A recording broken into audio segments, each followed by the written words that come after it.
Sang-yun, an old swordsman, found himself utterly exhausted, questioning the path his life had taken.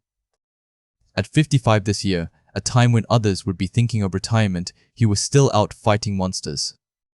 Worn and scarred from countless battles, his body couldn't shake the feeling that his life was a profound failure. The air crackled with menace as shadowy figures, monstrous and hungry, emerged from the darkness. Deep sighs escaped him, acknowledging their presence, but mostly just wishing for a moment's peace from the endless struggle. No rest was possible, though, as the grotesque creatures lunged with terrifying ferocity. The ground shook with the impact of their charge, their roars echoing through the desolate landscape. Weary smiles touched his lips as he unsheathed his sword, recognizing the familiar rhythm of battle. Fighting back, his blade moved with practiced, if weary, precision, striking down the monstrous beasts. Explosions of force erupted around him as he clashed with the horde, each blow a testament to his enduring will. Another beast fell, its massive form crashing to the ground, but more kept coming, relentless and unforgiving. Looking up at the towering forms, their eyes burning with malice, he felt the familiar weight of the fight pressing down. Yet, even amidst the battle, a bitter thought gnawed at him, a deep-seated resentment for his own perceived inadequacy. Other players of his generation were hailed as sword saints or sword gods, revered for their strength and skill. His reputation, however, reduced him to an old man with a sword, or a swordsman with dementia, a dismissive title that stung deeply. This lack of recognition, this feeling of never measuring up, was it not reason enough to consider his life a failure? Horrific memories then surfaced, a time when he was just a child, witnessing unspeakable tragedy. A young girl, his friend, struggled in the grasp of a terrifying, tentacled monster, her screams piercing the chaos.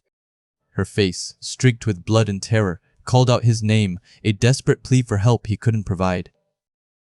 Their kind teacher tried to reassure her, promising everything would be all right, even as her own arm was brutally torn away.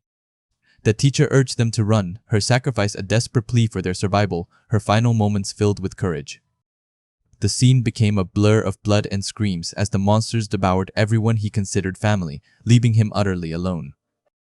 The collapse began, the day the skies tore open and grotesque monsters rained down upon their world. These creatures destroyed everything he held dear, turning his childhood into a living nightmare of loss and devastation. Monstrous eyes, glowing with malevolent intent, fixed their gaze upon him, a chilling reminder of the terror he endured. The gaping maw of another beast loomed, its hunger insatiable, poised to consume what little remained. The bloody image of his friend, lifeless on the ground, became a permanent scar on his soul, fueling his despair. Monster hands reached for him, but even in that profound despair, a flicker of hope had ignited within him. Lying broken and wounded on the ground, he was convinced his end was near, the world closing in around him. When he was at death's door, a miracle happened, a beacon of light in the overwhelming darkness. A shining figure, a knight in gleaming armor, appeared, radiating an aura of protection, standing tall against the encroaching shadow. The knight stood over his broken, young self, a silent promise of safety in the midst of chaos. With a gentle smile, the knight asked if he was okay, a simple question that held immense weight for a child who had lost everything. This powerful, compassionate figure saved him, inspiring him with a deep desire to become like them, to be a protector. The knight fought off the remaining monsters with incredible grace and power, a true hero in his young eyes. From that day forward, he dedicated his entire being to training, pushing his body to its limits, fighting endlessly. Countless battles were fought, enduring pain and hardship, determined to become strong enough to protect those he cared about. Yet, despite all his efforts, all the monsters he had slain, he never truly got strong enough to make a real difference. Protection became an impossibility, and that crushing reality was his greatest regret, the one failure that haunted him most. Back in the present, exhausted and beaten, he gasped for air, his body screaming in protest, giving way under the strain. The aging frame of his body was truly giving up on him, the danger of his current situation becoming painfully clear, a final, desperate battle. All he wanted, with every fiber of his being, was a chance to go back, to change everything. This was only the beginning of a desperate wish. Shin Sang-yun, a seasoned swordsman, found himself pushing 55, still toiling through dungeons, wondering why he worked so hard. He had just cleared the ancient dragon's nest, a significant feat for someone his age, and the exhaustion was palpable. Despite his decades of experience, his best achievement was only being in the top 100 players in his country. This meant he was still just a tiny speck in the vast world of players, a fact that weighed heavily on him. A skill book appeared as his reward, glowing with a mysterious aura, and his mind immediately went to his unique ability. He had a strange skill that allowed him to devour artifacts, and he wondered if it would work on this skill book too. Suddenly, a powerful light enveloped him, signaling the dramatic arrival of his contracted constellation. The constellation, late bloomer model student, sincerely blessed him for his hard work, even offering compliments in Sanskrit. He was grateful to this constellation for contracting with a third-rate swordsman like him, but the conditions were insane. The constellation's blessing promised double stats from artifacts and titles at level 850, and triple at 900, levels he hadn't yet reached. His current level was 650, meaning he hadn't yet benefited from his constellation's incredible power, making the wait agonizing. The constellation then urged him to eat the skill book, a suggestion he was already planning to follow. He smiled, acknowledging the constellation's prompt, and prepared to activate his unique skill. A surge of purple energy enveloped the skill book as he reached out, ready to consume it. He had acquired the Devour artifact skill when he first awakened, a power he struggled to understand for years. In an attempt to figure it out, he had tried all sorts of experiments, including boiling artifacts. He even tried frying them, but no matter how he prepared them, nothing seemed to happen. The skill book was consumed with a gulp, disappearing into his body without any noticeable effect. It was only after 30 long years of trial and error that he finally understood his skill. He discovered that when he used mana synchronization with an artifact of a suitable rank, the Devour artifact's skill would activate. However, this crucial realization came far too late in his life, a bitter truth for someone who was already aging. Most players grew stronger immediately upon awakening, but he had wasted decades trying to understand his unique ability. He looked at the skill book, thinking there should have been some instructions, but the constellation couldn't help him. His constellation apologized, admitting there was very limited information about his skill, which frustrated him. The constellation tried to reassure him, saying he had a lot of time and should try synchronizing again. He exploded in frustration, yelling that he was almost 60 and didn't have a lot of time left. He lamented that if he had a child at 30, they would be 30 now, a stark reminder of his lost youth. If he had started a family even earlier, he might have had grandchildren, a future that felt increasingly out of reach. His constellation, a small, chibi-like figure, sincerely apologized for saying something wrong, sensing his deep regret. He quickly reassured him that he hadn't done anything wrong. The problem was with himself. His life was full of regrets, haunted by the memory of a person he once looked up to. He couldn't forget the back of that person, a powerful figure he had strived to emulate. He had tried his best to become like him, pushing himself to the limits for decades. But now, he was simply exhausted, the weight of his age and unfulfilled potential crushing him. He felt too old, the dreams of his youth fading with each passing year.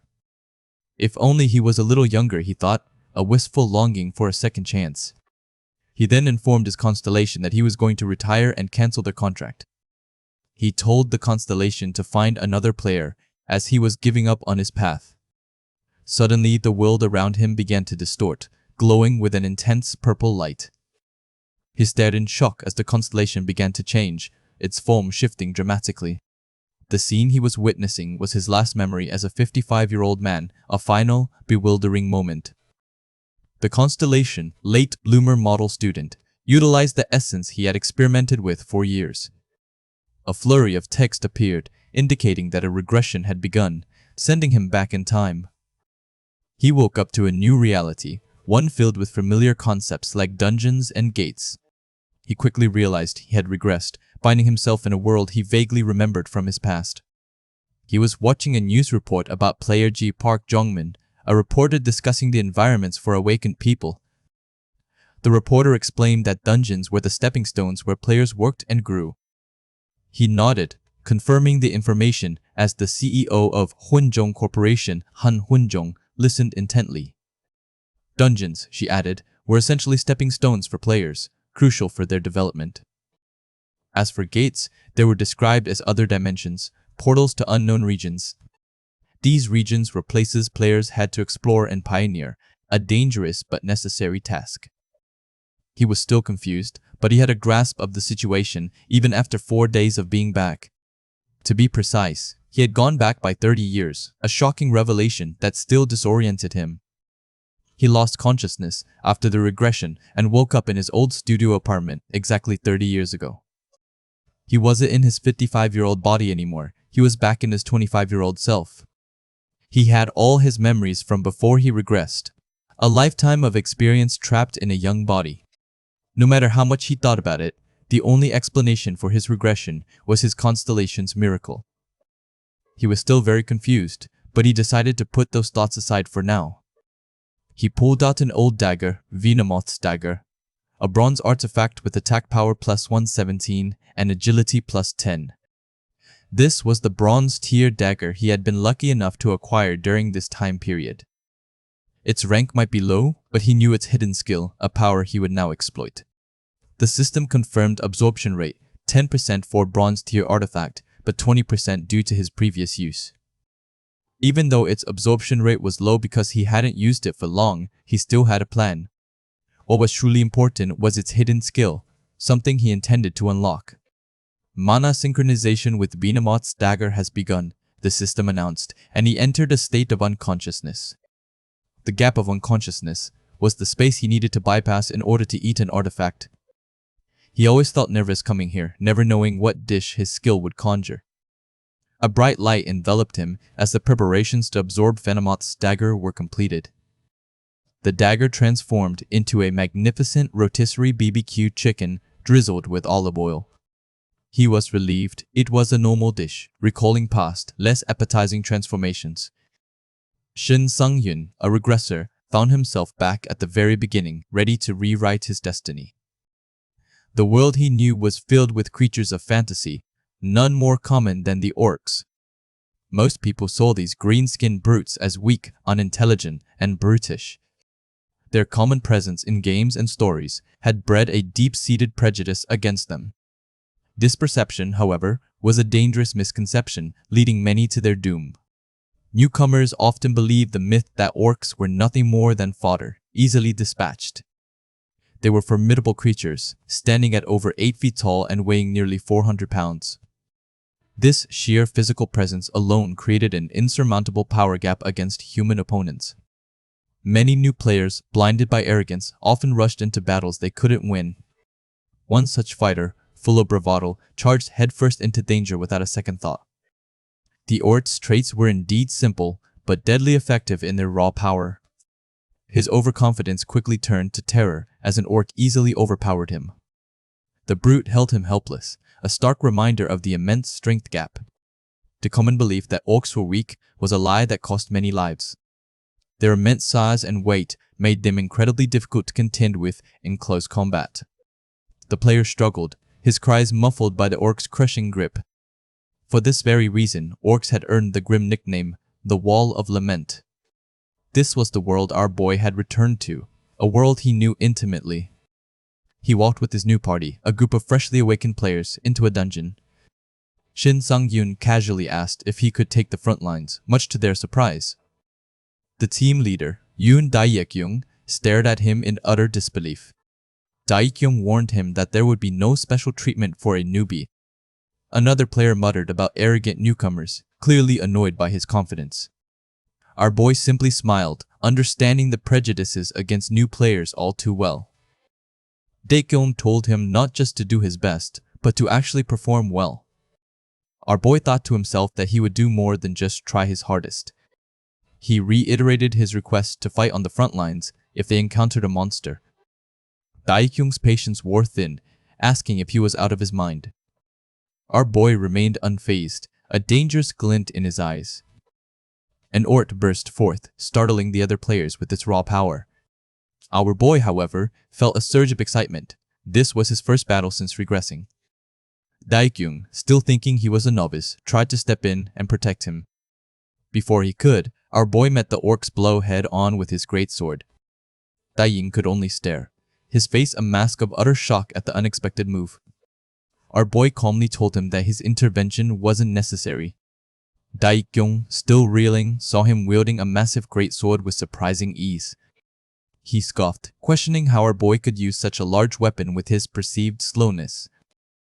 Our boy simply told him to pay attention to the battle at hand, ignoring the insult. Kyung, still trying to assert dominance, began to lecture him about gratitude. The orc lunged, forcing Kyung to block with his shield, cutting his words short. The impact sent a jolt through him, leaving him breathless and disoriented. Our boy used the opening, striking the orc with incredible speed and precision. His movements were a blur, a dance of deadly precision that left no room for error. Another party member shouted, snapping them back to reality, reminding them this was no picnic. Ying urged everyone to focus, the situation still dire despite the momentary distraction. The other players were flustered, but one couldn't help but marvel at the display of skill. Young, regaining his composure, declared he would handle the orc himself, wanting the glory. Our boy was already moving, his greatsword slicing through the air with a deafening crash. He plunged his weapon deep into the monster, a decisive blow. The orc roared in pain, its massive body staggering under the force of the strike. The other party members, unaware of our boy's role, praised Kyung for the impressive hit. They excitedly pointed out the supposed killing blow, eager for the fight to end. The orc let out a guttural growl, proving it was far from finished, its eyes still burning. It unleashed another powerful attack, targeting Kyung with renewed fury. Kyung barely managed to block, the force shaking him to his core, barely holding his ground. Our boy clicked his tongue, realizing his previous attack wasn't enough to finish the beast. He knew that even Kyung, despite his higher level, couldn't land a critical hit on such a resilient monster. Young pressed his attack, but the orc's tough hide resisted his blows, showing no signs of breaking. Frustration mounted as his attacks proved ineffective, his strength not enough. Our boy moved again, striking with renewed force and a cold resolve. This time, the orc finally collapsed, defeated by his overwhelming power. The other players watched in stunned silence, realizing what had just happened, their jaws agape. Ying, trying to save face, weakly claimed it was nothing, but his voice lacked conviction. He then checked on his shaken teammates, attempting to regain control of the situation. They quickly reassured him, still under the impression that he was the hero of the moment. Kyung tried to rally the team, but his words were cut short by a new, more terrifying presence. More monsters appeared, far more dangerous than the last, their shadows looming. A horde of high orcs and armored orcs emerged, their roars echoing through the passage, a truly terrifying sight. Panic spread through the party as they recognized the formidable new threats, their faces draining of color. Kyung's face paled, the reality of their impossible situation sinking in with chilling clarity. He quickly decided to retreat, prioritizing the team's safety over any further attempts at glory. Our boy interjected, asking if he could face them, a casual challenge to certain death. The other players stared, bewildered by his audacity, wondering if he truly understood the danger. Kyung furiously asked if he had lost his mind, unable to comprehend his recklessness. Another player apologized, taking responsibility for our boy's supposed recklessness, regretting his lack of mentorship. Kyung tried to reason with him, reminding him of his inexperience as a newly awakened player. Our boy simply leaped forward, ignoring their pleas and charging into the fray. He moved with blinding speed, his greatsword cutting through an armored orc as if it were butter. The party watched, utterly speechless at the impossible feat, their minds struggling to process it. Our boy, however, felt a slight dissatisfaction, wondering if the cut wasn't as clean as it could be. Shin Sang-yun, a player burdened by memories from a past life, understood the Crimson Stone was a rare and vital artifact. It was an item found only by defeating fearsome demon orcs, monsters that few could even challenge. Despite countless attempts and hundreds of defeated orcs, its drop rate was notoriously low, almost impossible to acquire. He remembered his past life, when his own team had failed to defeat a demon orc, leaving them empty-handed and broken. But then, another team, through sheer luck, had stumbled upon the Crimson Stone, and the cheers of their success still echoed in his mind. That precious artifact held the delay skill, a power he desperately needed for the trials ahead. The title, Artifact, Devouring Player appeared, a silent promise of the unique path he was destined to walk. He watched his current party, a group that distributed loot based on contribution, standing over a newly fallen orc. A thought formed in his mind: if he alone defeated the monster, there would be no question of his claim to the artifact.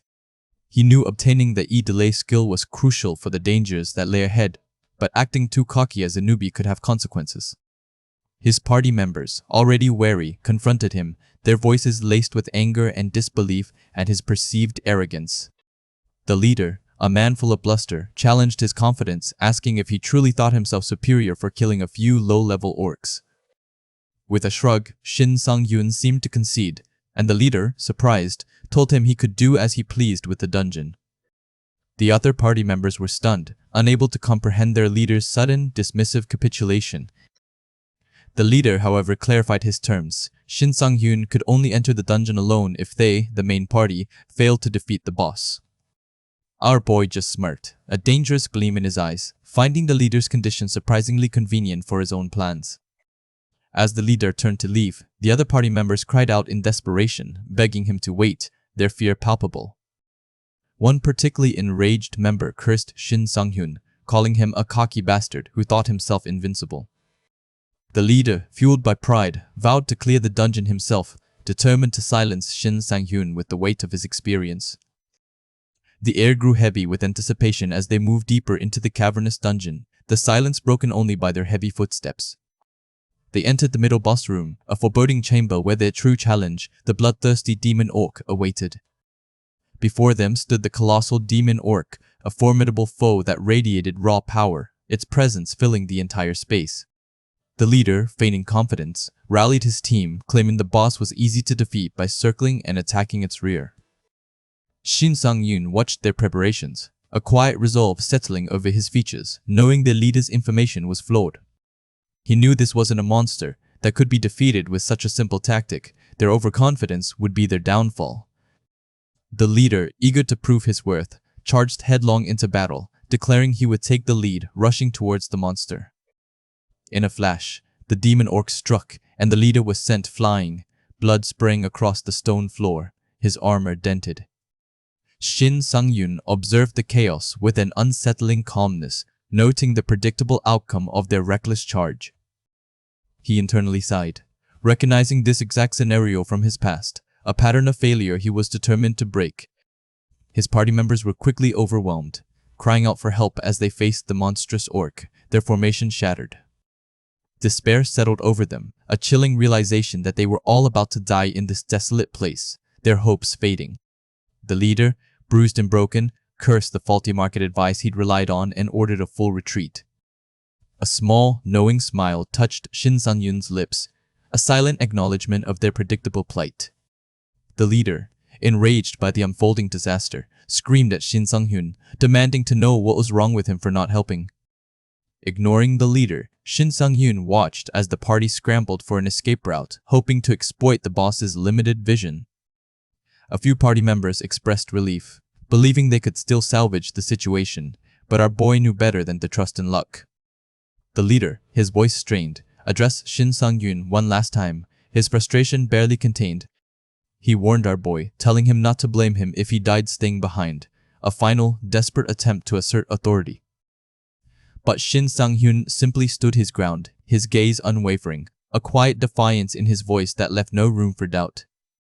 He drew his greatsword, the steel glinting in the dim light, and declared that he wouldn't be dying today, his resolve absolute. Alone, he faced the colossal demon orc, its axe raised high for a crushing blow, ready to meet its challenge. With a swift movement, he deflected the immense weapon, the impact jarring his arm, but he held firm. He knew that a direct comparison of stats would show him as hopelessly outmatched, a clear underdog in this brutal fight. Yet, with every ounce of experience he'd accumulated across his lifetimes, he held his ground, his movements precise and practiced. He continued to parry and deflect, a dance of evasion against overwhelming force, finding rhythm in the danger. Another bone-rattling clang echoed as he met the demon orc's axe again, the sound reverberating through the chamber. His hand throbbed from the repeated impacts, the sheer power of the boss a constant pressure, a reminder of its might. For now, deflecting was all he could manage, a desperate struggle for survival, buying time until his true plan could unfold. The image of the Crimson Stone flashed in his mind, a beacon of hope amidst the brutal fight, the ultimate prize. That artifact, with its legendary E-delay skill, was the key to his entire plan, the missing piece of his strategy. His obsession stemmed from the potential to combine A-delay with his own A-demon Bashfray skill, creating an unstoppable synergy. A mental image showed his E-demon Basher skill in action, a simple punch delivering a 2-second stun, effective but limited. While a 2-second stun was decent, his Devour artifact's skill allowed him to combine effects, creating something far more potent. He envisioned a perfect synergy, stacking stun effects to create an infinite stun on any foe, rendering them helpless. He locked eyes with the enraged demon orc, a challenging smirk playing on his lips, inviting it to come closer and face his resolve. The beast roared, its massive form surging forward, axe swinging wildly, eager to crush its lone opponent. He moved with preternatural speed, using the boss's momentum to find and exploit its weak points, turning its strength against it. A confident grin spread across his face. He knew exactly where to strike, his strategy coming to fruition. The demon orc brought its axe down with full force, a blow meant to end him. Shin Sung-yoon activated E-Demon Basha, striking the boss and momentarily freezing its colossal form for 2 full seconds. The leader and his remaining party members watched in disbelief, amazed that such a skill could work on a middle boss. But the demon orc's E-self-regeneration ability quickly broke the stun, reducing his window to just 15 seconds for another attempt. If stunning it wasn't enough, he would simply defeat it through sheer skill and willpower, a testament to his unbreakable spirit. He spun, delivering a final, decisive blow that shattered the demon orc, sending fragments of its form scattering across the chamber. Congratulations flashed across his vision, confirming his hard-won victory over the middle boss. Shin Sun-hyun found himself adrift in a strange, dreamlike state, a gap of unconsciousness that promised something new. He was sweating, a mix of apprehension and anticipation etched on his face. Before him, a vision materialized, a pristine bowl of bibimbap with meat jelly, looking incredibly tempting. It was a classic combination, one that made his mouth water even in this ethereal space. He wondered if things were finally going to go his way, a flicker of hope amidst the uncertainty. This new reality felt different, offering possibilities he hadn't dared to imagine before. A system message confirmed his readiness to absorb the Crimson Stone, the source of this peculiar ritual. The stone pulsed with latent power, waiting for his command. With a flash of light and a transformation that mimicked the tantalizing food, the Crimson Stone began its absorption, merging with his very being. The process felt both alien and strangely natural. Success quickly followed, granting him an immediate boost. His strength and health stats increased by 2 points, a direct benefit from the silver rank artifact he had consumed. This crucial special effect appeared next, a delay. This ability felt significant, a puzzle piece he knew could change the game entirely. Its function was detailed. He could now add the delay effect to his existing skills. The potential was vast, but the responsibility of choosing wisely weighed on him. Nervousness washed over him. This power, this choice, felt like a high-stakes gamble. He had to make the right decision to maximize its impact. After careful consideration, he decided to bind a delay to his demon-based skill. The choice was strategic, targeting a core ability that could benefit immensely. The effect integrated seamlessly, enhancing his combat repertoire. A new layer of strategy unfolded before him, changing how he viewed his own capabilities. Skill description then clarified the enhanced E-Demon Bash. Using it before a target's first stun state ended would guarantee an extension into a second stun. This was a game changer for crowd control. Further extensions were possible, with subsequent uses having a diminishing but still significant chance of extending the stun state up to a 5th consecutive hit. Implications quickly dawned on him, a guaranteed 4-second stun. This level of control over an enemy was unprecedented, far beyond what he'd ever achieved in his previous life. This revelation left him breathless. He had only theorized such a thing was possible, yet here it was, a tangible reality. His mind raced with the combat scenarios this opened up. An interruption broke his focus. One of his party members, a knight, approached him cautiously. The shift from internal reflection to external interaction was jarring.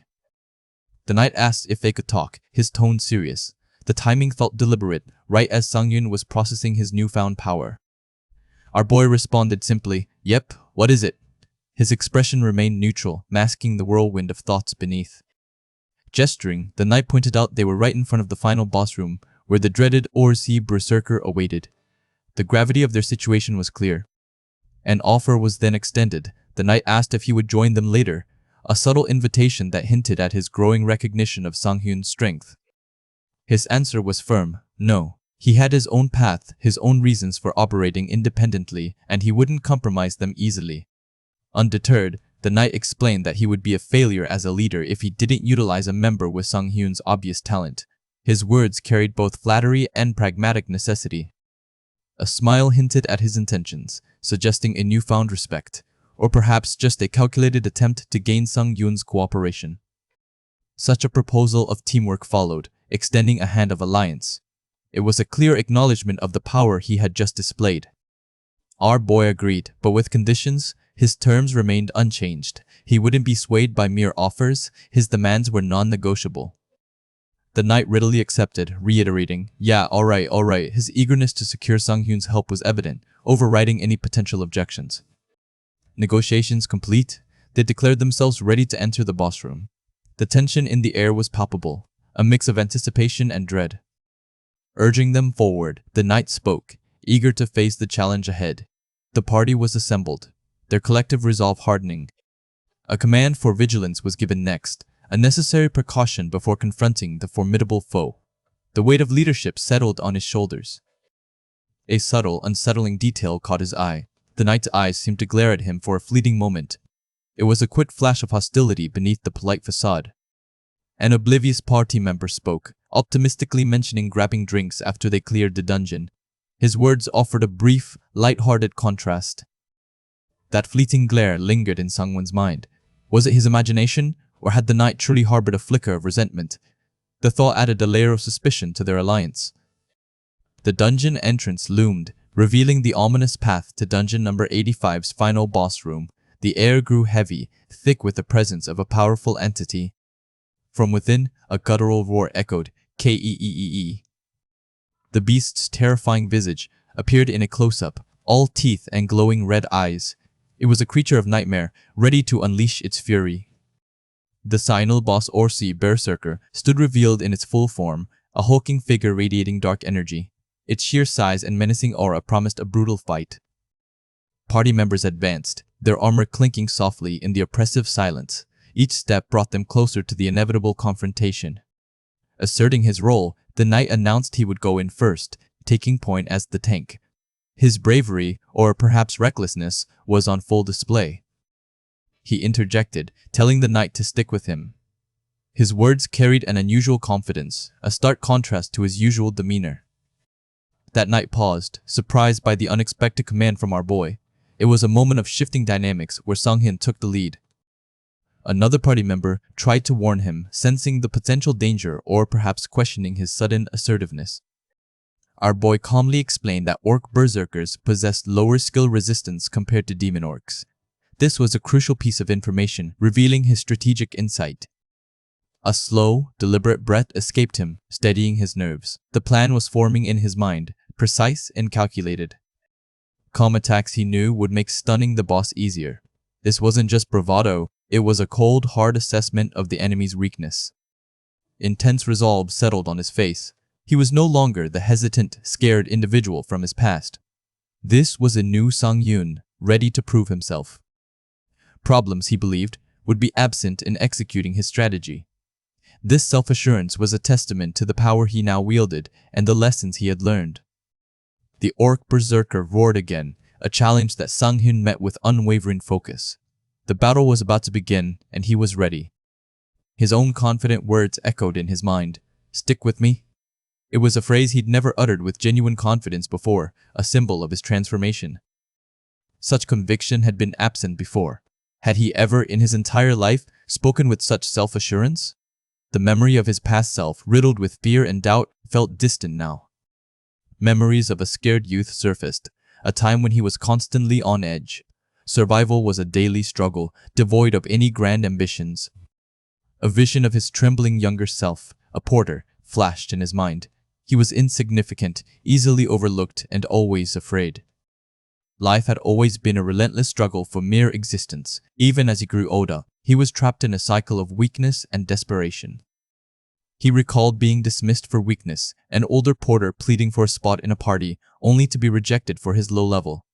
The humiliation still stung, a vivid reminder of his former powerlessness. That past, he vowed, would not repeat. He had been given a second chance, and he would seize it with every fiber of his being.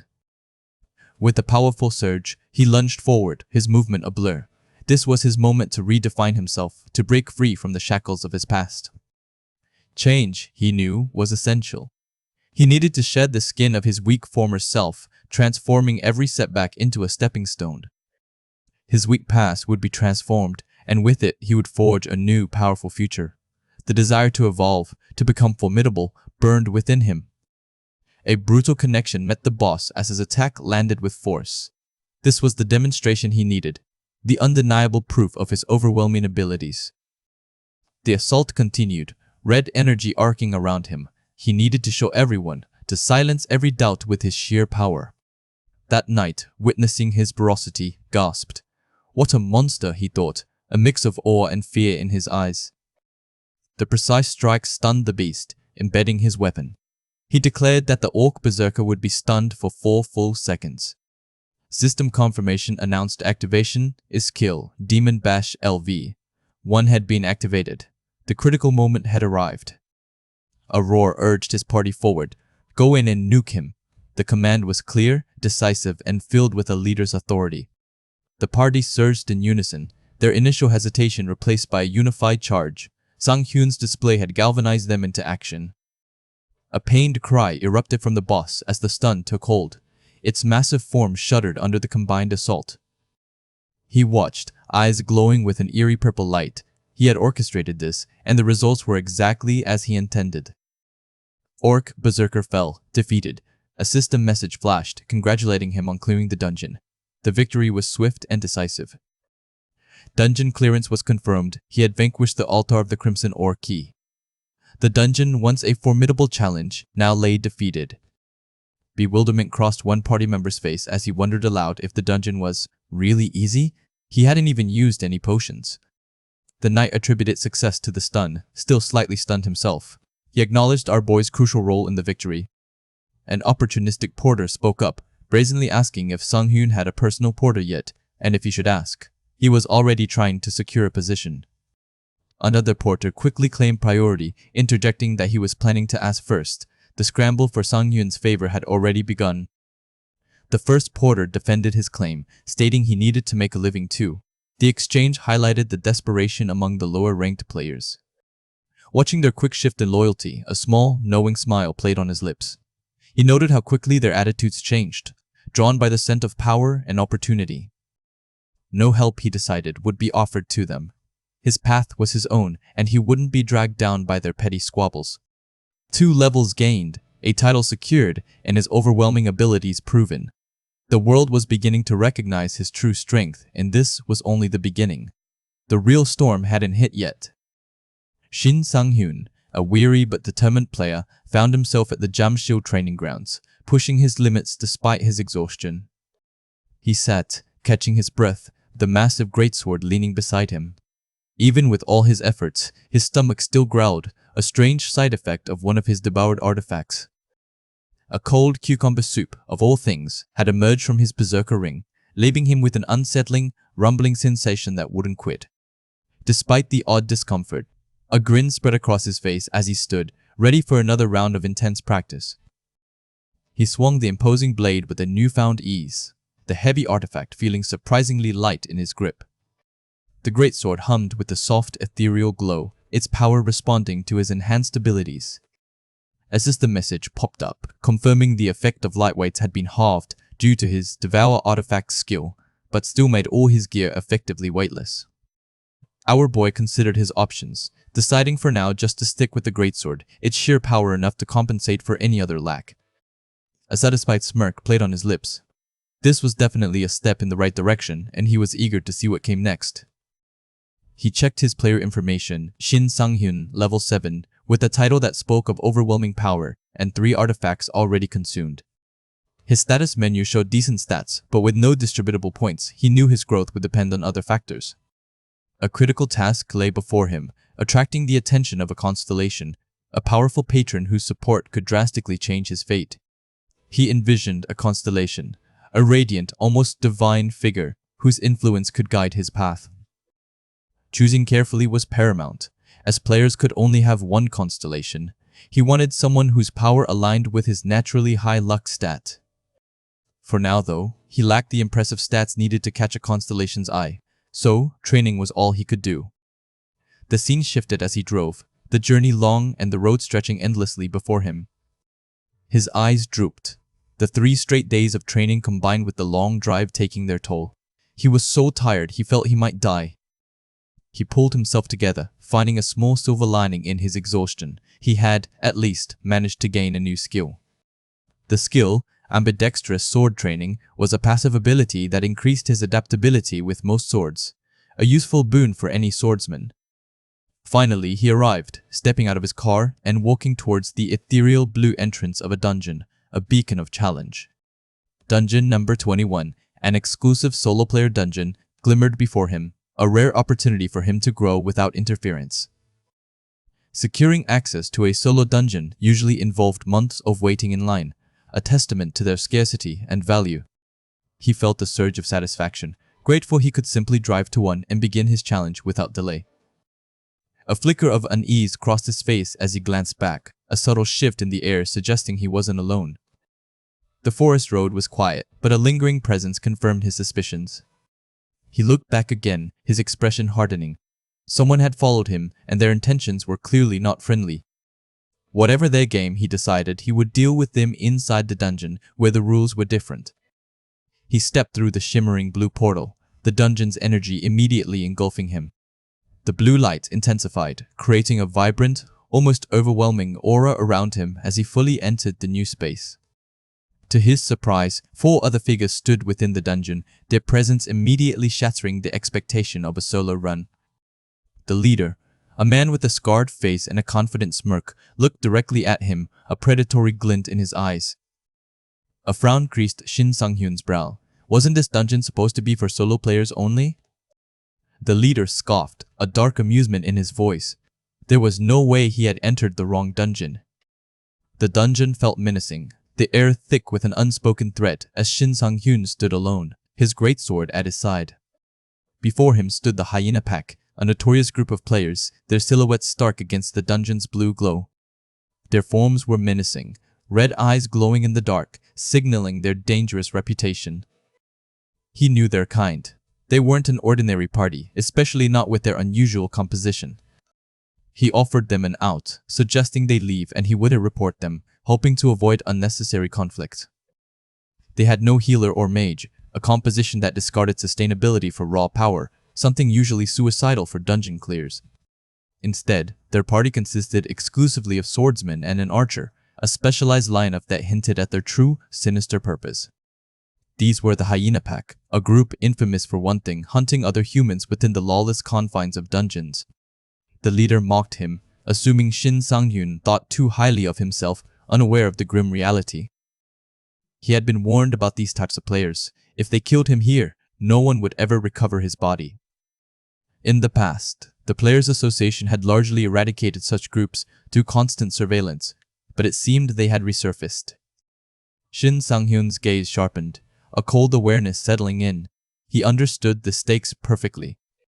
For parties like the Hyena Pack, the archers were always the trickiest to deal with, providing crucial cover and ranged attacks.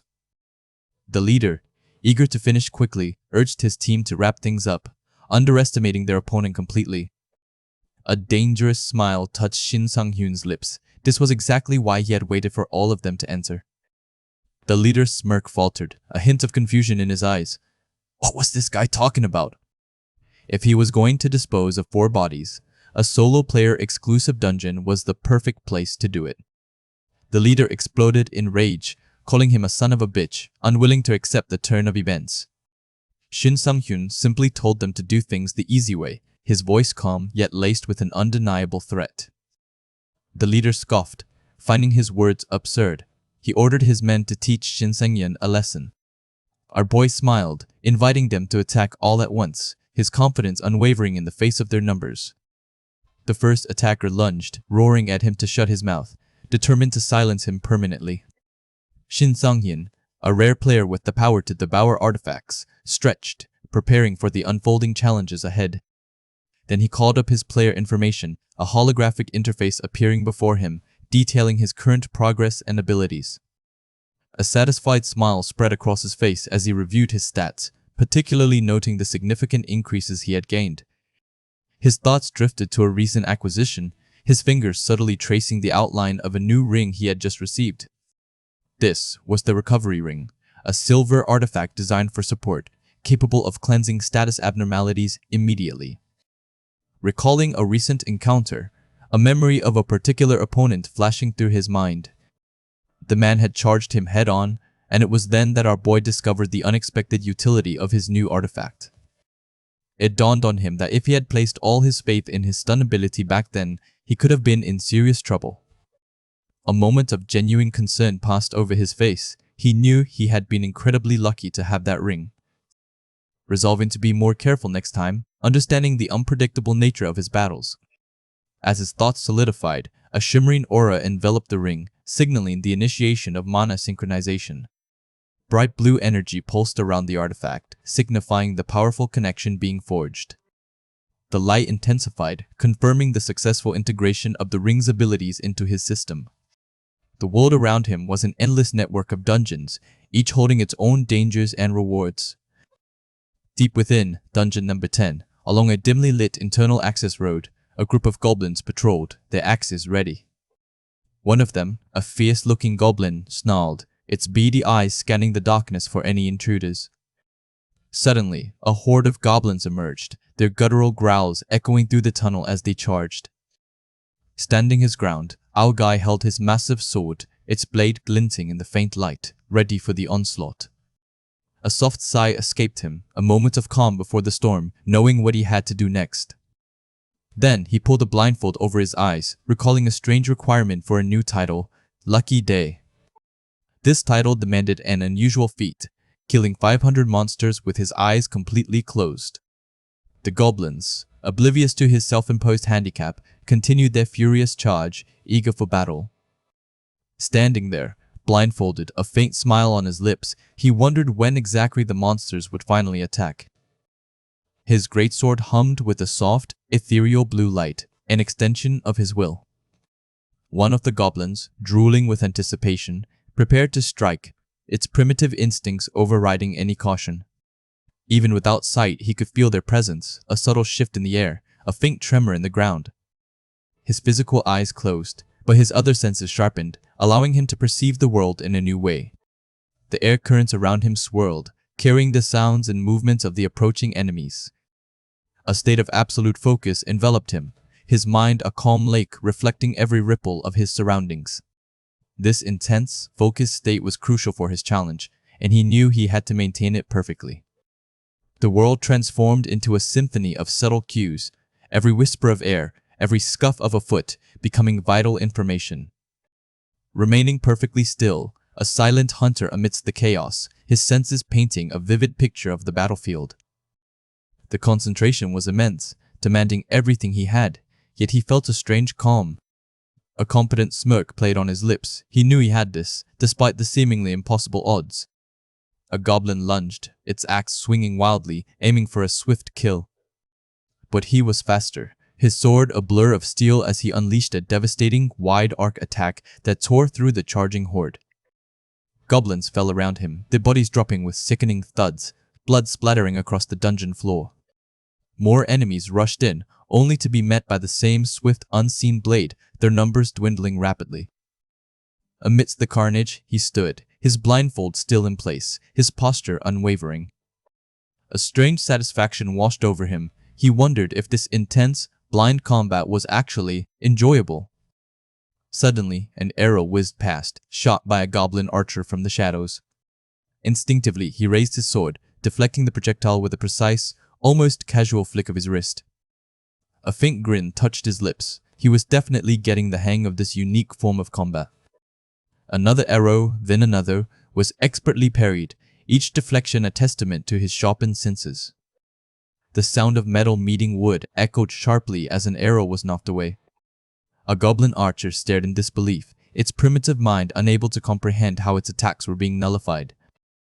Reflecting on a recent, terrifying ordeal, one that had pushed his senses to their absolute limit. That harrowing experience, though unwelcome at the time, had unexpectedly refined his perception and instincts. In a way, that past struggle had inadvertently helped him hone the very senses he now relied on. With renewed confidence, he spread his arms, inviting the remaining goblins to attack him. A fresh wave of goblins charged, their axes raised, their eyes burning with primal fury. Meeting their assault with practiced ease, his sword a deadly dance in the darkness. Another goblin fell, its life extinguished before it could even land a blow. The last goblin let out a terrified shriek, its courage finally breaking as it faced the unseen terror. His blood-soaked sword dripped, a silent testament to the efficacy of his blind combat. As the last monster fell, a system message flashed. You have leveled up. Another message quickly followed, announcing the acquisition of the D-Rank Lucky Day title. Removing his blindfold, a wide smile on his face, he was surprised at how easily he had completed the challenge. The title details appeared, revealing a significant boost to his luck stat and a passive increase for every defeated monster. Chuckling, he realized he was steadily accumulating the perfect set of titles for his unique playstyle. Suddenly, the very air around him began to shimmer and distort, signaling a profound shift. 3 constellations, powerful beings of the cosmos, had taken notice of his actions, each reaching out for him. What happens next changes everything. Shin Sung-yoon, a battle-scarred player, stood before an ethereal goddess, his future as a powerful hunter hanging in the balance. A wry smile touched his bloody lips as he took in the strange situation, a hint of his past self peeking through. A moment later, he looked slightly flustered, wiping his chin as if questioning his own sudden confidence. The goddess of luck, however, radiated pure delight, her hands clasped in an almost prayer-like gesture. He couldn't help but grin back, acknowledging her interest, his luck a topic he'd often heard mentioned. His gaze drifted, a subtle shift in his expression as he considered the gravity of the choice before him. A monstrous, many-eyed creature, the cleaner of a fallen dimension, watched him with unsettling intensity, drawn by his hidden cruelty. From above, the serene pilgrim of grand space observed, a silent hooded figure curious about his true intentions. These 3 powerful constellations, diverse in their forms and motives, had all appeared, eager to form a contract. Her eyes, an intense blue, held a profound interest, a rare spark ignited by his unique potential. The goddess of luck, gentle yet firm, made her claim, assuring him of her non-exclusive desires. He let out a nervous chuckle, scratching the back of his head, the weight of their attention almost overwhelming. The other 2 constellations reacted, one making a guttural sound, the other a sharp cry, their patience wearing thin. My guy swallowed hard, his previous cockiness replaced by a deep, introspective silence as he pondered his next move. In his past life, a younger, armored self had knelt, humble and desperate for any advantage. That earlier version of him had looked up at a single, unassuming figure, the late bloomer model student, his only hope. Filled with a naive delight, he had eagerly followed, believing a bright future finally lay ahead. Years later, however, that same eager stride had become a weary shuffle, his face etched with the disappointment of unchanging circumstances. Now, in the present, a different man stood, surrounded by faint auras, knowing he couldn't afford another misstep.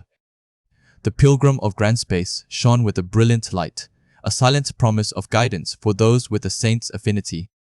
The cleaner of a fallen dimension pulsed with dark energy, a brutal offer for those who embraced cruelty. And the goddess of luck glowed with an inviting, gentle light, her offer of fortune still on the table.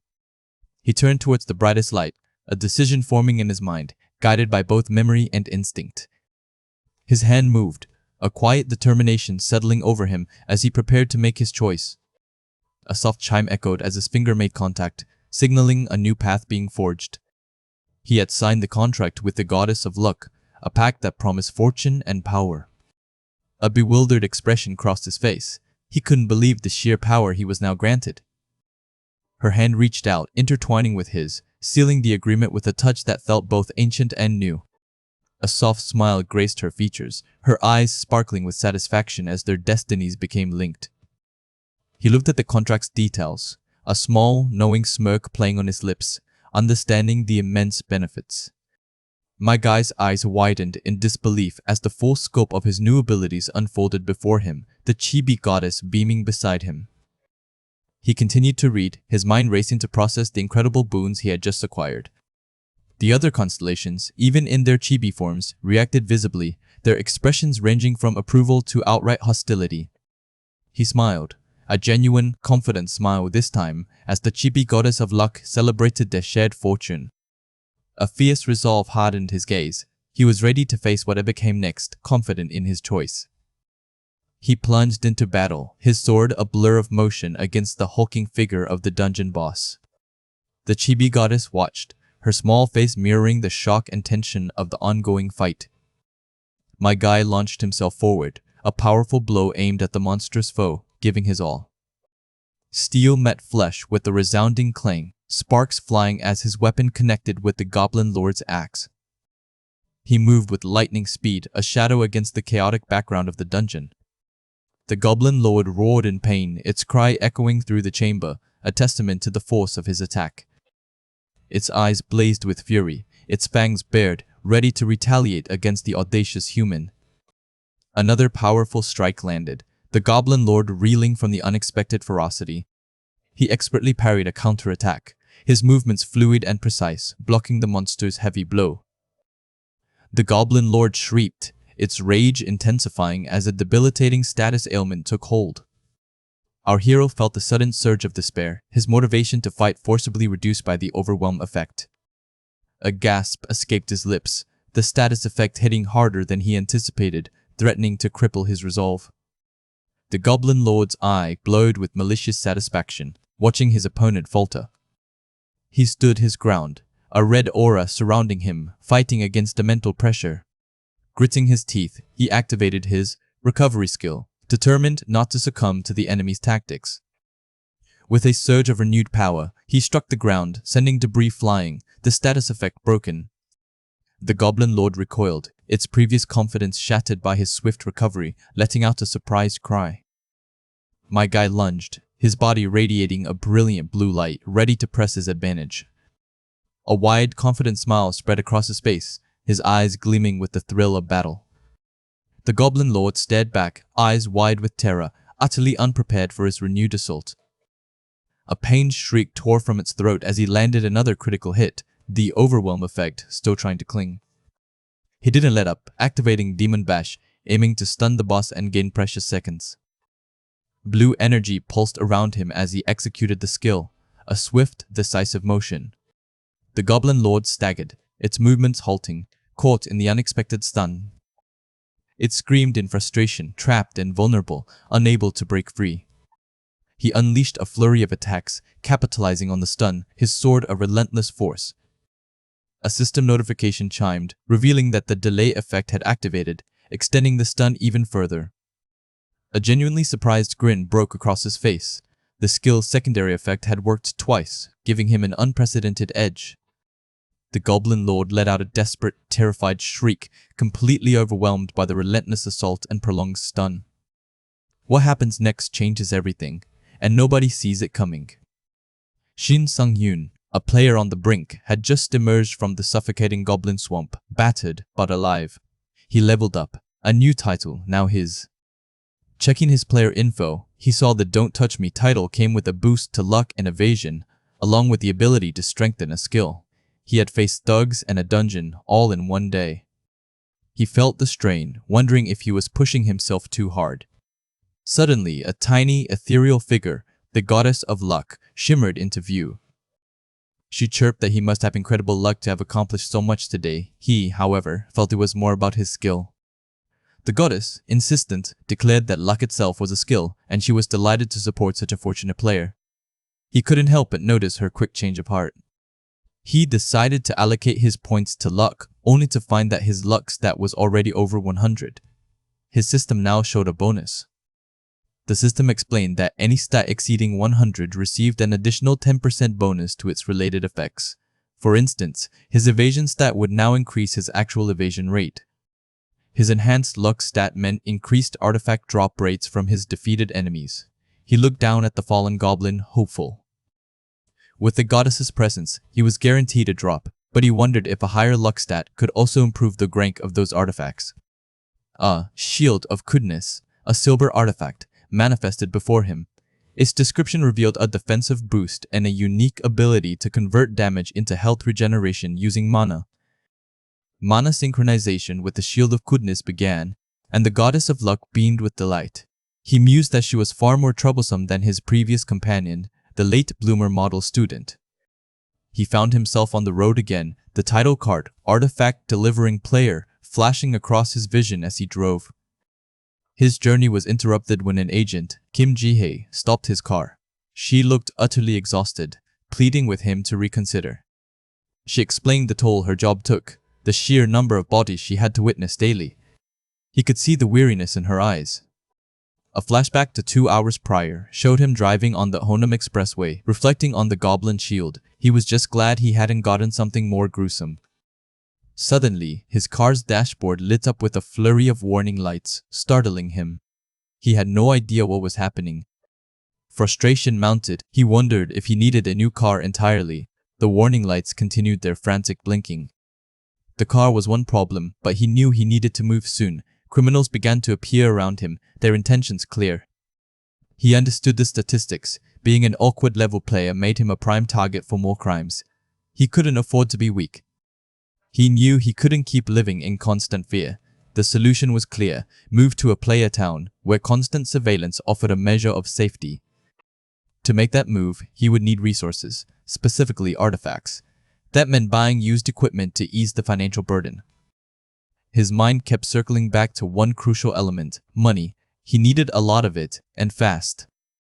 He realized there was only one place where he could earn that kind of wealth: the system. It had been created alongside the age of players.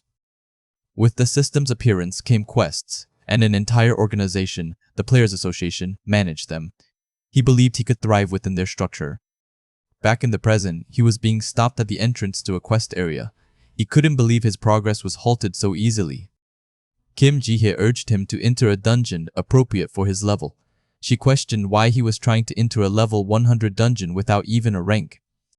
He confidently asserted that he wouldn't cause any issues. Kim Ji-hye, overwhelmed, teared up and begged him to go to a lower level region, lamenting all the bodies she'd seen. Despite her tears, he remained steadfast. He would not be deterred from his path.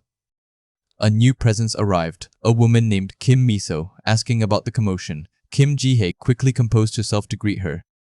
Kim Miso smiled, her gaze fixed on Shin Sung-hyun. Her presence commanded immediate attention. He looked back, a flicker of surprise in his eyes. He recognized her instantly. Kim Miso was known as the Marksman of Devastation, the first player to reach level 100 and secure that coveted title. She was also the daughter of Shinsung Biotechnics' president, Kim Yoon-chil. Her guild, Eden, boasted other formidable members, like Shin Taeri, the Shadow Assassin, renowned as the nation's greatest assassin player. The guild also included Cho Jinho, one of the nation's most skilled swordsmen. Their combined power was immense. These were all members of the prestigious Eden Guild, a name that echoed with power and influence. Kim Miso, the daughter of the Eden Guild's majority shareholder, had been born with a diamond spoon in player history, enjoying unparalleled advantages. She asked him why he was interested in a level 100 quest. He simply stated his need for money. Other players whispered about Kim Miso speaking to him, questioning his audacity. They dismissed it as her being kind to a level 17 newbie, but he heard every word. Kim Miso warned him that the quest area would be challenging. He replied, without hesitation, that he was well aware of the risks. His resolve was firm: high risk, high return. He thought back to his past, how he wasn't acting out of hatred for her, even after she rejected his request to join her party before he regressed. He forced a laugh, assuring her he wasn't holding a grudge for her past rejection. He tried to brush off the awkwardness. Kim Miso then dropped a bombshell. Was he aware that solo player parties were not allowed for this quest? His eyes widened in shock. He hadn't known this crucial detail. He laughed awkwardly, saying he must have misread the announcement and thanked her for the information. He felt a wave of relief, though it was quickly replaced by another emotion. Kim Miso smiled, a hint of something more in her eyes, as she posed another unexpected question. "Would you like to come with me?" she asked, her voice calm but her intention clear. The other players were stunned, whispering furiously about her inviting a bastard like him. The tension in the air was palpable. He looked at her, suspicious. "On what condition?" he asked, unwilling to accept a handout. She simply asked if she couldn't just help a fellow player. He chuckled, explaining that he had a hard time trusting people. Kim Ji-hye and the surrounding players watched, utterly confused by the exchange. This was not how they expected things to unfold. Kim Miso insisted she had no conditions, but then asked for a promise. If he disappointed her, he would pay the price. He listened intently, a slow understanding dawning on him. He saw the challenge in her eyes. A grin spread across his face. She wanted to test him. The realization hit him with a jolt of excitement. Kim Miso's influence extended far beyond her player status. Any clothes she wore instantly skyrocketed in price, and her every word was noted in countless articles. She looked at him, her gaze unwavering. "Why don't we leave right now?" she proposed. This would be interesting, he thought, but he knew that if she perceived him as merely overconfident, his entire player career could end before it even began. What happens next changes everything. Shin Sung-yoon, a player known for his unusual methods, was about to embark on a quest, leaving his attendant behind. He simply told his attendant to handle things, acknowledging that the guild was unusually busy that day. This left Kim Miso in a predicament, as she now needed to find new party members for her own quest. By sheer coincidence, Kim Miso had a reason to work with him, though it was not by choice. Regulations demanded a minimum party size for quests, making his presence a huge inconvenience for her.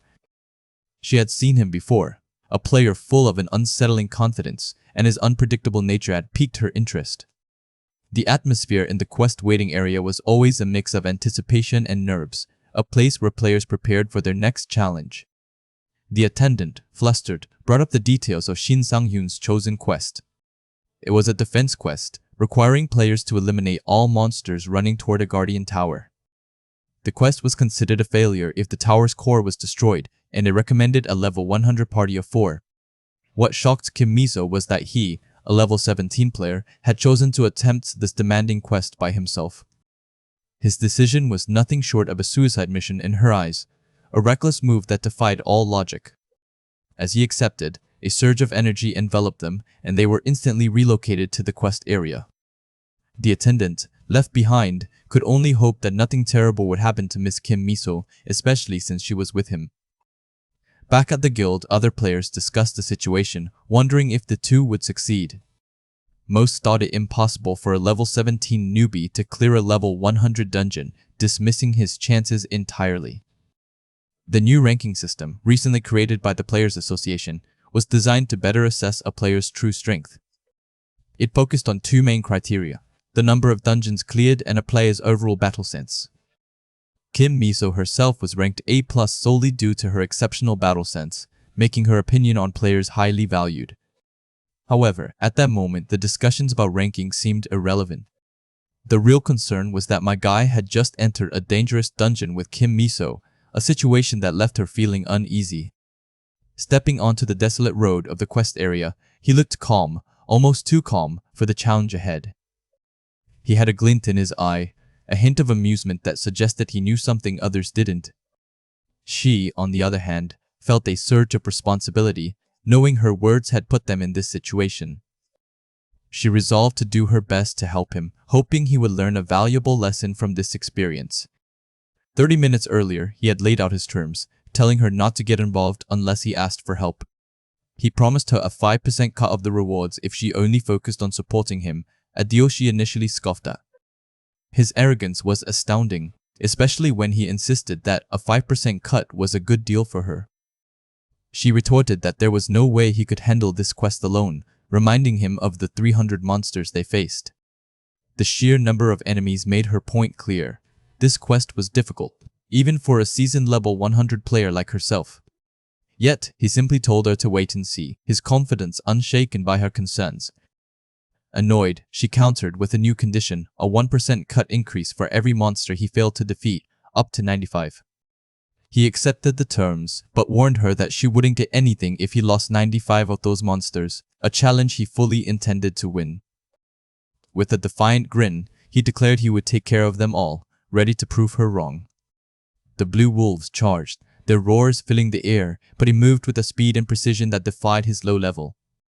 He cut through them effortlessly, each strike a clean, decisive blow that took down multiple enemies. His movements were fluid, almost artistic, as he danced through the horde, leaving a trail of defeated monsters in his wake. Kim Miso watched in disbelief, her initial skepticism slowly turning into awe. The sounds they made as they died were, as he had put it, pretty pleasant, a macabre detail that only added to his mystique. He wasn't just an arrogant player. There was a calculated skill to his strikes, a flawless execution that spoke of mastery.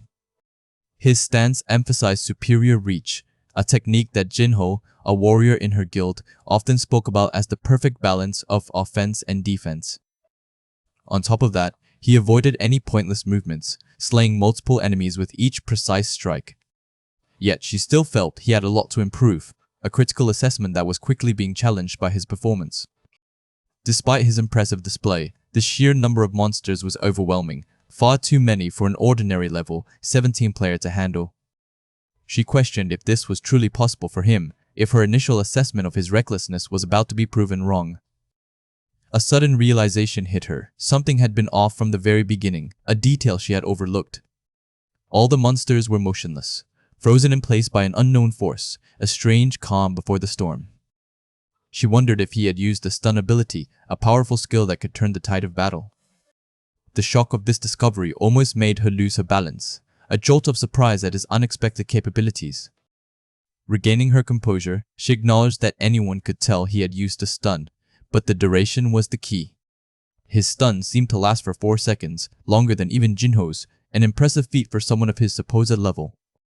If his stun really lasted that long, he would have more than enough time and resources to defeat all the monsters.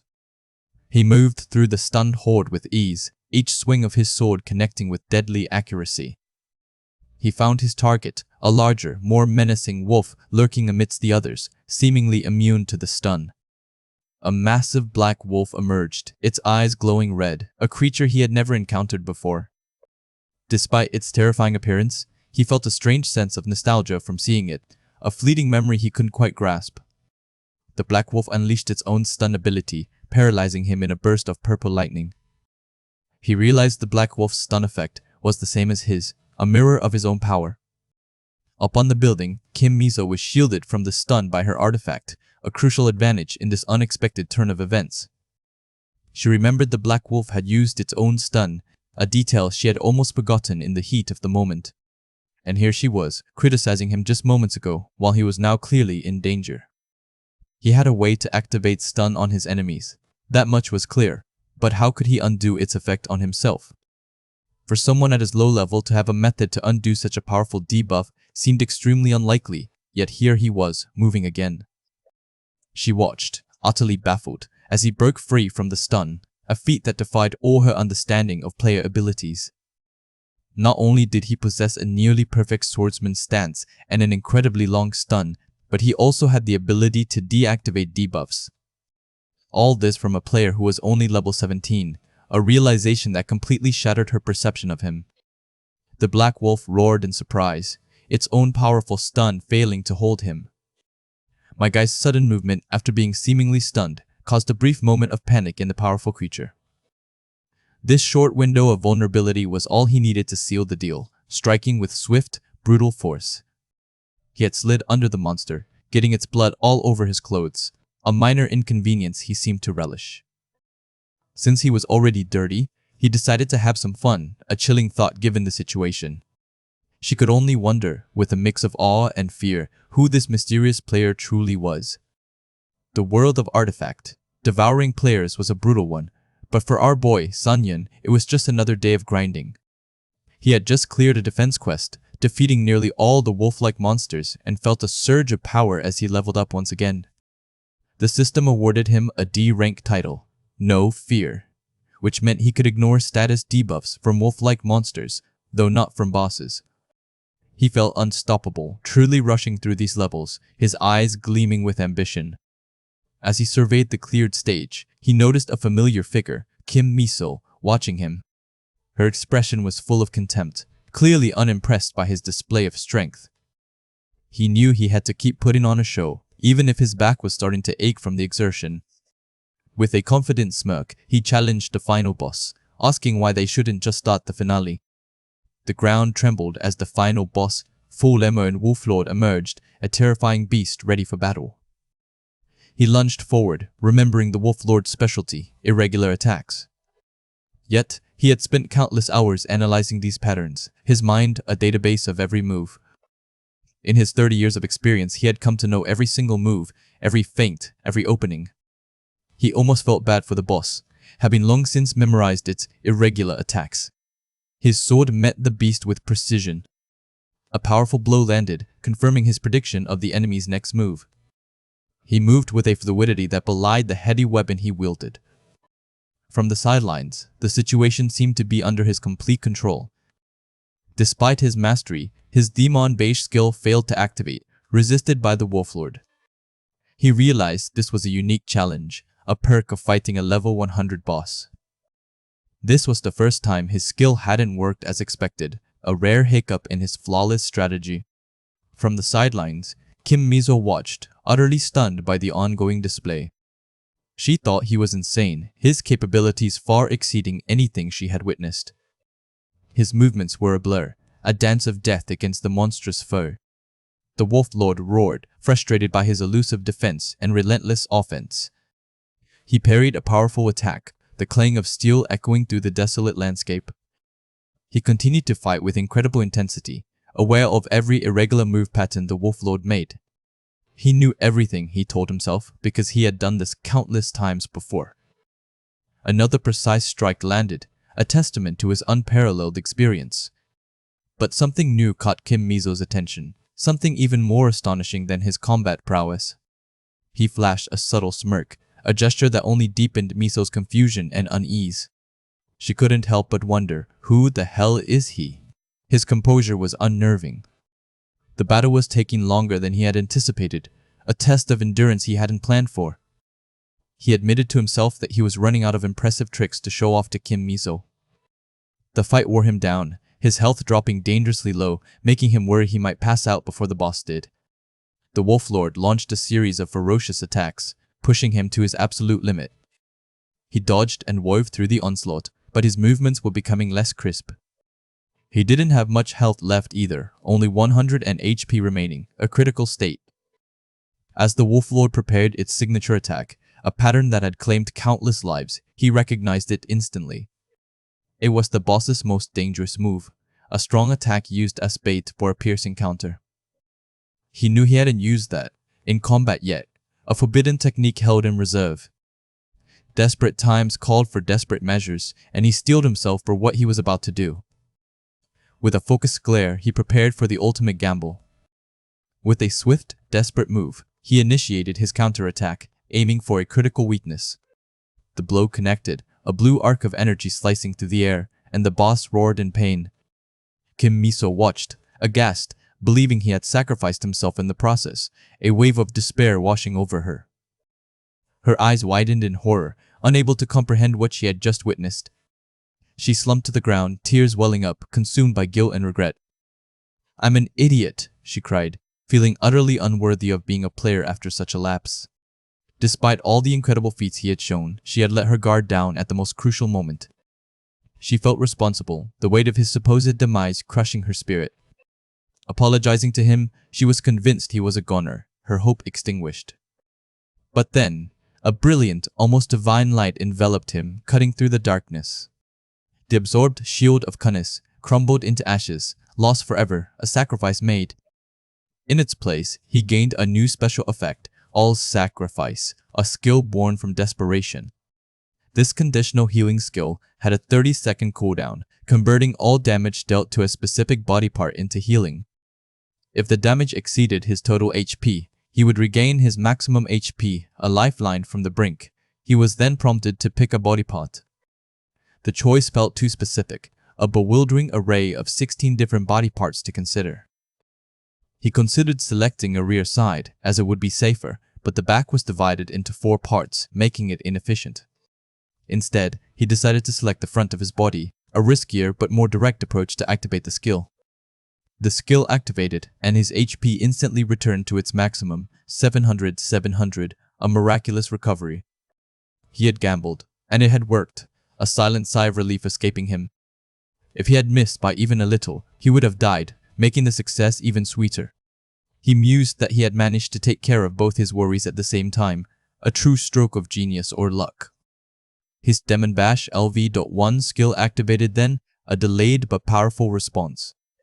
He explained to himself that cutting off the boss's right arm had finally broken its resistance and stunned it. He wasn't sure if it was good or bad luck, but the outcome was undeniable. He was ready to find out how truly lucky he was, a glint of determination in his eyes. Kim Mizo, having rushed over, found him still standing, alive and seemingly well. He casually mentioned that his stun had only worked on the 3rd try, but it was good enough for his purposes. Miso, still shaken, berated him for not telling her about his healing skill, convinced he had been a goner. She looked at him, utterly baffled, her mind racing with questions. "Are you living your second life or something?" she asked, wondering how he knew all the Wolf Lord's attack patterns. She had met countless players before, but he was the first to baffle her like this, a true enigma. He simply met her gaze with a knowing smirk, leaving her question unanswered, the mystery of his true nature deepening. The true extent of his powers, and the secrets he held, were only just beginning to unravel. Shin Sang-yun, an artifact devouring player, stood victorious over a fallen beast, his latest challenge overcome. Kim Miso watched him finish his fight, a strange pressure filling the air around her as she observed his movements. She felt a palpable intensity from him, a sense of raw power that left her speechless for a moment. Our boy looked surprised, wondering what she could possibly mean by such an intense remark. Miso then teased him, asking if he felt like he had regressed, making him sweat a little, completely caught off guard. The massive beast lay utterly defeated, its monstrous form dissolving into nothingness around them. He realized she was merely jesting, feeling foolish for getting nervous over her playful comment. Just then, a ding sound confirmed a new system notification announcing a significant achievement. His player information updated, showing Shin Sang-yun now possessed the face-off title alongside 6 others. This new C-rank title granted a powerful 20% stat boost when facing an isolated enemy, a perfect advantage for one-on-one combat. He couldn't believe it. A specialized title like this was exactly what he needed for future challenges. Kim Miso noticed his reaction, commenting on his newly acquired title with a knowing smile, as if she expected it. She then confessed her earlier boast was a lie, admitting she only cleared the stage thanks to her powerful artifact. Miso clarified that her own skills weren't enough, giving credit where it was due, which surprised him. She looked at him with a subtle expression, perhaps testing his reaction to her vulnerability. Our boy stood there, still processing her words, and the stark contrast with his own simple weapon. Miso then suggested he test out his new title's effects, a mischievous glint in her eyes. A ding sound confirmed the title's activation, catching him by surprise as his stats surged. She walked away, deliberately breaking the isolation range, and the title promptly deactivated, just as she expected. Miso called out from a distance, explaining she needed to arrange for porters to collect their loot, a necessary step after such a clear. He watched her leave, understanding the practical necessity of her actions in the post-dungeon chaos. Miso then made an unexpected offer, giving up her 5% cut of the quest rewards entirely. She quickly ran off, not giving him a chance to refuse her generous offer, leaving him momentarily bewildered. Miso framed it as an investment in him, promising more opportunities to work together in the future. Our boy smiled, but a hint of suspicion lingered in his eyes. He knew there was more to her kindness than met the eye. Alone in the dungeon, he knew he couldn't let his guard down, even with her seemingly generous gesture. With the dungeon cleared, it was time for his own personal reward to finally manifest. A platinum artifact, the Blue Moonstone, appeared with impressive stats, granting health, mana, and luck, along with a unique special effect. He trembled with excitement, realizing the immense value of such a rare item, his body buzzing with anticipation. His eyes widened in pure joy, overwhelmed by the sheer luck of his platinum find. He clenched his fist, feeling a surge of power and possibility from the artifact, an unprecedented feeling. Our boy happily cradled the stone, already dreaming of the life-changing wealth it represented. Just then, the ethereal form of the goddess of luck materialized above him, her presence radiant. The goddess of luck asked if he believed in her now, but another constellation, one with ripped lips, immediately objected. The goddess, now appearing as a stern baseball referee, called for a vote on banishing one with ripped lips from the system. The vote passed overwhelmingly, and one with ripped lips was swiftly banished from the player system. He couldn't help but smile. The goddess of luck was clearly more popular and influential than he realized. It was time to absorb the platinum artifact and gain its incredible permanent benefits. Mana synchronized with the Blue Moonstone, filling him with its latent power, making him feel truly invincible. A shimmering blue portal materialized, signaling his return to the bustling quest area lobby. He stepped through, feeling the profound transformation within him, ready for whatever came next. His eyes held a new resolve, reflecting the immense strength and confidence he had just gained. The lobby was bustling with players, their murmurs turning to gasps as they recognized him. They whispered about his impossible feat, clearing a level 100 dungeon completely alone, disbelief evident in their voices. Just then, Kim Miso calmly approached him, cutting through the awe-struck crowd with ease. A female player nearby questioned how a level 17 could possibly clear such a high-difficulty quest. Kim Miso stepped in, clearly annoyed by the commotion surrounding him, taking charge of the situation. He realized she was trying to help him navigate the sudden, overwhelming attention from the other players. Suddenly, a boisterous man, Yoon Juhan from the Guardian Guild, pushed through the crowd, eager to recruit him. Miso quickly intervened, taking his arm and excusing them from the eager recruiters, her actions swift and decisive. She cast a sharp glance back at the bewildered guild members, asserting her claim over him. Our boy, still a bit stunned, simply agreed, trusting her lead for the moment. He wondered about her true intentions, knowing her initial kindness was likely a calculated move. His phone buzzed, displaying a deposit of 500 million won. The quest rewards processed with surprising speed. Miso smiled, subtly taking credit for the swift payout, reminding him of her influence in the player world. Her demeanor shifted, a serious expression replacing her earlier playfulness, signaling a change in tone. Our boy watched her, a knot forming in his stomach, sensing the real conversation was about to begin. She decided to be direct, cutting through any lingering pleasantries, her gaze unwavering.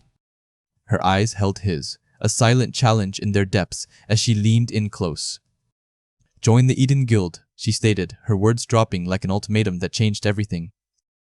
Shin Sung-hin, a player with a hidden past, found himself listening intently as Kim Miso extended a formal invitation to join the prestigious Eden Guild. She spoke with unwavering confidence, detailing the guild's reputation as a player's paradise, a place where anyone could thrive. His gaze was distant, his thoughts already miles away from the luxurious room, pulled back to a time he tried to forget. Before his regression, he had been a simple member of a small guild, finding a quiet sense of comfort in belonging to something. That fragile comfort shattered during a devastating incident, leaving him with the bitter taste of loss and helplessness. He realized then that such bonds, no matter how warm, could become shackles, hindering his growth and holding him back from true power. A soft apology left his lips, a polite refusal to an offer many would kill for, but his path was now a solitary one. He looked away awkwardly, surprised when Miso, with sharp insight, asked if he was planning to establish a solo guild. Miso, daughter of a major corporation's chairman, simply smiled, reminding him of her background as if that explained everything. Her eyes held a knowing glint, a confidence forged in boardrooms and high-stakes negotiations, not just dungeons. Our protagonist could only stare. Taken aback by her keen perception, it was clear she was far more than just a guild recruiter. He chuckled to himself, recognizing the calculated move. She knew his plans, yet still laid out her cards, offering a partnership. A shrewd negotiator, she had instantly turned his rejection into an opportunity for a mutually beneficial relationship. The next day, a cheerful real estate agent stood before him, tablet in hand, ready to finalize a deal. They quickly settled the terms for his new place in Playertown, a significant step towards his independent future. The agent seemed genuinely pleased with the swift transaction, beaming as she prepared to leave. He mused to himself about the unusual ease of the process, how the entire waiting list for the property had simply vanished. From his new apartment window, he gazed out at the city, a quiet moment of reflection after the recent whirlwind. A new chapter had truly begun, filled with rapidly changing situations and the lingering confusion of his sudden regression. Days blurred into a fog of trying to comprehend the incomprehensible, sitting alone, grappling with a reality that defied logic. He had no clear answers, no map for this new life, only the echoes of a past that refused to stay buried. Then, a forgotten sensation ignited within him, a primal energy he hadn't felt in years, stirring his very core. His hand pulsed with power, the rush of blood thrumming through his veins, a vivid reminder of his latent strength. It was the fire of youth, a raw, untamed energy demanding action, refusing to be contained any longer. His fist clenched, and with it a new resolve solidified. This time he would live differently. The faces of his past comrades flashed through his mind, a silent vow to honor their memory by forging a new path. This time he would not be pathetic. He would rise above his past, stronger and unburdened by old limitations. He stood ready to face the player world head-on, no longer a follower, but a force to be reckoned with, on his own terms. Soon after, his phone rang, and it was Kim Miso again, her voice carrying a hint of urgency. He listened, his brow furrowed slightly as he processed her words, another unexpected development in his new life. Across town, reporter Park Jong-min from the Player magazine was on a call, his office abuzz with news of our boy's rapid rise. The reporter, an S-rank journalist, acknowledged the buzz, mentioning Miso's name as part of the growing intrigue around him. Later, Miso approached him by his car, her expression serious as she presented a new proposition. She revealed plans for a 4-person free team, inviting him to explore an unconfirmed gate, a dangerous but rewarding venture for players under level 120. His eyes lit up, a surge of pure excitement overriding his usual calm. He practically jumped at the chance. Miso looked genuinely surprised, a slight flush on her cheeks, clearly not expecting such an eager reaction after his earlier refusal. He laughed, a little embarrassed by his own enthusiasm, but the prospect of entering a gate was too thrilling to contain. Predictable dungeons, he knew, were like a puzzle with fixed patterns and set entrances and exits. Shifting gates, however, were dynamic, their layouts changing, monsters transforming, and exits moving during a raid. This was the fundamental rule of the player world. Immense danger promised even greater rewards, a truth he now embraced. Unconfirmed gates held a special appeal, offering a first-time bonus system that guaranteed a high-rank artifact. He suspected Miso had significant experience with such perilous expeditions, given her own formidable gear. As they discussed further details, Miso pulled out her phone, checking something with a distracted air. He watched, a hint of confusion in his expression, wondering about the reason for her sudden distraction. Her lock screen flashed, revealing a solemn memorial, a stark reminder of personal loss hidden beneath her composed exterior. She quickly stammered an apology, flustered and embarrassed by the unexpected glimpse into her private grief. Mumbling about her mind being a mess, she quickly switched the screen, her composure momentarily broken. He remained silent, a quiet understanding dawning on him. Everyone, even someone as capable as Miso, carried their own burdens. Back in his apartment, he stood by the window, the city lights reflecting the complexities of his own past. His own history remained a closely guarded secret, particularly the truth of his regression, a power he could not reveal. If anyone were to discover it, the consequences would be immense, creating an unbearable burden he wasn't ready to face. The thought of his secret becoming public knowledge sent a shiver down his spine, a constant threat to his newfound freedom. He found himself wondering about his old companions, the faces of his former guild members surfacing in his memory. They had shared years together, a bond that, despite everything, still held a place in his heart. In the opulent VIP room of the Kiden Guild, Jo Jin-ho, a powerful S-rank player, watched Miso intently. He teased her about being engrossed in her phone, suggesting her interest in our boy might be more than just professional. Miso, ever composed, denied his playful accusation, explaining her focus was purely on his unique abilities. She highlighted his exceptional skill in maintaining the stun debuff, a feat even she struggled to match. Jingho was clearly impressed, a new respect for him forming in his mind, acknowledging the rising talent. Still, a confident smile played on his lips, a subtle reminder that while others might rise, his own formidable power remained unchallenged for now. Shin Sang-yoon, a player known for his unique abilities, found himself in a world where gates to other dimensions were a constant threat. The familiar sights of the Jamshil training ground, a place of constant activity for awakened individuals, served as a backdrop to his day. An urgent call from Miss Kim Miso, a reliable contact, drew his attention, hinting at new developments. He assured her he had time, his calm demeanor belying the ever-present tension of their world. Miso relayed news of an unconfirmed gate near Tuni Station, a detail that immediately piqued his interest. She explained that investigations into the middle checkpoint regions were complete, and she was now sending him details on the inner sections. He acknowledged the information, his mind already racing with the possibilities. A close look at his phone revealed the gravity of the situation, a new challenge emerging from the shadows. The details flashed across the screen. Cerberus, a powerful wolf-like mid-boss known for its 3 heads and heat projection. A wave of excitement washed over him. This was the perfect chance to test his newest skill.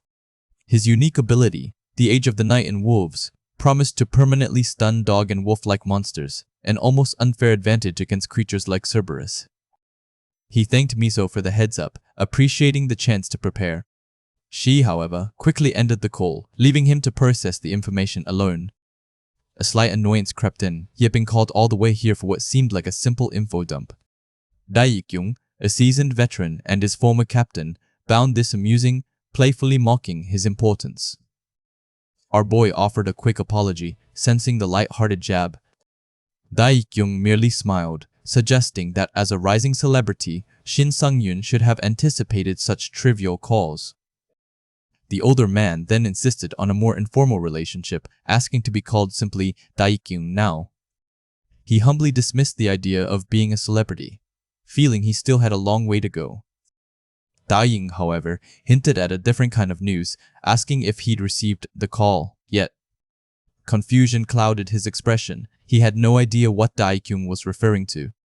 Dae-kyung, with a knowing grin, offered his phone, urging him to see for himself. His eyes widened as he peered at the screen, a sense of dread slowly building. The Player magazine article blared his name, Shin Sang-hyun, a brand new character, in the mix, proclaiming him a new star. The sudden public attention left him utterly shocked, a feeling he rarely experienced.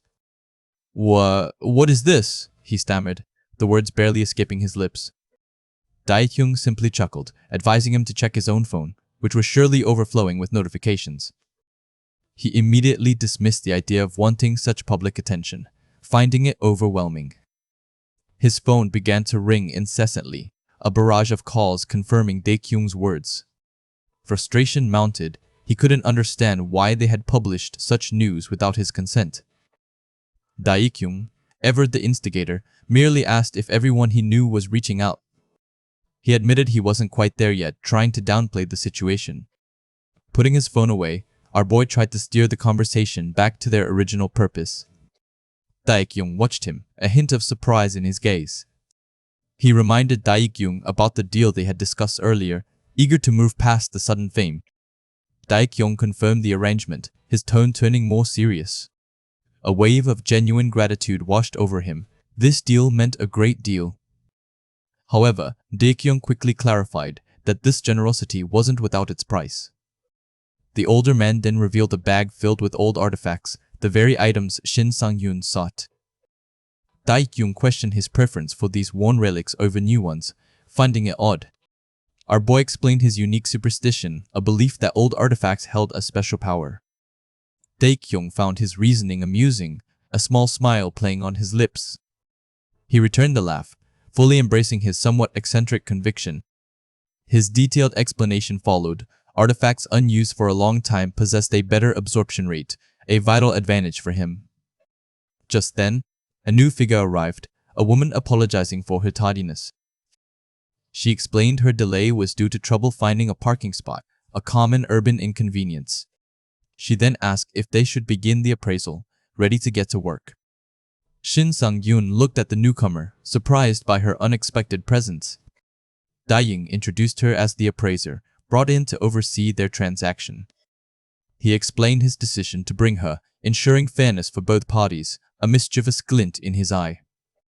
Our boy could only stare, a mix of disbelief and slight annoyance at Daekyung's theatrics. With a focused intensity, the appraiser began her work, her body glowing with the energy of her unique skill.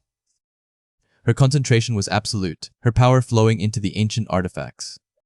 Finally, the appraisal was complete, the energy around her subsiding. She let out a soft sigh, the effort clearly having taken its toll. She confirmed that the artifacts had been fairly valued and their deal could proceed. Daekyung nodded, satisfied, but then turned to Shin Sang-yoon with an unexpected request, a demonstration of his sword skills. Our boy's eyes widened in surprise. This was not what he had anticipated. Daekyung, holding his weapon, merely offered a confident smile, ready to challenge him. Shin Sang-yoon, ever humble, tried to deflect, suggesting Daekyung was far too skilled to need his advice.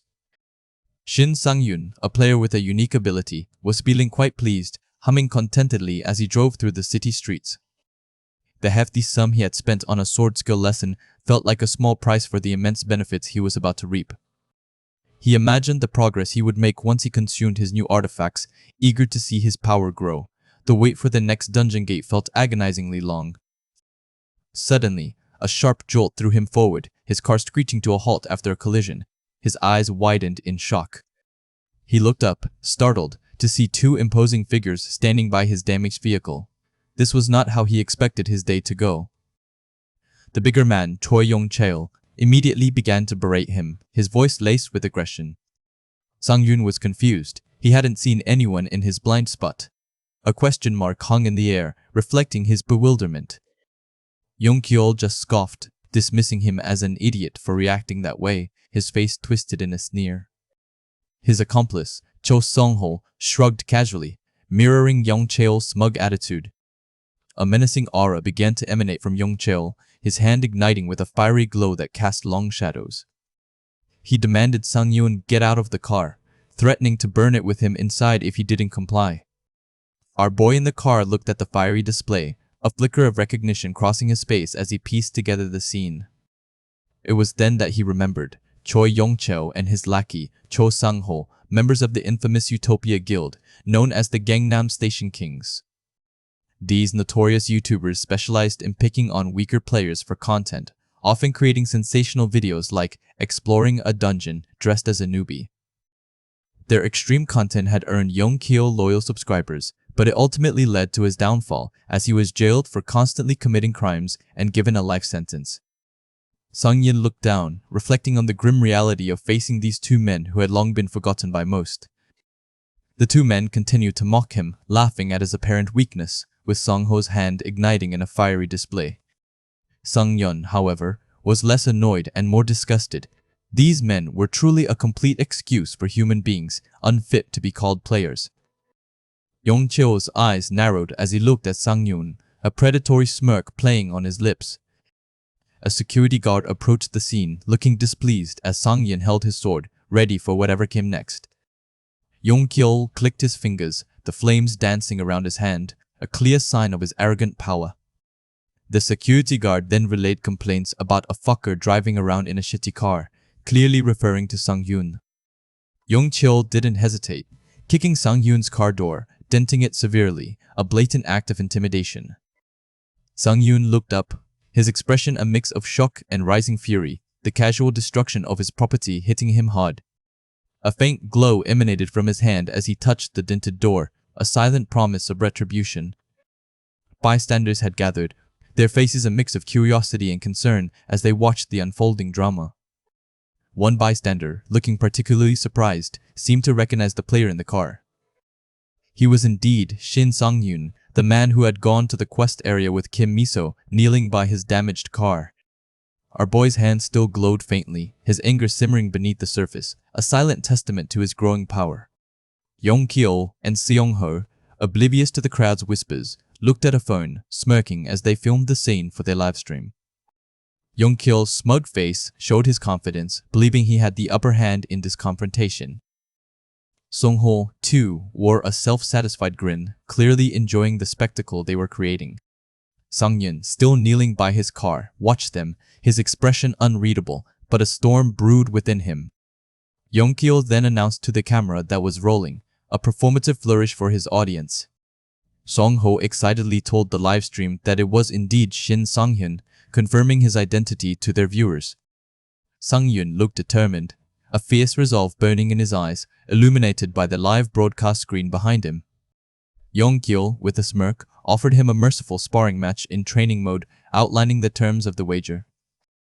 Sang-hyun, however, had his own terms for the deal, his face contorted in a furious snarl as he proposed a counter-wager. Yong Kyo was taken aback, his smug expression faltering as he heard the player's outrageous demand. Both Yong Kyo and Song-ho looked genuinely shocked, the unexpected challenge throwing them off balance. Song-ho looked terrified, seeing the live chat explode with comments about the new wager, 500 million won and their wrists. Yong Kyo cursed under his breath, realizing the implications of Sang-hyun's challenge, his frustration evident. His face was a mask of anger and frustration, trapped by his own hubris and the demands of his live audience. Sang-hyun, now standing calmly, simply asked what was wrong, his eyes glowing with newfound determination. The player town plaza shimmered as training mode activated, setting the stage for their battle. The crowd murmured, wondering if it was truly Shin Sang-hyun about to fight, sensing the gravity of the situation. Our boy activated his power, enveloped in a barrier effect as the training mode officially went active. Yong Kyo responded, his own power flaring with fire and purple hexagons, ready to meet the challenge. Song-ho held a floating screen displaying the training mode information, still trying to process the escalating wager. Sang-hyun looked ready, his stance firm, acknowledging the start of the match with a quiet resolve. Yong Kyo, still confident despite the high stakes, smiled, ready to prove his superiority. Suddenly, Yong Kyo's face twisted in surprise, caught off guard by an unexpected move.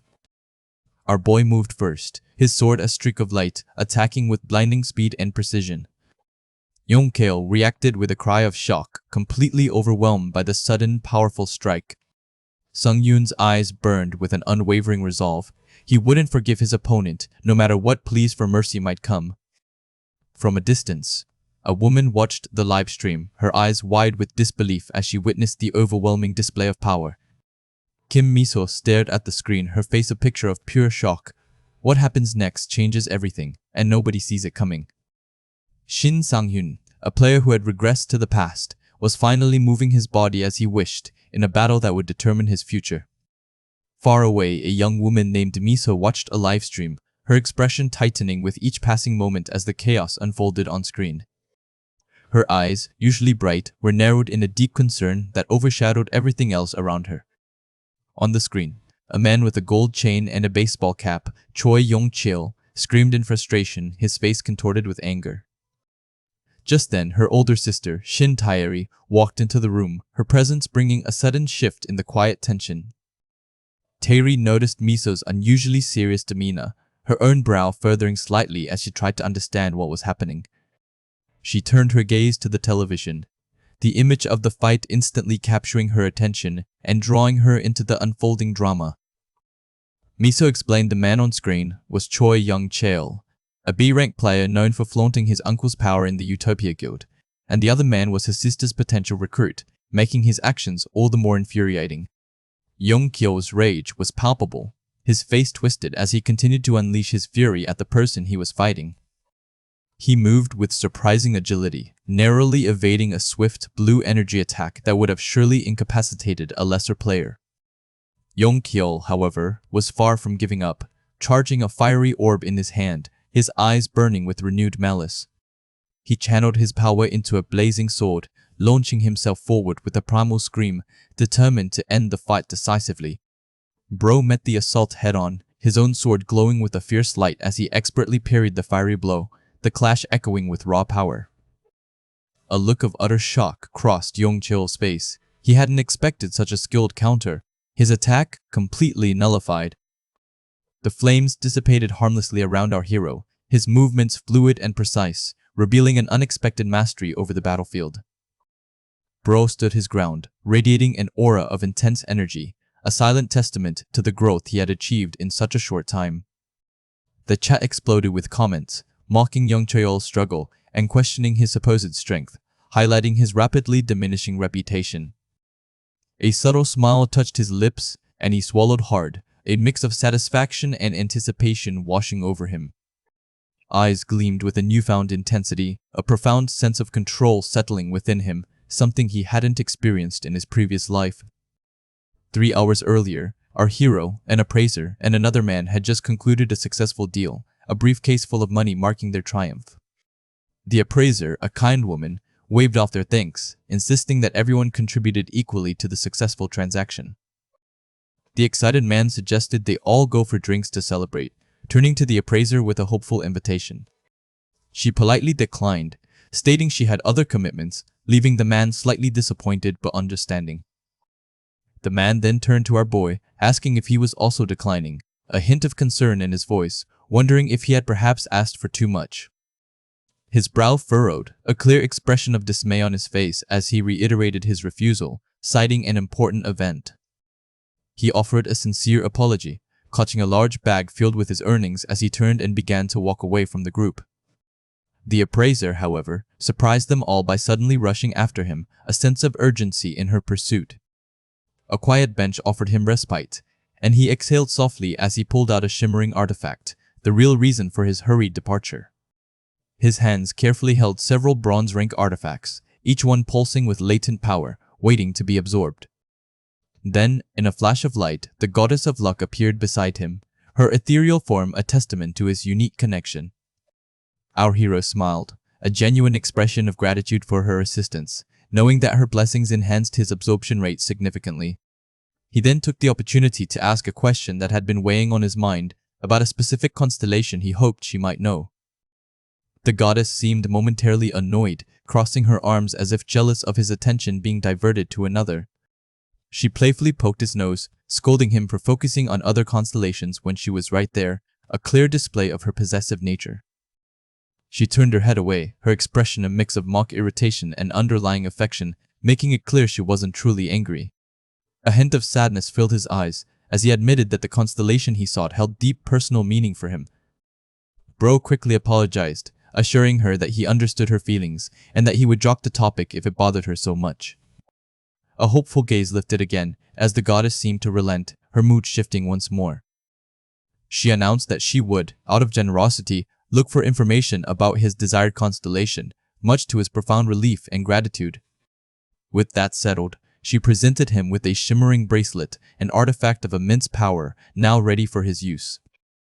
A powerful blue light enveloped him, signaling the successful synchronization of the artifacts and the surge of new power within his body. The light swirled around the bracelet, its energy merging seamlessly with his own, preparing him for the next stage of his transformation. My guy looked down at the manifested food, his hair now glowing white, a visual representation of his enhanced state and growing hunger for power. He drooled, his eyes wide with anticipation, ready to devour the mana-infused meals and integrate their power into himself. The gaze was intense, focused on the feast before him, understanding that each bite would bring him closer to his ultimate goal. Back in the present, his hair had returned to black, and he stood in a fighting stance, his sword glowing, ready to face whatever came next. His opponent, however, was visibly shaking, the live chat mocking him, clearly outmatched and losing his composure entirely. He stood firm, his expression unwavering, his determination a stark contrast to his opponent's crumbling confidence. He unleashed another fiery attack, screaming insults, convinced that his trick would finally seal his opponent's fate. The flames roared towards him, a destructive wave meant to overwhelm and consume him completely. Moving like a phantom, he effortlessly dodged the inferno, his body reacting with a speed and grace that defied expectations. Miso gasped in terror, but Tairi remained calm, a knowing smile playing on her lips, confident in his abilities. Her confidence was absolute. She knew he was capable of far more than anyone gave him credit for, a true hidden gem. His opponent pressed his assault, his sword blazing once more, certain that this time he would land the decisive blow. He swung with all his might, the fiery blade cutting through the air, aimed directly at his exposed side. He simply sidestepped, moving just enough to avoid the attack, making his opponent's grand effort look futile. The smile widened, a truly menacing grin spreading across his face as he believed his plan was unfolding perfectly. He reached out with his hand, anticipating his opponent's defeat, already envisioning the prize he was about to claim. Then, our hero struck back, his body glowing with a brilliant blue energy, moving with an unexpected counterattack. Our hero launched a powerful, focused strike, the blue energy exploding outwards, catching his opponent completely off guard. The confident smile remained, oblivious to the true nature of the attack that was about to hit him. Then, his hand began to pixelate, an ominous sign that something far more sinister than a simple defeat was occurring. A dark, corrupted aura pulsed from his body, and the true horror of his power began to reveal itself. What happens next changes everything, and nobody sees it coming. Shin Sang-yun, a player with unique potential, found himself suddenly enveloped in a freezing aura. The skill, Forced Freezing, had been successfully applied, encasing him completely in ice. From a distance, two women watched the unfolding battle with keen interest. Shin Sang-yun, trapped and vulnerable, seemed to be at his opponent's mercy. The white-haired woman wondered if he had always possessed magic beyond his known pyromancy, seeing this new development as a significant shift. Her pink-haired companion, a sharp scout, saw potential in his predicament, believing this situation might just reveal something valuable. She leaned in to share her insights. She explained that Sang-yun was a player with access to ailment removal, a rare ability that made him incredibly valuable. She emphasized her confidence in scouting players, urging her colleague to look closer at the deeper reasons behind her intense interest. Her ultimate goal was to recruit him into their organization, a powerful desire that fueled her every observation. She watched the screen intently. Suddenly, the ice surrounding Sang-hyun shattered into countless shards, leaving his opponent in utter disbelief. The bulky man stared, dumbfounded. He questioned how Sang-hyun could have escaped, convinced it should have been impossible for anyone without the A-status ailment removal skill. His confidence wavered. The opponent, a seasoned fighter who valued strength, wondered if this supposedly new player was truly a newbie, given his unexpected resilience. Sang-hyun stood, his form now surrounded by a dark, intense aura, his eyes glowing with an eerie red light. His transformation was complete. The opponent could only stare, bewildered by the sudden, profound shift in Sang-hyun's presence. He had been so confident in his initial assessment. Online viewers, observing the live stream, were quick to notice the dramatic change, remarking on how different Sang-hyun looked compared to moments ago. The opponent, now truly rattled, acknowledged the stark difference in Sang-hyun's aura. He felt a chill, realizing the fight had just escalated beyond his control. He couldn't comprehend what had just happened to make his opponent so powerful, a question that filled him with growing dread. The white-haired woman explained that it was an awakening skill, a rare and powerful ability that few players ever achieved. She speculated it was either transcendence or psychedelic, but given the dark, intense eyes, she leaned towards the latter. She recalled that psychedelic caused extreme exhaustion after use, making her wonder if our boy intended to defeat his enemy without taking any damage. That was some confidence, the white-haired woman mused, to believe he could execute such a demanding strategy. Her companion scoffed, dismissing the idea as impossible, despite sensing something was clearly off about the situation. She remembered Sang-hyun never used such a skill when she was with him, adding to her suspicion and making her question his past actions. The white-haired woman highlighted the immense value of such a skill, especially if it could be acquired easily and rapidly. She then presented two possibilities. Either he had no reason to use it before, or he possessed a hidden method to obtain rare skills rapidly. The pink-haired woman considered the implications, a new tension settling in the room. This could change everything. Lost in thought, she pondered the implications of such a skill. The game was far more complex than it appeared. A brown-haired woman, immersed in her research, looked over the details of an artifact Shin Sung-hyun had recently purchased. The document fluttered slightly as she processed the information, a growing sense of unease washing over her. It was a crimson meditation bracelet, an auxiliary equipment with a minuscule 0.02% chance of possessing the hidden skill psychedelic. She questioned if the bracelet was something that needed to be tested for its hidden ability, a thought that brought a new level of complexity to their analysis. It would require an almost divine level of luck, as if chosen by the goddess of luck herself, to manifest such a rare skill. The odds were astronomical. The skill description for psychedelic confirmed its formidable power. Instant HP recovery, an awakened state for 100 seconds boosting all capabilities, followed by 10 minutes of extreme exhaustion. The opponent, now clearly intimidated and sweating profusely, pondered their wager. His earlier confidence had completely evaporated. He wondered whether they should just turn off old training modic and try again, a desperate thought born of his overwhelming fear. Shin Sang-yin, however, had no intention of stopping, ordering his opponent to get lost. His voice was cold, resolute. The bulky man realized his initial information from Choi Song-ho had been completely false, making him deeply regret ever starting the fight. He tried to put distance between them, but Sung-yin's presence was inescapable, a terrifying force closing in. He glanced back at the spectators, who were now observing his humiliation, their eyes wide with shock and amusement. He understood that Choi Song-ho had been making up lies to mislead him, a betrayal that now cost him dearly. With a decisive move, Sang-hyun declared he would end this, his voice echoing with grim finality. He lunged, a blur of motion. The opponent barely had time to react before the first devastating blow landed. Sang-hyun continued his relentless assault, each strike precise and powerful, driving his opponent further into despair. He reassured the opponent not to worry too much, a chilling calm in his voice, reminding him that training mode would prevent any fatal damage. The opponent cried out, begging Sang-hyun to stop, offering the 500 million won wager as a desperate plea. Sang-hyun calmly accepted the money, but then revealed his true intention. The wager was over, but it was time for revenge.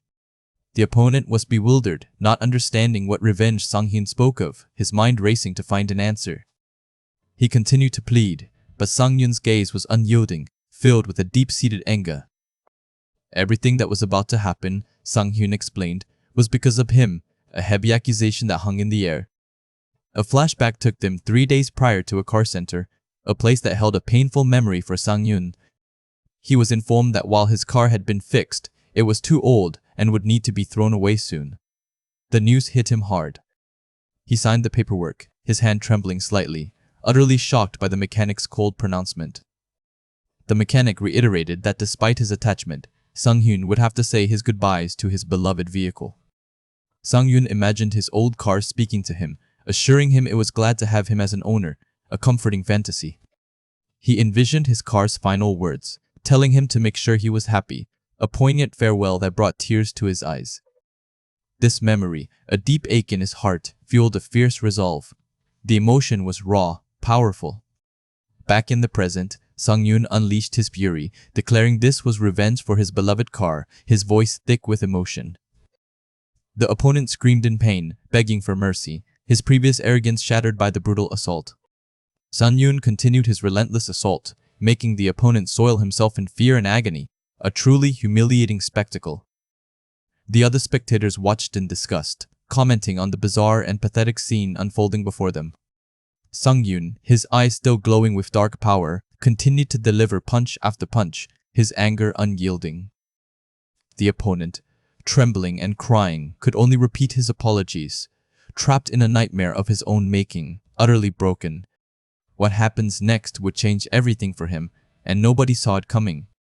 Shin Sang-hyun, an artifact-devouring player, found himself at the center of attention, navigating a world filled with sudden power and unexpected challenges. Metube's reporter, who had been loudly filming, suddenly found his smug confidence dissolving into genuine fear. An unexpected figure caught his attention, a figure of authority stepping into the chaotic scene. It was Moon Baekhyun, the Kangdong region manager from the prestigious Utopia Guild, an unexpected presence in this mess. With a bow, the manager offered his apologies, the weight of the situation clearly settling upon his shoulders. Standing casually over his defeated opponent, he remained unfazed by the broken ground and the unconscious figure below him.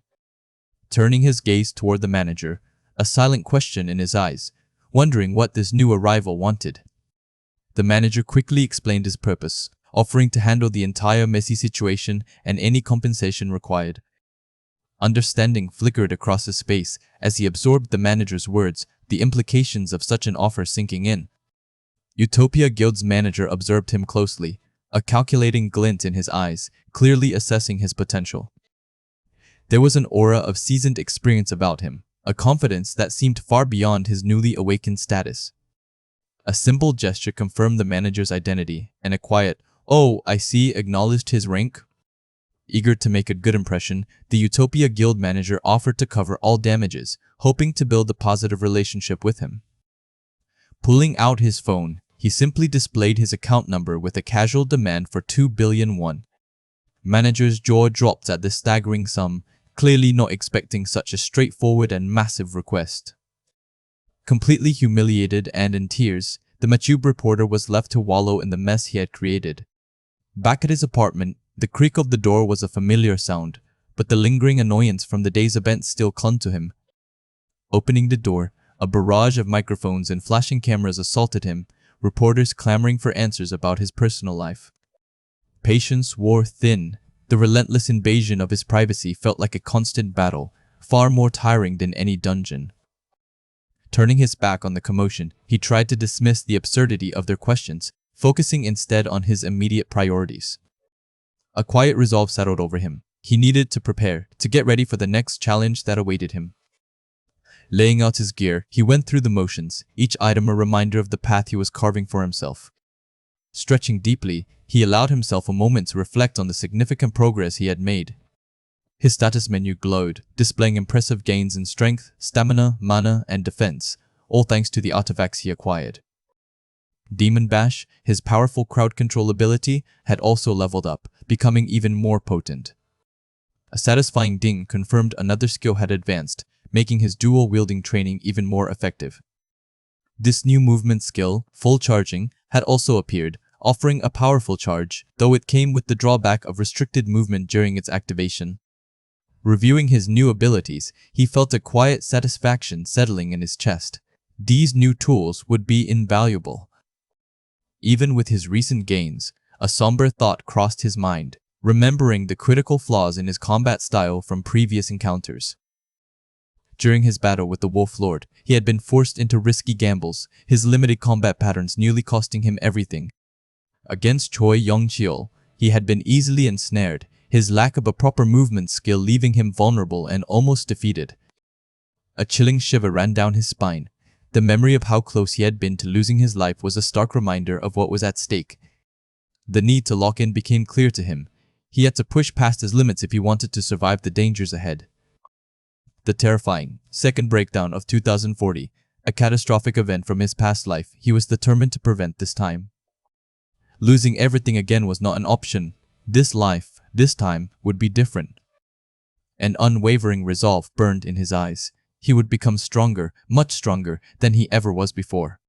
He would become like the mysterious figure who had saved him in his darkest hour, a beacon of strength and hope. A sudden ring from his phone broke his intense contemplation, pulling him back to the present. Answering the call, a slight hesitation in his voice, he wondered who would be calling him at such a moment. Reporter Park Jong-min was calling to confirm their interview, a detail he had completely forgotten. Panic washed over him. He was completely screwed. The interview had slipped his mind entirely. Quickly, he checked the time, remembering the gate raid was scheduled for 7 p.m. His phone screen glowed, 1045. The interview was in 15 minutes, and he was nowhere near ready. Still lurking, the reporters were eagerly awaiting his attention, a stark contrast to his own frantic rush. With a surge of red energy, he activated his psychedelic skill, a desperate measure to enhance his speed and make it to the interview on time. His eyes glowing, he bellowed for everyone to get out of his way, transforming into a blur of motion as he dashed out. Reporter Park Jong-min sat patiently at the cafe, unaware of the chaos that had just ensued. A sudden commotion at the entrance made him look up, a flicker of surprise crossing his face. Bursting through the door, he still radiated a faint red aura, clearly having pushed himself to his limits to get there. Noticing his disheveled state, the reporter calmly invited him to take a seat, a hint of curiosity in his eyes. Gasping out a thank you, his chest heaving from the exertion, the rapid journey having taken its toll. Unable to ignore his peculiar appearance, the reporter commented on how interesting he looked, the red aura still faintly visible. He quickly tried to brush off the observation, forcing a laugh and denying he had just come from a dungeon, though his appearance said otherwise. The interview began, with reporter Park steering the conversation toward the recent events in the quest area. Observing him with a knowing smile, the reporter sensed the immense pressure he had been under recently. Taking a sip of his coffee, he felt a flicker of surprise in his eyes as he heard how much attention he was truly receiving from other players. Park then mentioned the countless guilds interested in recruiting him, even hinting at the powerful Eden Guild. Taken aback, he realized it wasn't just local guilds showing interest when the reporter revealed the truth. A total of 5 foreign guilds had made an official request to the Korean Player Association, a move unheard of for a new player. Explaining the unprecedented nature of their interest, the reporter highlighted his rising importance in the global player community. Sitting quietly, he processed the news. This was far more significant than he had initially imagined, and it brought a new layer of complexity to his life. Later, making his way to the Chunwi Station Gate appearance, his mind was still reeling from the reporter's revelations. Pondering the true strength of these foreign guilds, he wondered if they truly operated on a different level than what he was used to. His thoughts were interrupted by a familiar voice, and he looked up to see Kim Miso waving at him. Surprise flickered across his face as he registered her presence, a new dynamic added to the impending raid. Kim Miso stood there, flanked by 2 other formidable women, making it clear that this gate raid would be anything but ordinary. Shin Sung-hyun, a player with a mysterious past, found himself meeting new allies before heading into a dangerous gate. His sister, Kim Miso, had brought along a highly anticipated new member, a request she had been making for some time. This was Shin Tae-ri, a formidable player also part of the Keaton Guild. Sang-hyun quickly recognized her as the famed Shadow Assassin, one of Korea's greatest players whose reputation even spread overseas. Her mere presence had the power to shake guild rankings, and he felt a strange sense of luck at encountering such a high-ranked individual after his regression. He knew this meeting could change the course of his future, a thought that brought a nervous smile to his face. Terry then made an unexpected request. She wanted to fight him. Miso was shocked, but Sang-hyun, seeing this as a rare opportunity, readily agreed. He saw it as a chance to gauge his growth and identify areas for improvement, even if he didn't expect to win. His sister didn't seem to recall the conversation, but Tae-ri insisted she had mentioned it. The tension in the air was palpable, yet Sang-hyun remained calm, ready for whatever came next. It was an honor, he explained, to test his current strength against a nationally top-ranked player. As the fight began, Tae-ri manifested her weapon, and an intense aura surrounded her, signaling her readiness. He knew this would be a difficult battle, but his determination only grew stronger. Her presence alone was a force to be reckoned with, a vibrant display of raw power. Our boy prepared his stance, his grip firm on his blade, ready to face the challenge head-on. His eyes glowed with resolve, a silent promise to push his limits in this encounter. Miso watched from the sidelines, completely bewildered by the sudden shift in atmosphere. Tae-ri made the first move, a swift lunge that cut through the air with terrifying speed. She moved like a blur, her attacks leaving trails of blue energy in their wake. He tried to match her speed, his own sword a dark streak against the vibrant energy. The clash of their weapons echoed through the quiet street, a sharp, metallic ring. Sang-hyun, seeing her speed, quickly realized his current physical capabilities weren't enough to react in time. He knew he had to predict her every move, relying on foresight rather than raw reflexes. Tae-ri was impressed by his ability to anticipate her attacks, noting his incredible focus. He narrowly avoided her relentless strikes, each dodge a testament to his quick thinking. Her movements were fluid and deadly, a whirlwind of blades and focused power. From above, she saw him struggling, but also adapting, a rare quality in an opponent. Miso stumbled back, overwhelmed by the sheer intensity of the battle before her. Our boy was surrounded by a glowing barrier, absorbing the impact of her blows. A bead of sweat trickled down his temple, a physical sign of the immense pressure he was under. She then decided to increase her effort, moving even faster, pushing Sang-hyun to a radical decision. Miso watched, worried, thinking he was crazy to close his eyes against such an opponent. The skill gap was so vast, she couldn't comprehend his strategy, fearing for his safety. Sang-hyun, recalling past experiences, decided to completely ignore his sense of sight and rely purely on instinct. Energy swirled around him, a visible manifestation of his heightened senses. His closed eyes concealed a new way of seeing, a deeper perception of the battlefield. He moved, striking out with a precision that defied his lack of vision. The clash was sharp, and Tyree's expression shifted from intrigue to genuine surprise. His instincts proved sharp. He managed to block a second strike, further impressing her. She remarked on his veteran-like experience, a rare compliment from such a powerful fighter.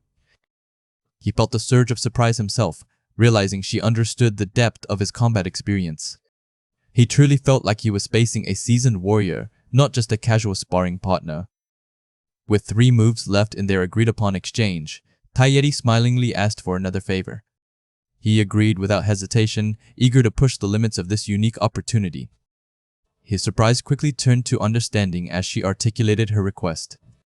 She asked to skip the remaining moves and unleash her full power in one final strike. Miso protested, but Taeyeri, intrigued, agreed, sensing Sang-hyun's serious intent. Our boy prepared himself, every muscle tensed, ready for the ultimate test. His eyes narrowed, focused entirely on the challenge ahead, knowing the stakes were high. His sister pleaded with Taeyeri, worried for him, but Taeyeri remained resolute. She warned him that she wouldn't hold back, as training mode wasn't engaged, and her skills were harder to control without it. Sang-hyun accepted, knowing that just keeping up with her at full speed would be a success in itself. Taeyeri then prepared, her posture coiled like a predator about to strike. Her eyes glowed with fierce intensity, signaling her intent to treat this as a real battle. Our boy braced himself, his mind clear, ready for the impact of her full power. He didn't even have time to prepare, he had to be ready already, so he launched his attack. The world around them blurred, a testament to the speed of their impending clash. He decided to attack the space where she would appear, rather than her directly, catching her off guard. A flicker of surprise crossed her face, a rare sight for such a formidable opponent. But Taeyeri, with blinding speed, activated her shadow illusion skill, vanishing from his attack path. He looked around, startled, as she reappeared behind him in an instant. Before Sang-hyun could react, she landed a swift punch to his face. Miso cried out in alarm, rushing to his side, her face etched with worry. Taeyeri looked on, her expression unreadable, as Miso checked on her brother. Our boy, recovering from the blow, assured his sister he was fine, though smoke still rose from his head. He was, however, surprised that Taeyeri had used a skill, even in their full power exchange. What happens next changes everything, and nobody sees it coming. Shin Sang-hyun found himself on the cold ground, his head throbbing after a sudden impact, wondering if his nose was broken. A small bandage now adorned his nose, and a look of surprise crossed his face as he processed the situation. Shin Taeyeri quickly apologized, explaining her skill had activated purely out of reflex, genuinely asking if he was alright. Her hand extended to him, a gesture of concern that softened the abruptness of the situation, a silent offering of comfort. Taking her hand, he felt a strange connection in the moment as she helped him up, both smiling slightly. He looked at her, a faint blush on his face, a silent acknowledgement of the unexpected intimacy of their exchange. With a playful smile, Taeyeri declared it would be great if they could have a serious conversation, hinting at future encounters. Miso, their companion, watched the exchange with a mixture of shock and amusement as Taeyeri proposed the call later. He looked surprised by the casual suggestion, while Taeyeri and Miso shared a quick handshake, Miso letting out a small laugh.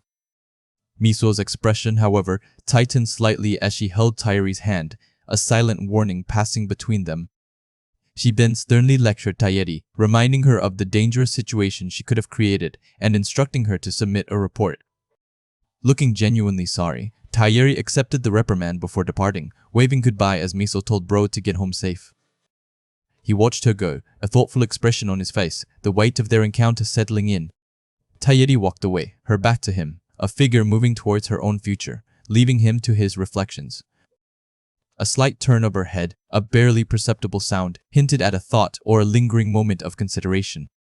Then, a sly smile played on her lips, a silent promise of their next encounter, a challenge accepted.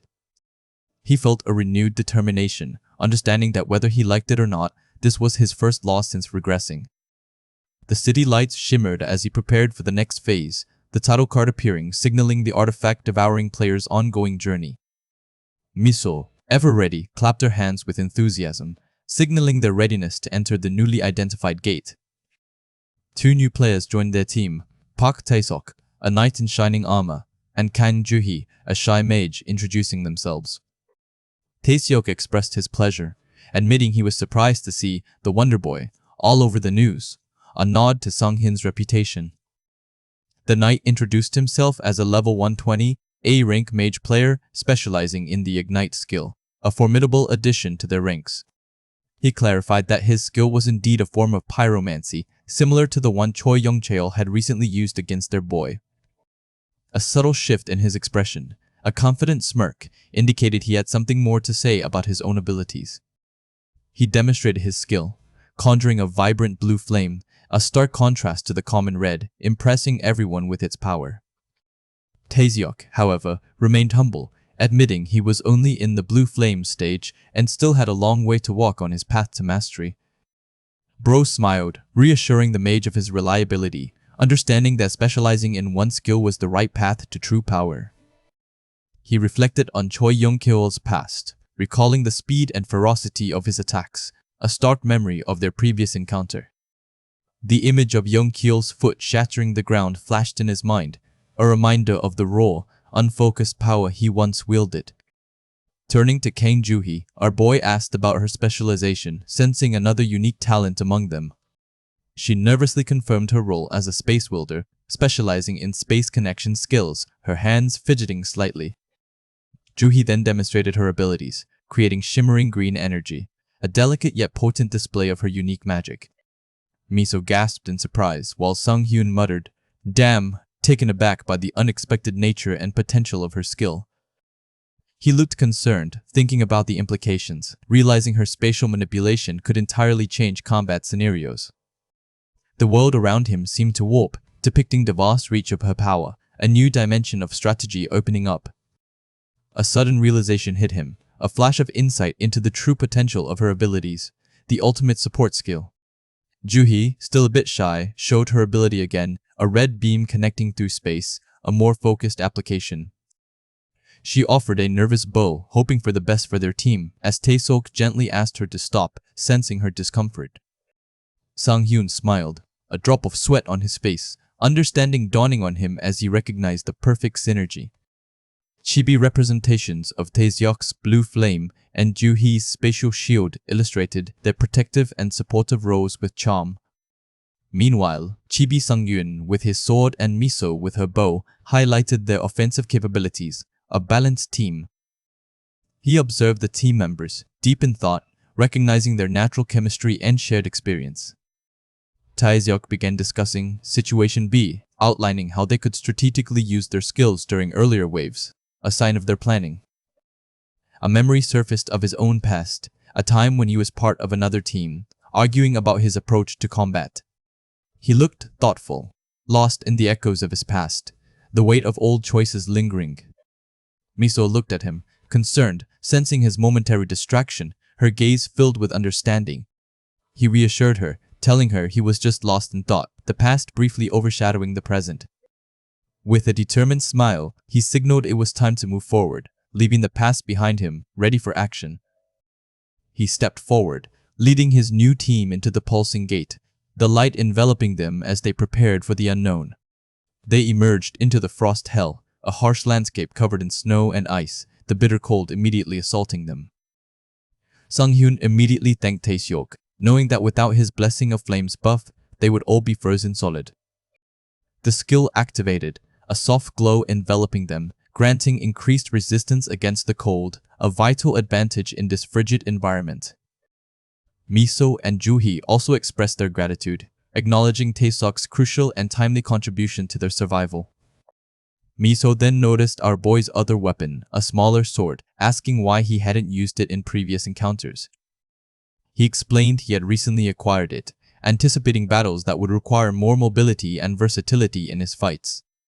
He admitted, with a sheepish smile, that his diverse skill set sometimes made it hard to come up with excuses for not using certain weapons.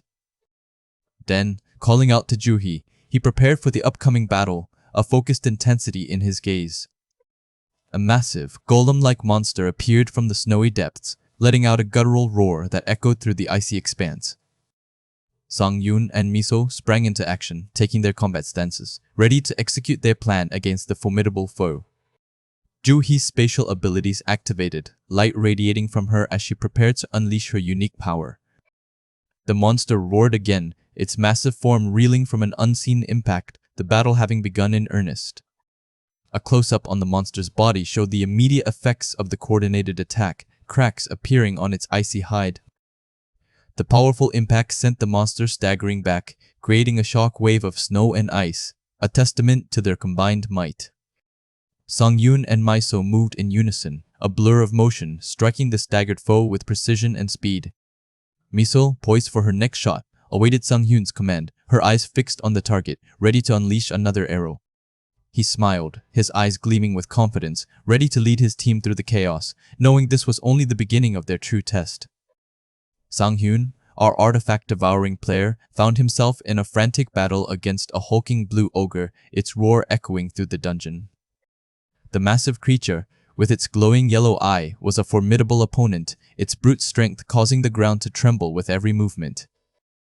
A powerful blow landed, shaking the entire area as Sang-yoon's allies braced themselves against the impact. One of his teammates, a mage named Taesok, quickly prepared a spell, calling out his readiness to assist. Across the battlefield, Kang Juhi, the archer, nocked an arrow, her aim steady as she prepared to unleash her own attack. The air crackled with energy as Sang-yoon surged forward, a blue aura radiating from his body. He moved with incredible speed, a blur of motion as he closed the distance to the monstrous ogre. The combined efforts of his team culminated in a powerful, concentrated strike, impacting the ogre with immense force. The creature recoiled, a wave of energy pushing it back as the attack made its mark. A guttural cry escaped the ogre, signaling that it had taken significant damage from the assault. Sang-yoon followed up relentlessly, his sword glowing with an inner light, ready for another devastating blow. He struck again, driving his blade into the monster, a torrent of purple energy erupting from the impact. The ogre roared in pain as Sang-yoon's attack connected, its massive body staggering under the force. He called out to Kang Juhi, urging her to prepare for another attack, his eyes gleaming with determination. She responded quickly, a green energy orb forming in her hands, ready to launch her next spell. The ogre, however, was not yet defeated, its single eye glaring with renewed fury as it prepared to counter. It let out another deafening roar, its massive form shaking as it gathered its strength. Sang-yoon stood firm, his expression resolute, ready to face whatever the monster would throw at him. A sly grin played on his lips as he taunted the ogre, questioning if it truly believed it had him cornered. The ogre responded with a furious snarl, lunging forward with unexpected speed. But Sang-yoon was too quick, dodging the attack with ease, his movements fluid and precise. Kang Johi and Taesok watched, ready to assist, their faces a mix of concern and determination. The ogre roared in frustration as Sang-yoon activated his Demon Bash skill, his body glowing with renewed power. A confident smirk spread across his face, knowing he had the upper hand. He moved with blinding speed, a streak of purple light as he landed another powerful blow on the ogre. His teammates watched in awe as the monster was sent flying, crashing heavily into the snowy ground. They could only stare, their expressions a mix of disbelief and exhaustion, at the sheer power he displayed. Sang-yoon sighed, a quiet, "Phew," escaping him as he finally took a moment to recover from the intense battle. His teammates, still reeling, wondered aloud about the incredible skill he had just demonstrated. Taesuk and Kang Joo-hee exchanged surprised glances, admitting they hadn't expected a single strike to be enough to defeat such a strong monster. Kang Joo-hee, however, smiled knowingly, reminding them that she had warned them about Sung-hyun's surprising abilities. She explained that she had the same reaction at first, and expressed the feeling that this wouldn't be the last time he would surprise them. Sung-hyun let out a small, embarrassed laugh, wondering if her words were a challenge to reveal more of his hidden strengths. He pondered the subtle pressure she seemed to be putting on him, a challenge to showcase all his abilities.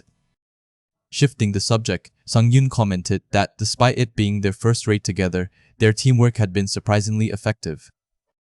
Taesuk enthusiastically agreed, praising Sung-hyun's combat prowess and calling him the best swordsman he had ever worked with. Sung-hyun responded with a slightly awkward, "Yes, thank you," feeling a little overwhelmed by the sudden praise. Kang Joo-hee chuckled, acknowledging that Sung-hyun's impressive fighting style gave Taesuk the opportunity to fully unleash his pyromancy skills. He nodded in understanding, realizing that mages like Taesuk often had to rely on support skills if they didn't have a reliable swordsman to protect them. Taesuk's face glowed with happiness, a clear indication that he was thrilled to have been able to fight at his full potential. Kang Joo-hee then asked Sung-hyun about the powerful skill he had used earlier, a hint of curiosity in her voice. Before he could answer, another wave of monsters appeared, forcing their attention back to the fight. The new threat was an armored demon ogre, a formidable monster specializing in defense, making it a difficult target. Kang Joo-hee quickly assessed the situation, her expression serious as she realized the danger. She suggested they focus their firepower on the armored ogre, recognizing the need for a concentrated attack. But Sung-hyun had a different idea, asking Kang Joo-hee if she could open a portal directly in front of the armored ogre. She looked at him in surprise, questioning his unusual request given the monster's defensive capabilities. Taesuk quickly interjected, urging Kang Joo-hee to trust Sung-hyun and do as he asked, sensing his conviction. Sung-hyun's eyes narrowed, a determined glint in them as he prepared for his bold move. Kang Joo-hee, despite her hesitation, agreed, opening a swirling green portal directly before the massive ogre. As the portal opened, Sung-hyun leaped through it, ready to confront the armored monster head-on. He landed with a thunderous impact, his sword already drawn and glowing with a fierce light. He activated his full charging skill, concentrating a massive amount of energy for a devastating attack. His teammates watched, stunned, as he charged forward, a blur of power aimed directly at the ogre. The ground beneath him cracked and shattered from the sheer force of his charge.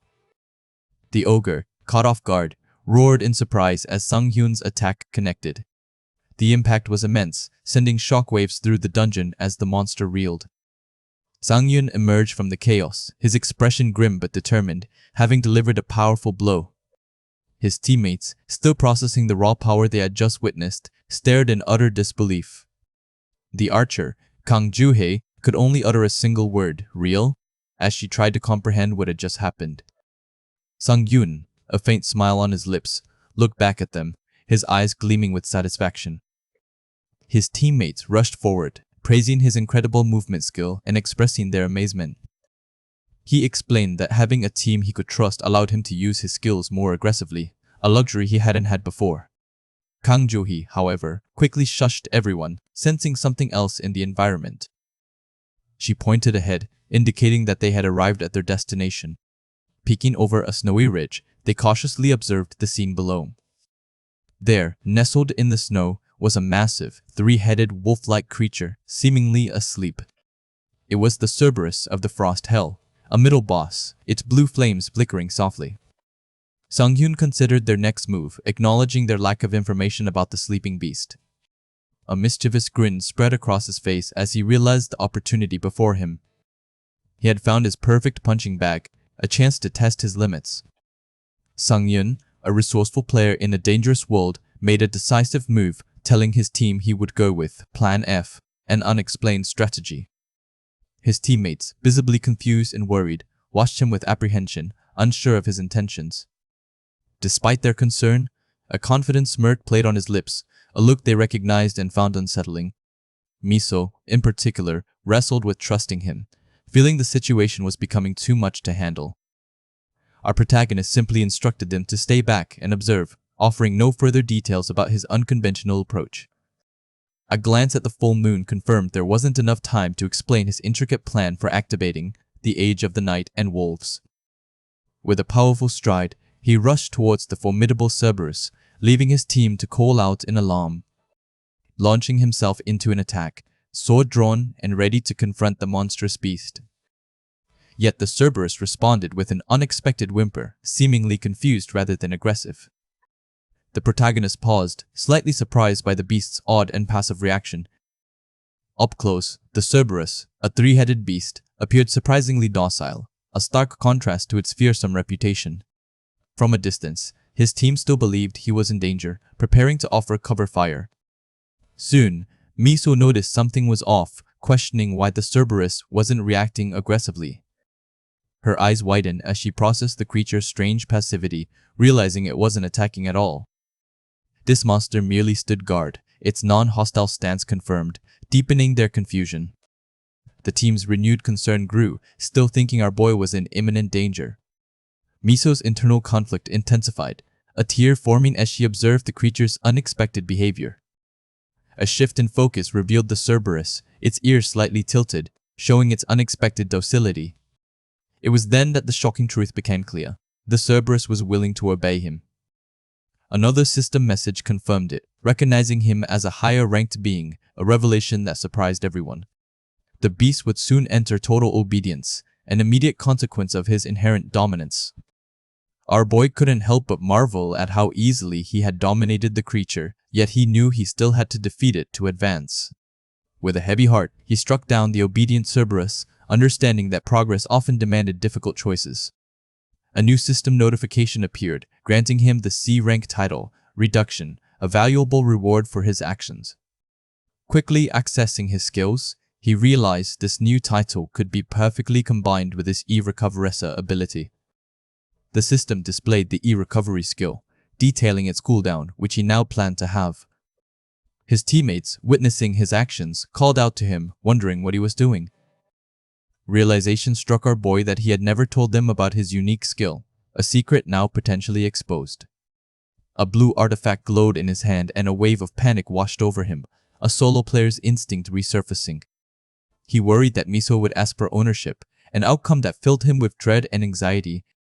Her serious gaze intensified his anxiety, making him fear she would demand the artifact for herself. To his immense relief, Miso unexpectedly declared that he should take it, acknowledging his solo effort in defeating the Cerberus. Our protagonist stammered his thanks, his relief evident in his clumsy words, a reaction Miso keenly observed. The entire team, including Juhi and Taesuk, agreed he deserved the artifact, insisting they hadn't contributed. Sangyun smiled, relieved that his secret remained safe, even if it meant maintaining a misunderstanding. His team prepared to leave, giving him space to do his thing, which further confused him. Miso then innocently asked if there wasn't something he usually did whenever he obtained an artifact. Our boy's eyes went wide with shock. They knew, or so he thought, of his secret ritual. Miso confirmed her long-held secret, revealing she had known for a while, adding to his dismay. She recounted the moment, right after they had cleared a quest area, the start of her observation. As she was about to leave, her curiosity had piqued when she saw him doing something by himself, prompting her to turn around. That was when she discovered his unique skill, a sight that had stayed with her ever since. The memory of that exposure sent a shiver down his spine. A player's unique skill was their lifeline, and having his known was a terrifying prospect. However, Miso had simply concluded he had a ritual, a common misconception among players. A chibi version of him looked utterly baffled, accepting her explanation with a simple, "Oh. Juhi and Miso discussed it, agreeing to give him privacy for his ritual, solidifying the misunderstanding. He realized the misunderstanding was actually a stroke of luck, preventing his true secret from being fully exposed. For now, he decided to embrace the misinterpretation and proceed with absorbing the artifact, the Heart of Ice. Meanwhile, Juhi finished her healing, a green aura surrounding her as she declared it the last one. Her teammates praised her hard work, acknowledging her crucial role in their recovery. The protagonist observed Juhi, noting her exhaustion from the immense effort she had put in. Juhi, however, expressed her doubts, asking if their unconventional plan was truly sound, despite following his instructions. The team stood amidst the fallen ogre bodies, their grim task of collection laid bare for a larger purpose. He confidently assured them that the boss monster would indeed come, driven by its insatiable hunger. His team, however, questioned his certainty, asking how he knew such specific details about the boss. Dodging the question, he quickly instructed Taesuk to set the ogre bodies ablaze, emphasizing the need to lure the boss monster. They followed his command, despite his evasiveness, acknowledging that he had skillfully dodged the question. 20 minutes later, the protagonist noted the time, anticipating the boss's imminent arrival, the air thick with tension. A guttural roar echoed, and his eyes shot open in alarm, signaling the terrifying presence. "Here it is," someone announced, confirming the approach of the colossal beast from beyond their sight. His team swiftly adopted their battle stances, ready for the imminent confrontation with the unknown. A massive, shadowy claw descended from above, revealing the final boss, the grisly big bear of the cold. The sheer scale of the creature loomed over them, a terrifying challenge, and the battle was about to begin. Sangyin, a player renowned for his successful raids, found himself locked in a desperate battle against the colossal enraged bear. This formidable beast, a grisly big bear, roared its defiance across the icy plains, its sheer power threatening to overwhelm them. His team had always relied on his strength for successful raids, but now, facing this monstrous foe, he found himself pushed to his absolute limit. Just a few minutes earlier, the team had gathered, their faces etched with a mixture of determination and concern as they listened to the plan. He had explained the monster's characteristics, how most giant creatures possessed a similar trait that activated when their health reached a certain point. At that critical juncture, they would enter a terrifying gluttony state, their bodies strengthening, becoming significantly more violent, and attempting to devour everything around them. That was why they had stacked up ogre corpses, a grim necessity to ensure they wouldn't become the primary targets themselves. His audacious plan involved manipulating the monster's feed, a risky gambit that relied on precise timing and their combined efforts.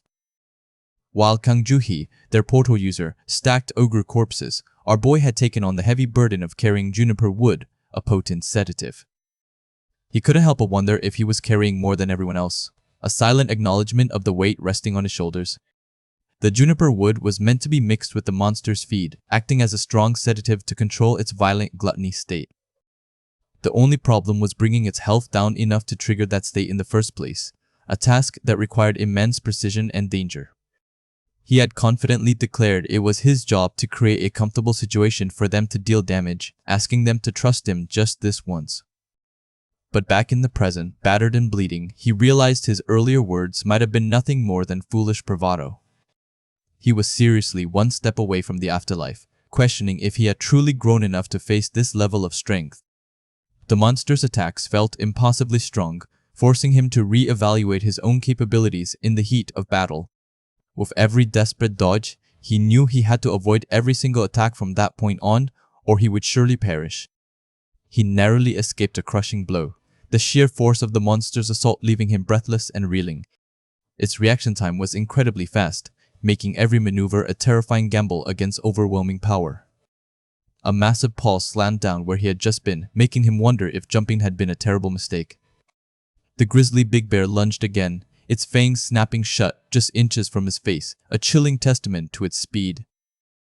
He continued to dance on the edge of death, his body screaming in protest with every strained movement. From a distance, Kim Miso, their archer, watched the desperate struggle, her concern palpable as she called out his name.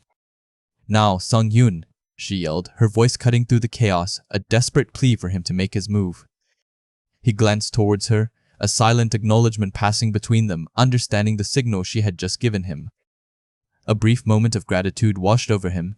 Her distraction had bought him precious seconds, effectively saving his life. The monster's eye glowed with an ominous red light, its fury intensifying as it prepared another devastating attack. Its rage was absolute, focusing all its destructive power on the lone figure before it. With a surge of energy, our boy activated, full charging, readying himself for a counterattack. He plunged his massive sword into the monster, the impact sending shockwaves through the ice. The attack connected, and the monster was momentarily encased in shimmering ice, its movements halted. A system message confirmed his success. The grizzly big bear had been inflicted with EFR easing for 1 second. He let out a breath he didn't realize he'd been holding, relieved that his gamble had paid off. His combination of full charging with the Heart of Ice artifact had worked, despite his doubts about the monster's status resistance. With the monster momentarily stunned, he declared it was his turn, no longer just dodging but ready to strike. He activated Demon Bash Livy 2, his body crackling with dark energy as he prepared to unleash a powerful blow. The system confirmed the activation of his skill, signaling the next phase of their carefully orchestrated plan. He called out to Taeseok, the warrior of their group, signaling for him to prepare his own powerful attack. Taeseok responded with a determined look, ready to unleash his biggest one against the frozen beast. His body glowed with an intense blue flame, channeling immense power for the impending strike. Songyun, dodge! Taeseok yelled, a final warning before unleashing his devastating skill. Our boy looked on, surprised by the sheer intensity of the power Taeseok was about to unleash. Taeseok unleashed his ultimate skill, Blue Flame Flamingo, a torrent of azure fire erupting towards the monster. The massive blue flame slammed into the frozen grizzly big bear, shattering the ice and engulfing the beast. The monster roared in agony as the blue flames tore through its body, a cacophony of pain echoing across the plains. Even Sang-hyun was taken aback, realizing the firepower Taeseok possessed had exceeded his expectations. The monster's eye began to swirl with a golden hue, and blood dripped from its maw as its body started to transform. Its energy was visibly changing, morphing into something far more sinister and dangerous than before. He watched the transformation, a triumphant smile spreading across his face, declaring that they had done it. The damage was enough. The grizzly big bear had officially entered its terrifying gluttony state, just as planned. But Kim Miso, seeing the monster's new form, looked at Sang-hyun with growing concern, sensing that something was wrong. The bear, now in its gluttony state, looked utterly monstrous, its eyes swirling with malevolent intent, its form corrupted and terrifying. It was now a creature consumed by hunger, ready to devour everything in its surroundings, a true nightmare. Our boy stared in horror, wondering if the gluttony state always made monsters look so evil, a stark contrast to the bear they had faced earlier. Taeseok, witnessing the grotesque transformation, questioned if this was truly the gluttony state, noting it had basically become an entirely different monster. He quickly asked about Kang Ju-hee, their portal user, worried about her readiness to execute the next part of the plan.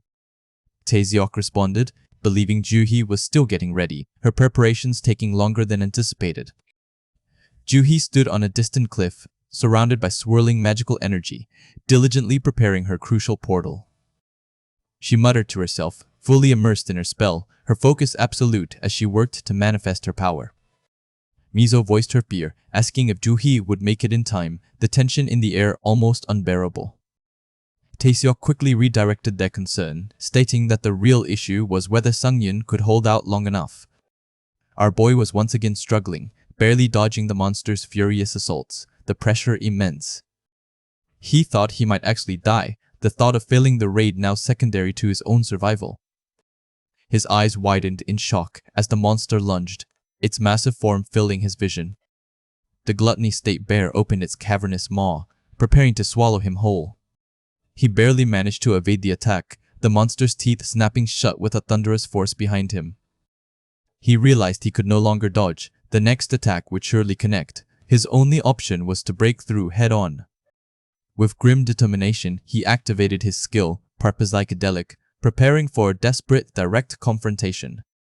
Meanwhile, Ju-hee's portal shimmered into full existence, her preparations finally complete.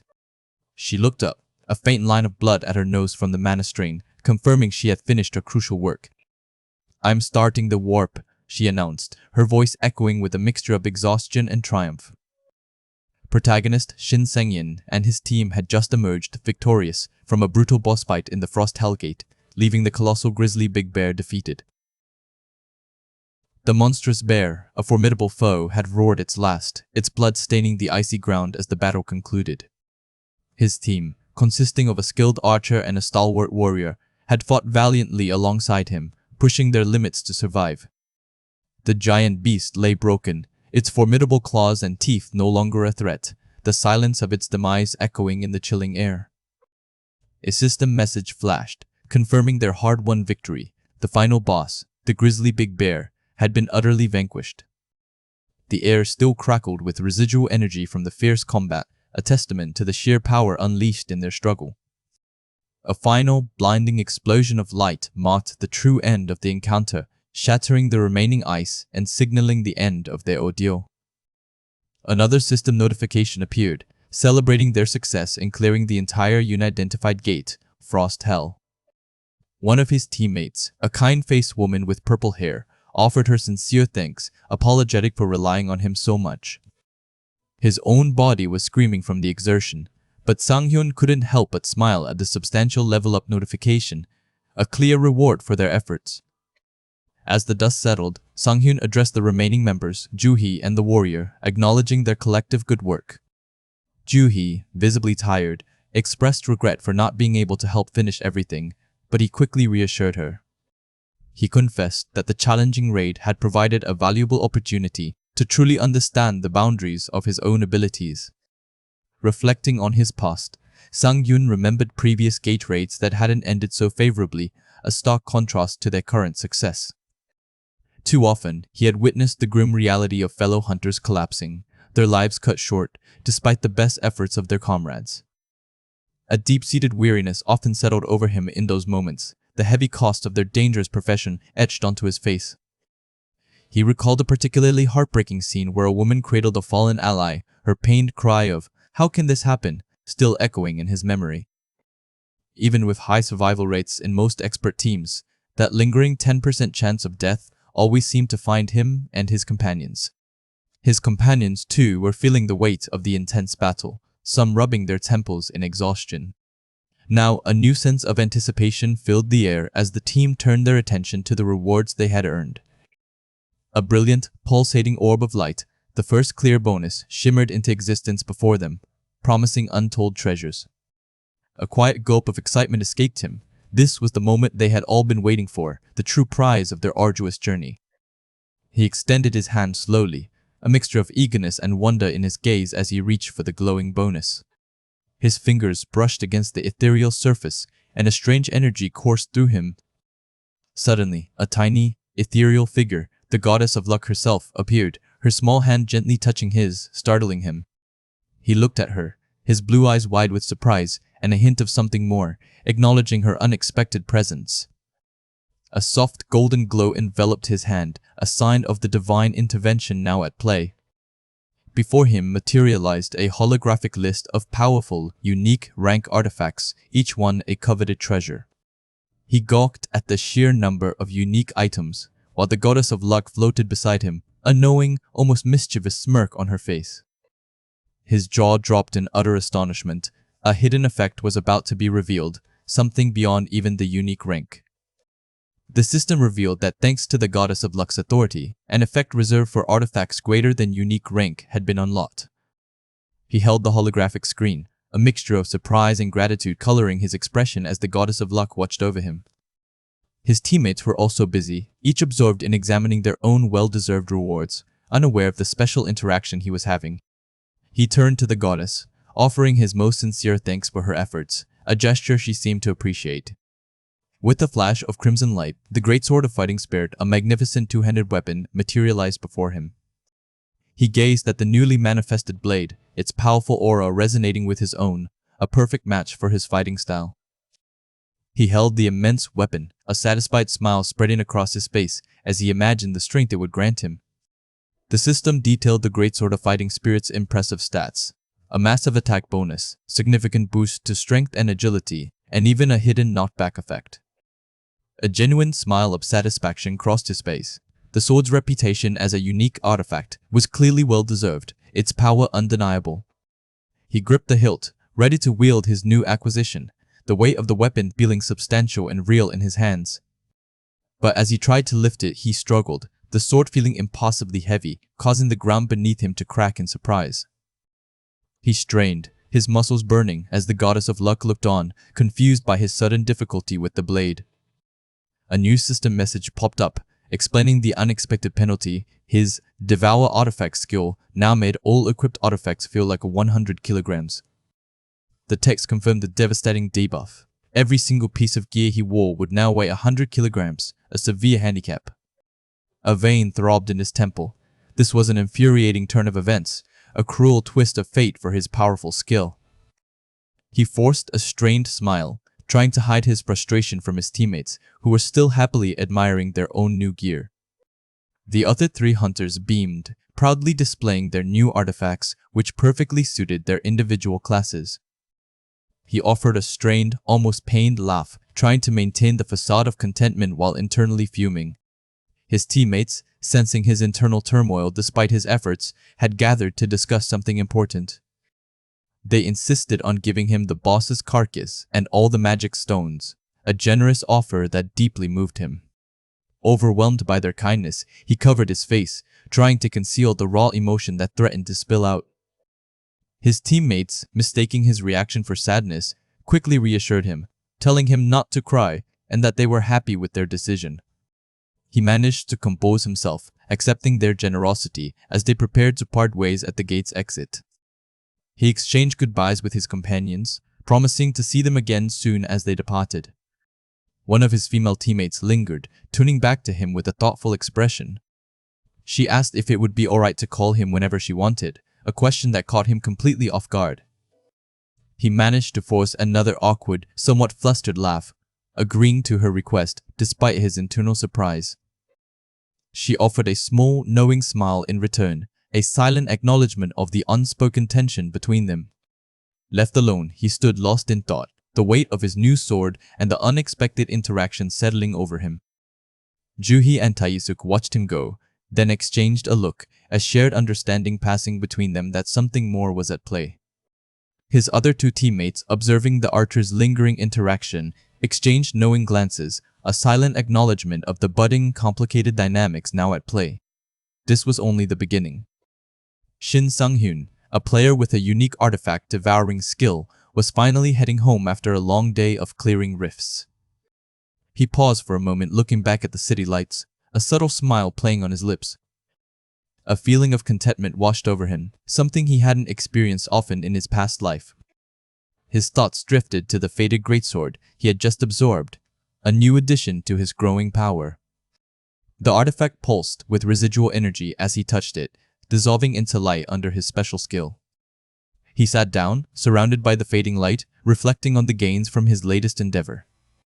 With the new artifact fully consumed, he felt a familiar shift in his power, ready to check his progress.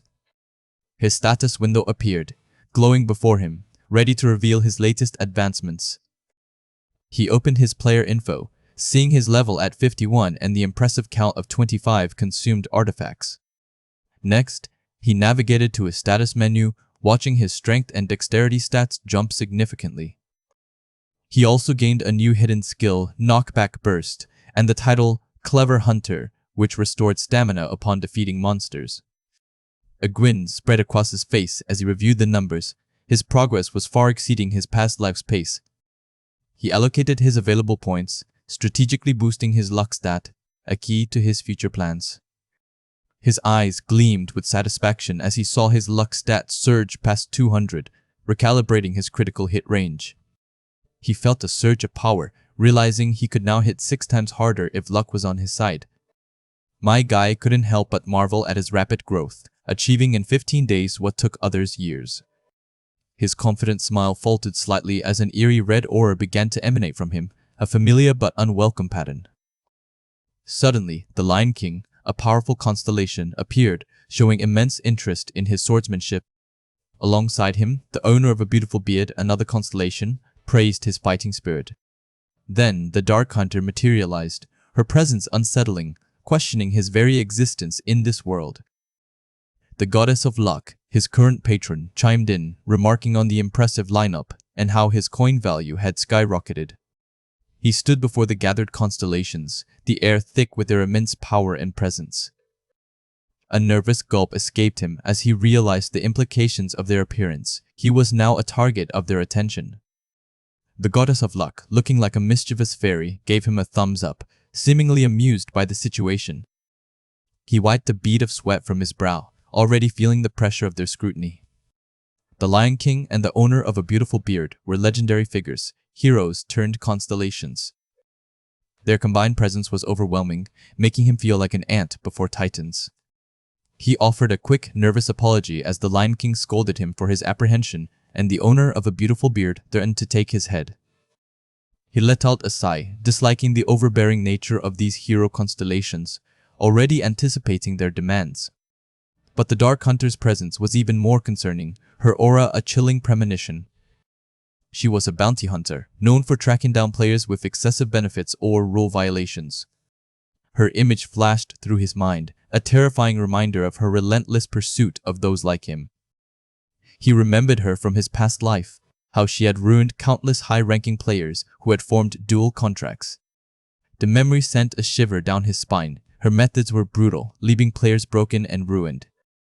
Damn it, he thought. These were not the kind of constellations he wanted to deal with. To make matters worse, their powers, stamina, and strength were exactly what he didn't need right now. Forming a contract with the constellation was a life-changing decision, shaping a player's entire future. But with his goddess of luck, he felt he had enough for now, content with his current path. Yet, a new thought began to brew. Didn't this mean he should aim even higher? Beyond these familiar faces, there were the mythical constellations, beings of immense power. Only a handful of players in history had ever managed to form contracts with such legendary entities. He may not have liked gambling, but he currently had no other choice. A sudden realization struck him. He wouldn't be choosing anyone today. The Lion King was dumbfounded by his refusal, utterly unused to such treatment. The owner of a beautiful beard, however, was intrigued, considering a third visit to recruit him, seeing him as a brother. He stood firm, his resolve unwavering, knowing his answer wouldn't change, no matter how many times they appeared. The Dark Hunter's eyes narrowed, her presence growing more intense. She warned him, her voice a chilling promise that she would one day uncover his hidden secrets. The red aura around him pulsed, the constellations fading away, leaving him alone once more. He let out a weary sigh. This was troublesome, but he knew he couldn't avoid it forever. He checked his phone, the time reading 11,025. Good, he thought. If he left now, he wouldn't be too late for his next destination.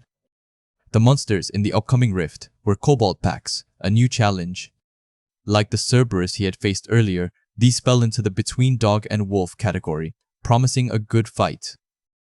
There was no way he was missing out on a jackpot like this, especially with 3 runs a day available. It wouldn't be easy, he knew, but he was ready for the challenge. He smiled, determined to push himself until even the mythical constellations couldn't help but take interest in him. Meanwhile, in the Player Association's Rift Management Bureau, a worker was on the phone, her voice professional. She confirmed her identity as part of the Korean Player Association's Dimensional Bureau. Her eyes widened in shock as she received urgent news. A rift had appeared, and not just any rift, but a dangerous one at Exit 1 of Bupyeong Station.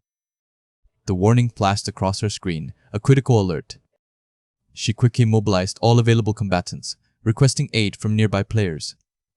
But then, she heard something unexpected. Someone was already fighting there. Her face contorted in disbelief, unable to process the information. What? How did they even get there, she wondered, her mind racing. The lone player was fighting a horde of monsters, an incredibly dangerous situation. Shin Sang-yoon, a man regressed from the future, knew exactly where and when the next disaster would strike. The gap between reality, a phenomenon created 11 years ago after the first breakdown, was about to unleash its horrors. Unlike predictable dungeons or gates, this was an unpredictable disaster where monsters could simply cross over into their world. The scene of people falling beneath a monstrous club was a stark reminder of the chaos it brought.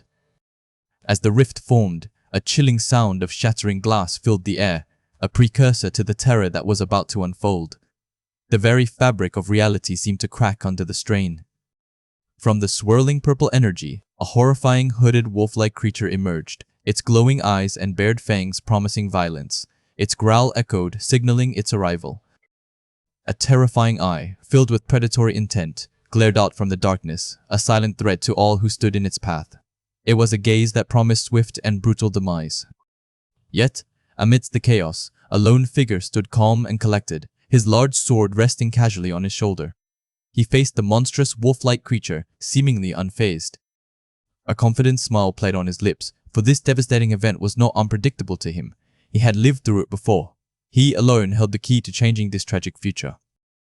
Just 10 minutes earlier, he had been walking up the stairs of Bupyeong Station, a mundane scene that belied the impending catastrophe. He carried his weapon openly, ready for what he knew was coming.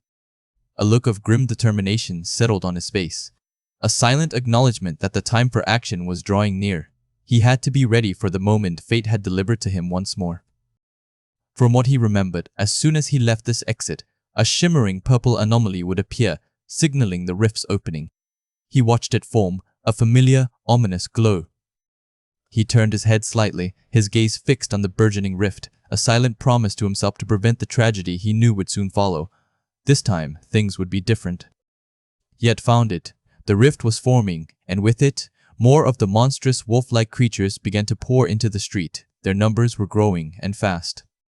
This specific rift was where the true disaster began, a memory etched in his mind by the image of a monster's claw resting on a fallen civilian's head, blood staining the ground.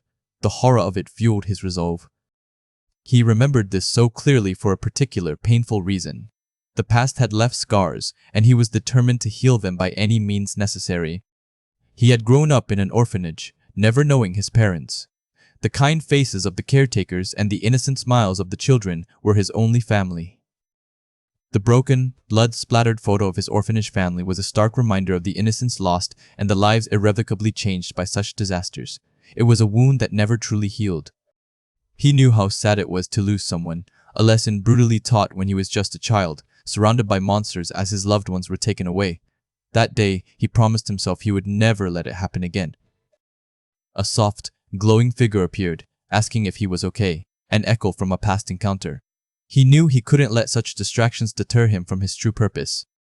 His objective was far more important than merely getting stronger. It was about protecting the innocent, a grim smile on his face as he prepared for battle.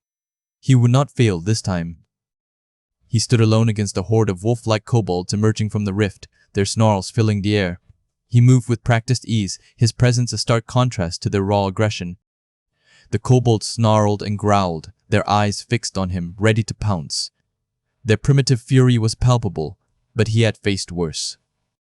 As the kobolds surrounded him, a dark energy orb pulsed around him, a silent pressure that visibly affected the monstrous creatures. He was ready to test his unique abilities. A broad smile spread across his face. His intimidation skill, Time of Dogs and Wolves, was working well, causing the kobold warriors to hesitate. It was a good start. He observed the monsters, their movements faltering under the pressure of his skill. This was an opportunity, not just a battle, to understand his own evolving powers. Yet, the moon was completely covered, which meant the kobolds weren't fully submitting to his control.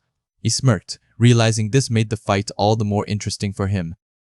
A primal roar escaped the kobold, its face contorted in rage as it resisted his intimidation. He welcomed the challenge, eager to push his new limits. This unexpected resistance gave him the perfect opportunity to test his new skills, especially his active movement skill, full charging. He tightened his grip on his sword. With a burst of speed, he charged forward, a blur of motion leaving trails of energy in his wake. He aimed for a direct, powerful impact. He moved with incredible velocity, closing the distance to his target in an instant. The air crackled around him as he accelerated. The initial impact sent the kobold reeling, a clear testament to the force of his charge. He felt the resistance but pressed on. The kobold snarled, its mouth agape in pain and fury as it struggled to regain its footing. It was wounded, but still dangerous. A bright blue energy orb materialized next to the reeling kobold, surprising the creature with its sudden appearance. It was a follow-up attack, precisely timed. He unleashed the blue energy burst, pushing the kobold back further with a powerful concussive wave. The force of his attack was undeniable. The blue energy expanded, throwing the kobold backward with immense force. The creature was losing its ground, both literally and figuratively. He soared through the air, Looking down at the scattered kobolds, his attack having created a wide area of effect. The ground below was littered with struggling monsters. The purple energy of the rift rippled violently as more kobolds were caught in the blast, flung backward by the sheer power of his skill. He was clearing a path. The kobolds cried out in pain and fury as they were sent flying, unable to withstand the overwhelming force. Their growls were now mixed with sounds of desperation.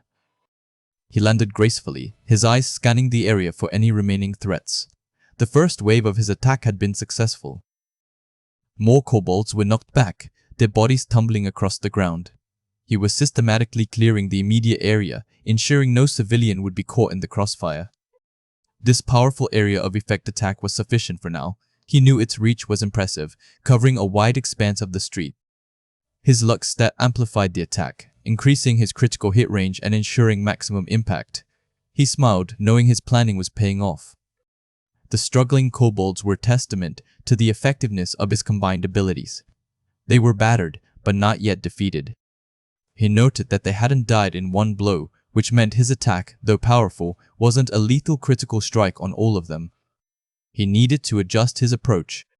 His eyes glowed with renewed intensity. He would not settle for anything less than perfect execution. He prepared for another, more devastating assault. He would try for maximum damage this time, a cold resolve in his gaze as he prepared to unleash his full power. He would leave nothing to chance. Suddenly, a car sped towards him, its headlights cutting through the purple gloom. He paused, recognizing the interruption.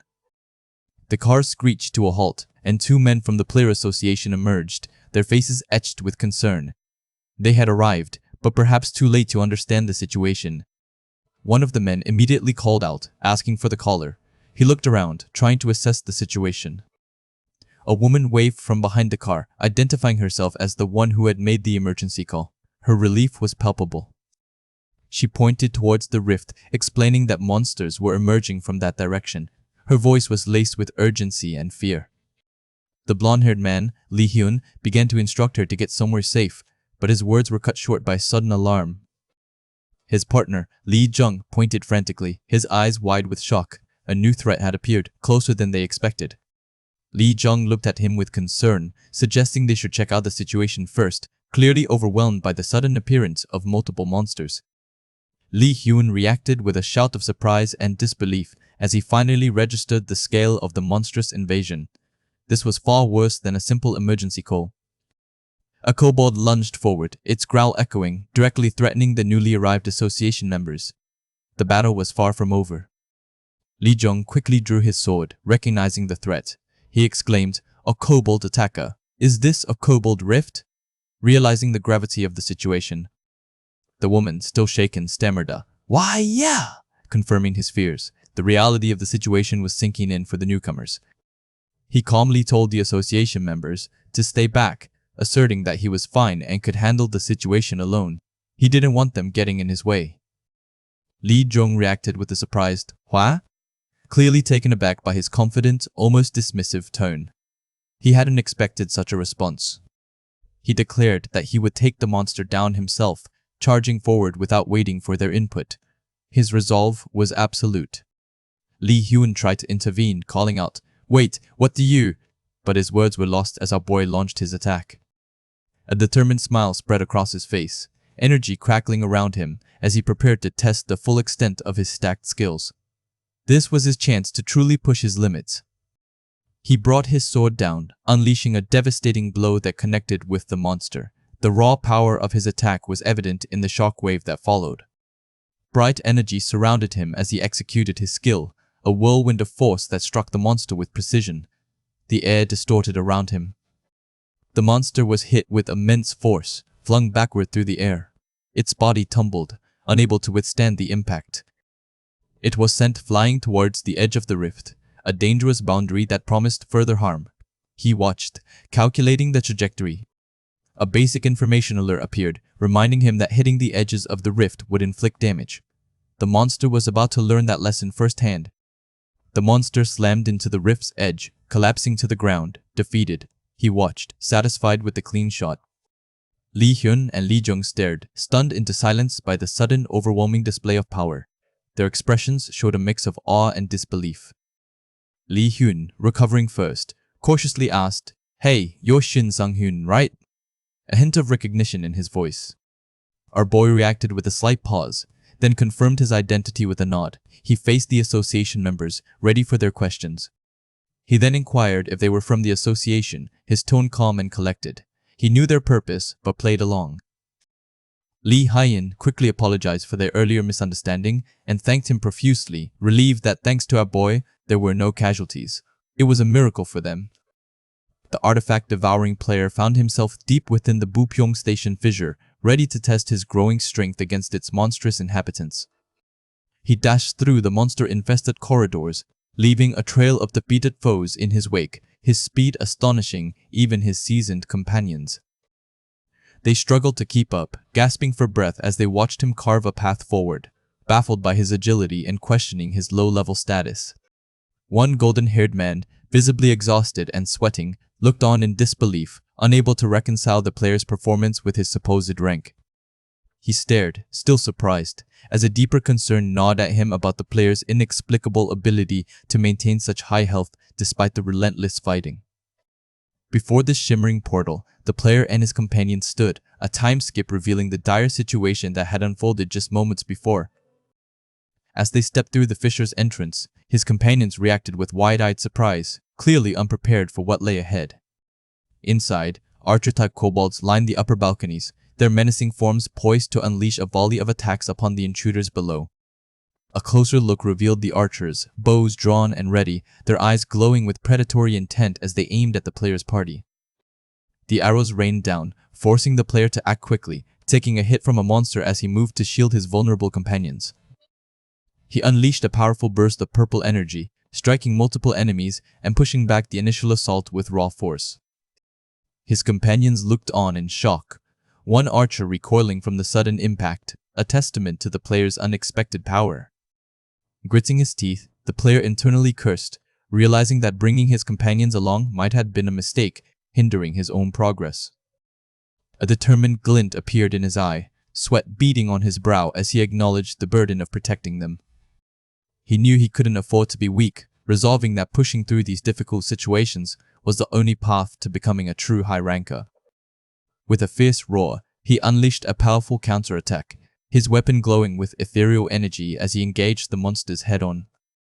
One kobold archer staggered backward, reeling from the force of his blow, its attack interrupted by his sudden aggression. He taunted the remaining archers, challenging them as he prepared for another decisive strike, his confidence unwavering. Our boy lunged forward, a surge of blue energy propelling him into the fray, his movements a blur of speed and power. He struck a monster mid-air with a powerful blow, sending it flying across the chamber with a brutal, satisfying impact. The monster was sent hurtling through the air, its body twisting from the sheer force of the player's precise attack. He landed gracefully, immediately following up with another swift strike, dispatching yet another foe with deadly efficiency. A smirk touched his lips as he surveyed the fallen enemies, pleased with their progress and the fact they had made it to the second floor.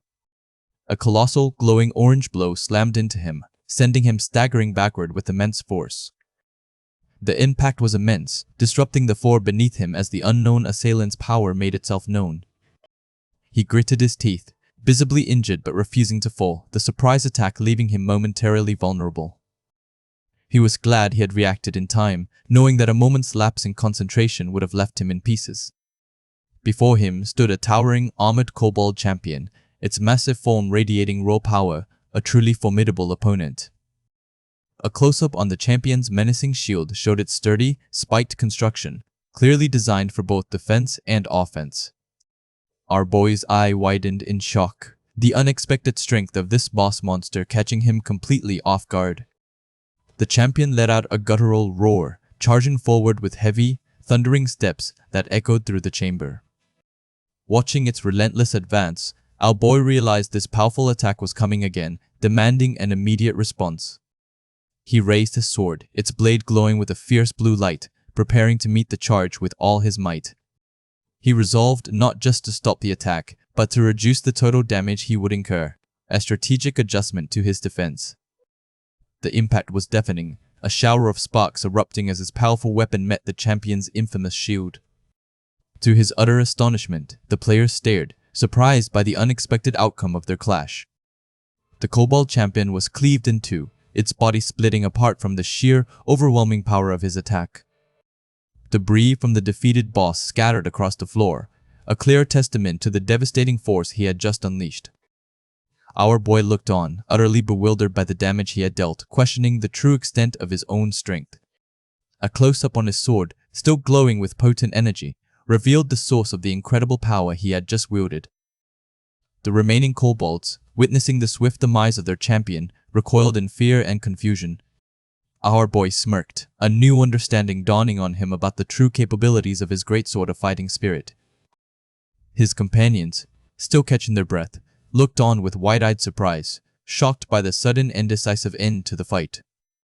Dead kobolds littered the floor, their bodies dissolving into mana, leaving behind a scene of utter devastation. He sat down amidst the fallen foes, a casual ease about him, and began to inspect the valuable drops left behind.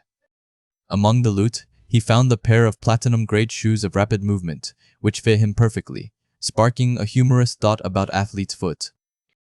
He looked up, pleased with his new acquisition, ready to put the enhanced speed of his new boots to the test.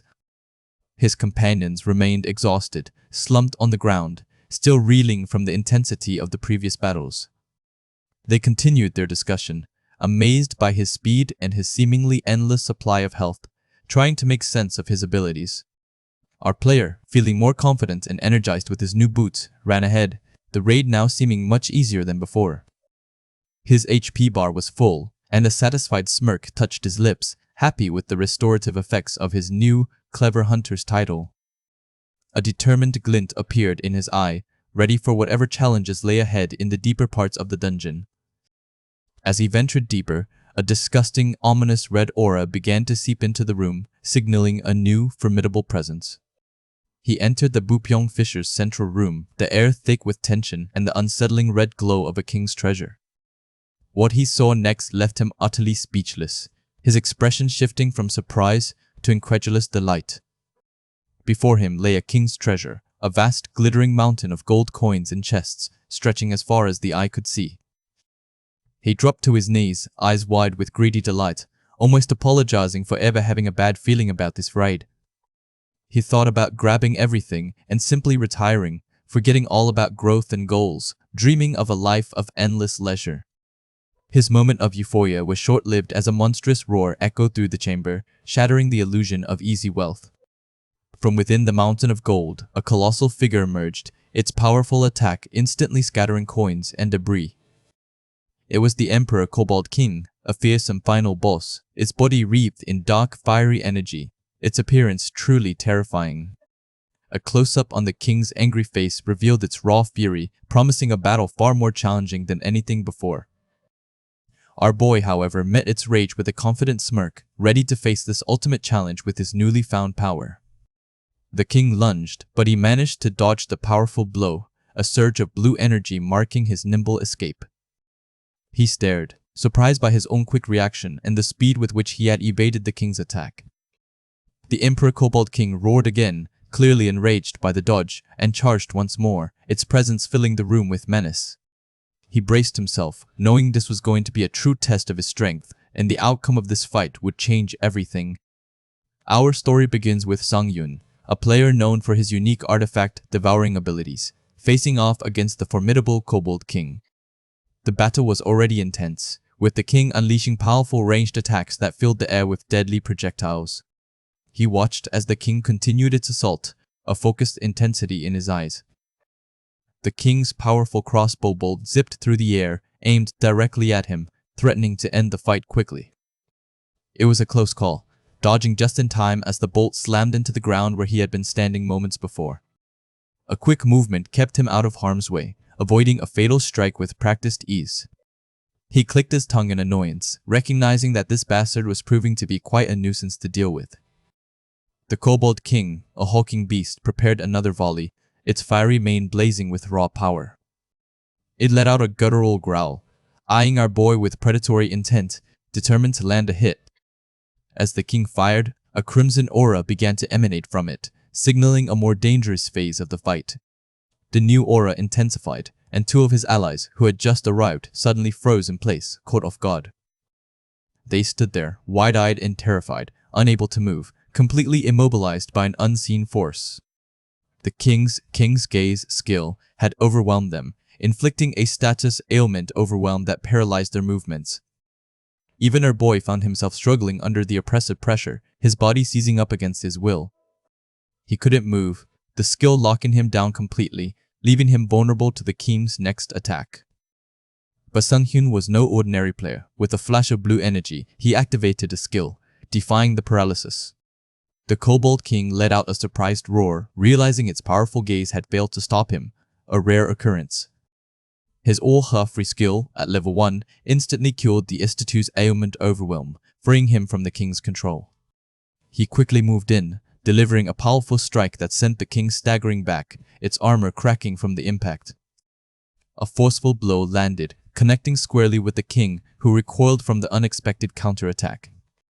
Despite the hit, his Endemon-based skill failed to stun it, due to the king's high inherent skill resistance. He sighed inwardly, recognizing that even though his recovery had created an opening, the sheer difference in their stats meant his STU. Regardless, he reflected on the overwhelmed skill from earlier, considering its true power. If it could incapacitate 2 level 100 players, then this Kobold King was clearly far stronger than the Goblin Lord he had hunted previously. He regretted not getting a proper read on its abilities before, a miscalculation that could prove costly. The Kobold King, now enraged, began to use indiscriminate barrage, firing a storm of arrows without mercy. He gritted his teeth, taking hit after hit, but maintaining his composure under the relentless assault. The king continued to keep its distance, raining down arrows from afar, a cunning strategy. Our boy realized the king was smarter than he'd given it credit for.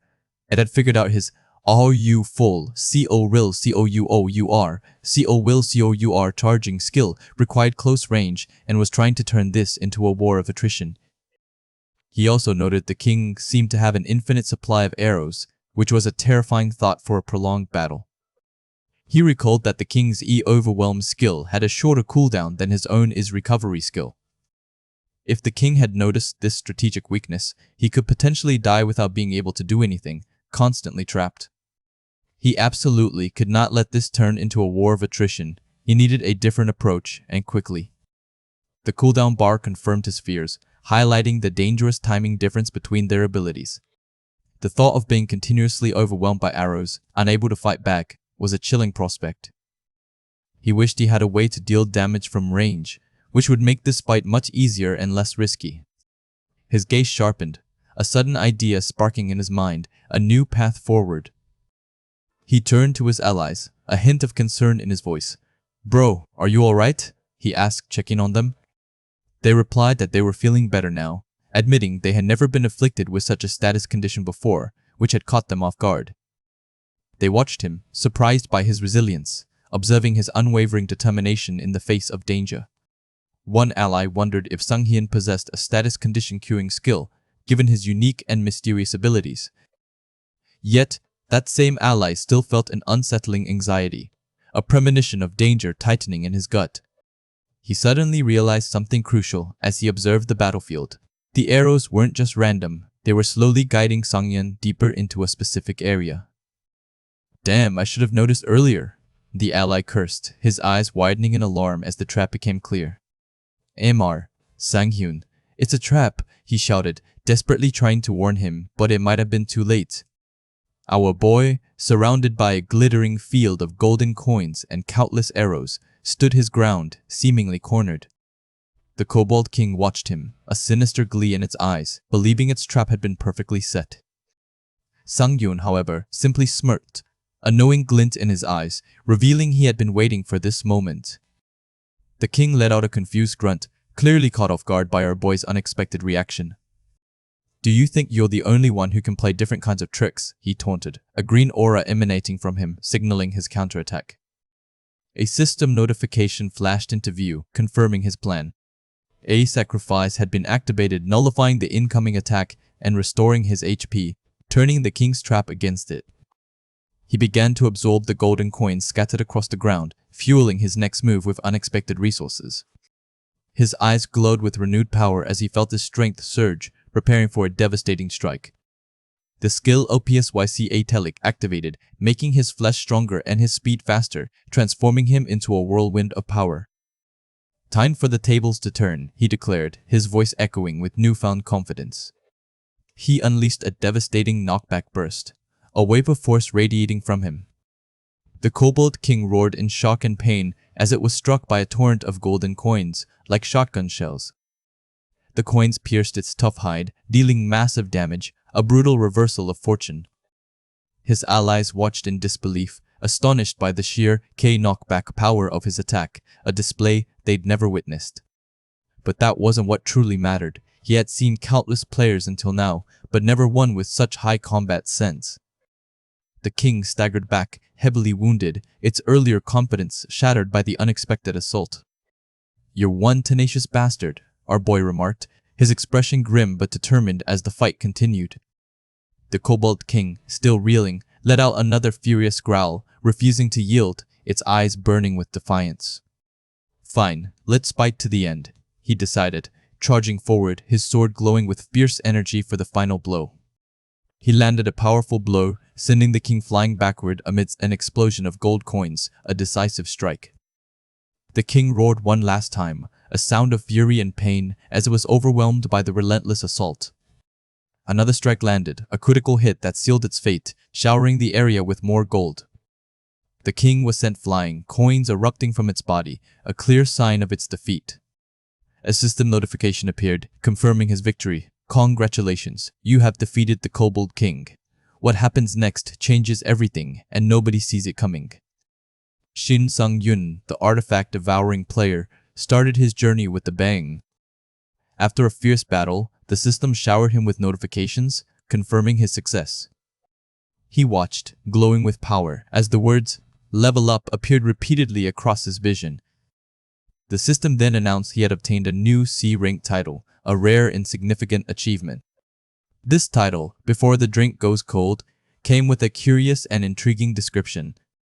It spoke of a constellation's old memory, granting all players an overwhelm immunity, status for 2 hours upon entering a dungeon. This constellation, the owner of a beautiful beard, once bragged about cutting down enemies before his drink even had a chance to cool. He thought to himself that it was his first time seeing a constellation title quite like this, feeling a strange connection to its whimsical origin. Then, a new wave of energy surged through him, signaling more changes and the acquisition of new abilities. The system revealed his newly acquired skill, Overwhelm, a powerful ability he was eager to test. Next, the Talisman of Despair appeared, a platinum artifact that sealed the screams of the Icatus Cobalt tribe. Its special effect would consume enemies and make them lose their will to fight, a truly terrifying prospect for his foes. Another item, the Boots of Evasion, a gold artifact, specialized in quick backward movement rather than forward progression. These boots could act as a good opportunity for opponents who weren't careful, turning their aggression into a tactical advantage. A Necklace of Searching, another gold artifact, was made for the Kobold King, designed to detect nearby opposition. It allowed the user to mark any enemies within a 100-meter radius with a red mark, ensuring no one could hide. Our boy mused that all these items were going to be incredibly useful for his path ahead, each one offering a unique advantage. With a thoughtful expression, he decided to take them with him, planning to absorb them when he got a chance. Someone was watching him, their presence barely perceptible but definitely there, making him feel observed. A voice called his name, pulling him from his quiet moment of contemplation over the new artifacts. Turning, he saw a familiar face rushing towards him, an urgency in their movements that caught his attention. His companion, Sung-yun, yelled for them to get out of there immediately, his voice filled with panic. A red notification flashed across his vision. The rift had started to close, its shimmering edges contracting. Confused, he looked around, wondering why everyone was overreacting so much to a natural occurrence. The truth was, the rift would close once it had been cleared, a standard procedure for dungeons. Then, his eyes widened as a horrifying realization dawned on him, striking him with sudden clarity. If the rift was closing, what about all the precious loot he had left behind, still scattered on the ground? A mountain of gold coins, artifacts, and jewels lay scattered, now unattainable, slipping through his grasp. Our boy cried out in despair, watching his hard-earned treasure vanish as the portal shrunk. His companions quickly grabbed him, pulling him away from the closing portal before it was too late.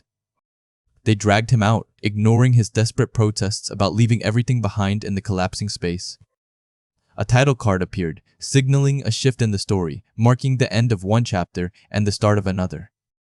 Outside the rift, at Bupyeong Station, a chaotic scene unfolded, filled with media and onlookers. The rift, a swirling vortex of purple energy, finally collapsed and disappeared, leaving behind only fractured light. A collective gasp rose from the crowd, followed by cheers and shouts of his name, celebrating his victory. One of his excited teammates exclaimed his love for our boy, overjoyed by their survival and his success. That rift was completely gone, leaving only the empty space where it once stood, as if it had never been. Dazed, our boy stood there, wondering why everyone was acting so strangely, a mix of confusion and exhaustion on his face. Our boy was still processing the loss of his loot, confused by the public's reaction to his solo clear. Teammates tried to console him, telling him to just give up on the lost items, that their safety was more important. Suddenly, a reporter, microphone in hand, appeared in front of him, eager for a statement. That reporter introduced himself, stating he was from Player magazine, seeking an exclusive interview. Our boy was then asked what he had to say as the hero who saved Bupyeong Station, the unexpected savior. Hero? Him? He chuckled awkwardly, finding the title undeserved, still reeling from the events. Far away, in a player town building basement, a mock battle was underway, testing the limits of a skilled player. An impressive mage, Cho Le-hyun, had summoned 3 rank B golems, ready for combat practice. She stood ready, her staff glowing with summoned energy, as the golems materialized around her. Her player profile flashed, level 120 mage, type summoner, rank B+, a formidable opponent. With a resolute expression, she declared the mock battle had begun, her gaze sharp and focused. She moved with incredible speed, her dual blades flashing as she engaged the first golem, a whirlwind of motion. Her attacks were swift and precise, a blur of motion, making her seem almost invisible to the naked eye. The first golem shattered under her relentless assault, crumbling into pieces, unable to withstand her power. Lee-hyun continued her assault, moving like a dancer through the training room, graceful and deadly. Another golem stood in her path, its stone body ready to defend, but its fate was already sealed.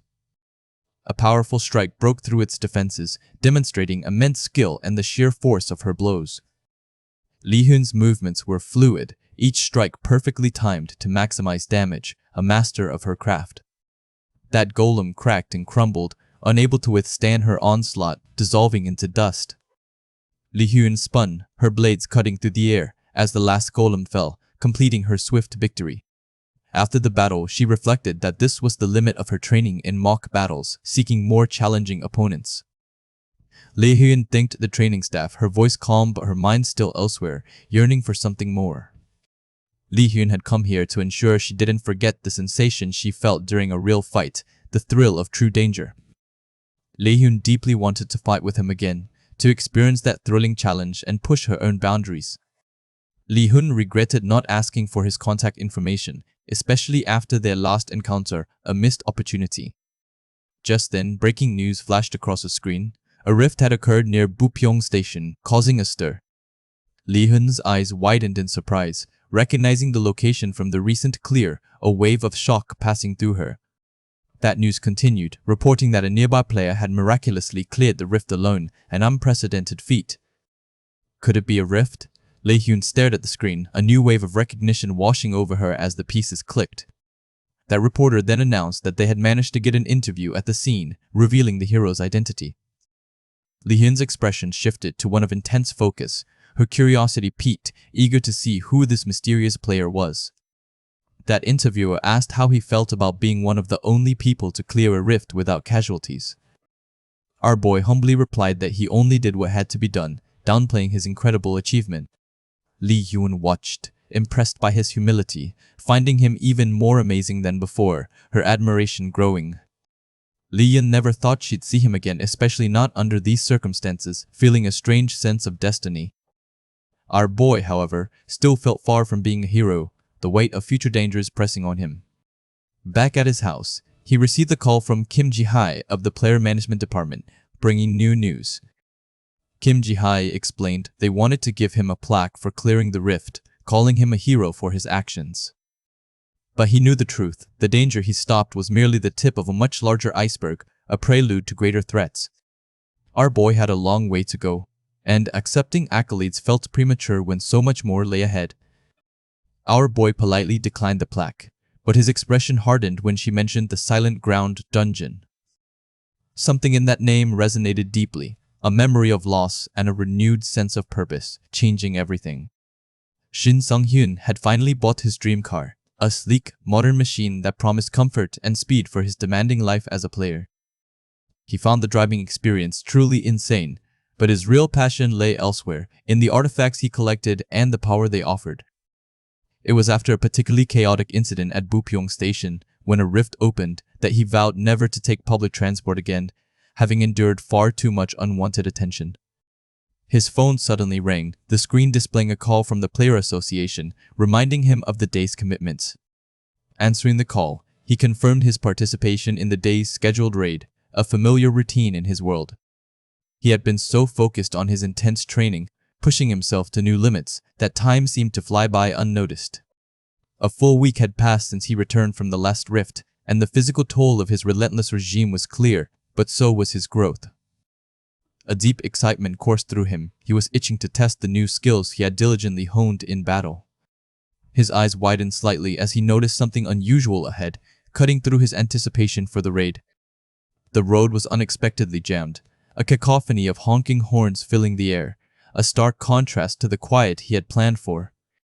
Traffic controllers were attempting to manage the chaos, but the sheer volume of cars made it clear this would be a long wait. Impatience began to bubble within him. He had deliberately left early to avoid rush hour, and this delay was deeply frustrating.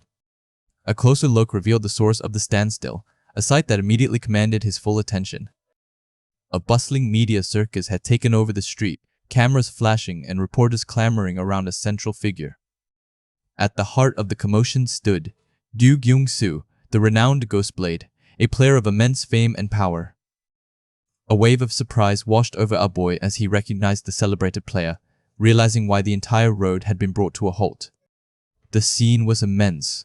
A massive crowd gathered before a glowing dungeon portal, all focused on the celebrity player.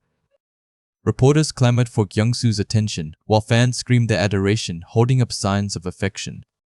A female reporter, captivated by his popularity, asked Do Gyung-soo how it felt to receive such widespread love. Gyung-soo offered a simple, almost detached reply, stating it was an honor, his expression cool and unbothered. The reporter seemed slightly taken aback by his half-hearted response, perhaps expecting more enthusiasm from such a star. She quickly regrouped, asking him about his strategy for the upcoming dungeon raid, hoping for a more engaging answer. His reply was characteristically blunt and direct. His strategy was simply to cut the monsters, nothing more. Our boy watched, surprised by the sheer simplicity of Gyung-soo's approach, a stark contrast to the intricate tactics many players employed. The reporter, initially startled, suddenly found herself charmed by his straightforwardness, a unique trait in the world of flashy players. Her cameraman, however, seemed less impressed, subtly nudging her to focus on the task at hand. From inside his car, our protagonist had been observing the entire spectacle, a slight frown on his face as he processed the situation. A sudden realization hit him. He had inadvertently drawn attention to himself, his own recognizable face exposed to the public.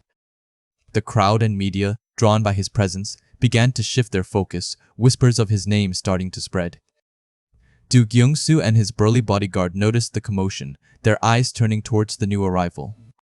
Gyung-soo's bodyguard remarked on the rumors of a swordsman with a similar style, implying a potential challenger to his title. A reporter, recognizing our boy, rushed to his car, eagerly asking if he was here to challenge the Ghostblade. He felt a pang of annoyance, realizing this was exactly the kind of unwanted attention he had hoped to avoid.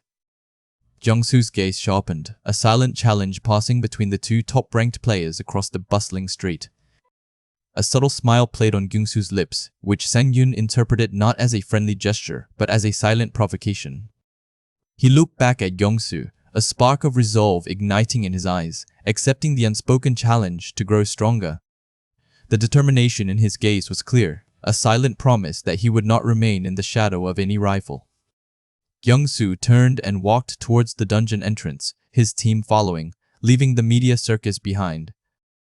His assistant hurried to catch up, calling out to Gyeongsu, while our boy watched the powerful player depart.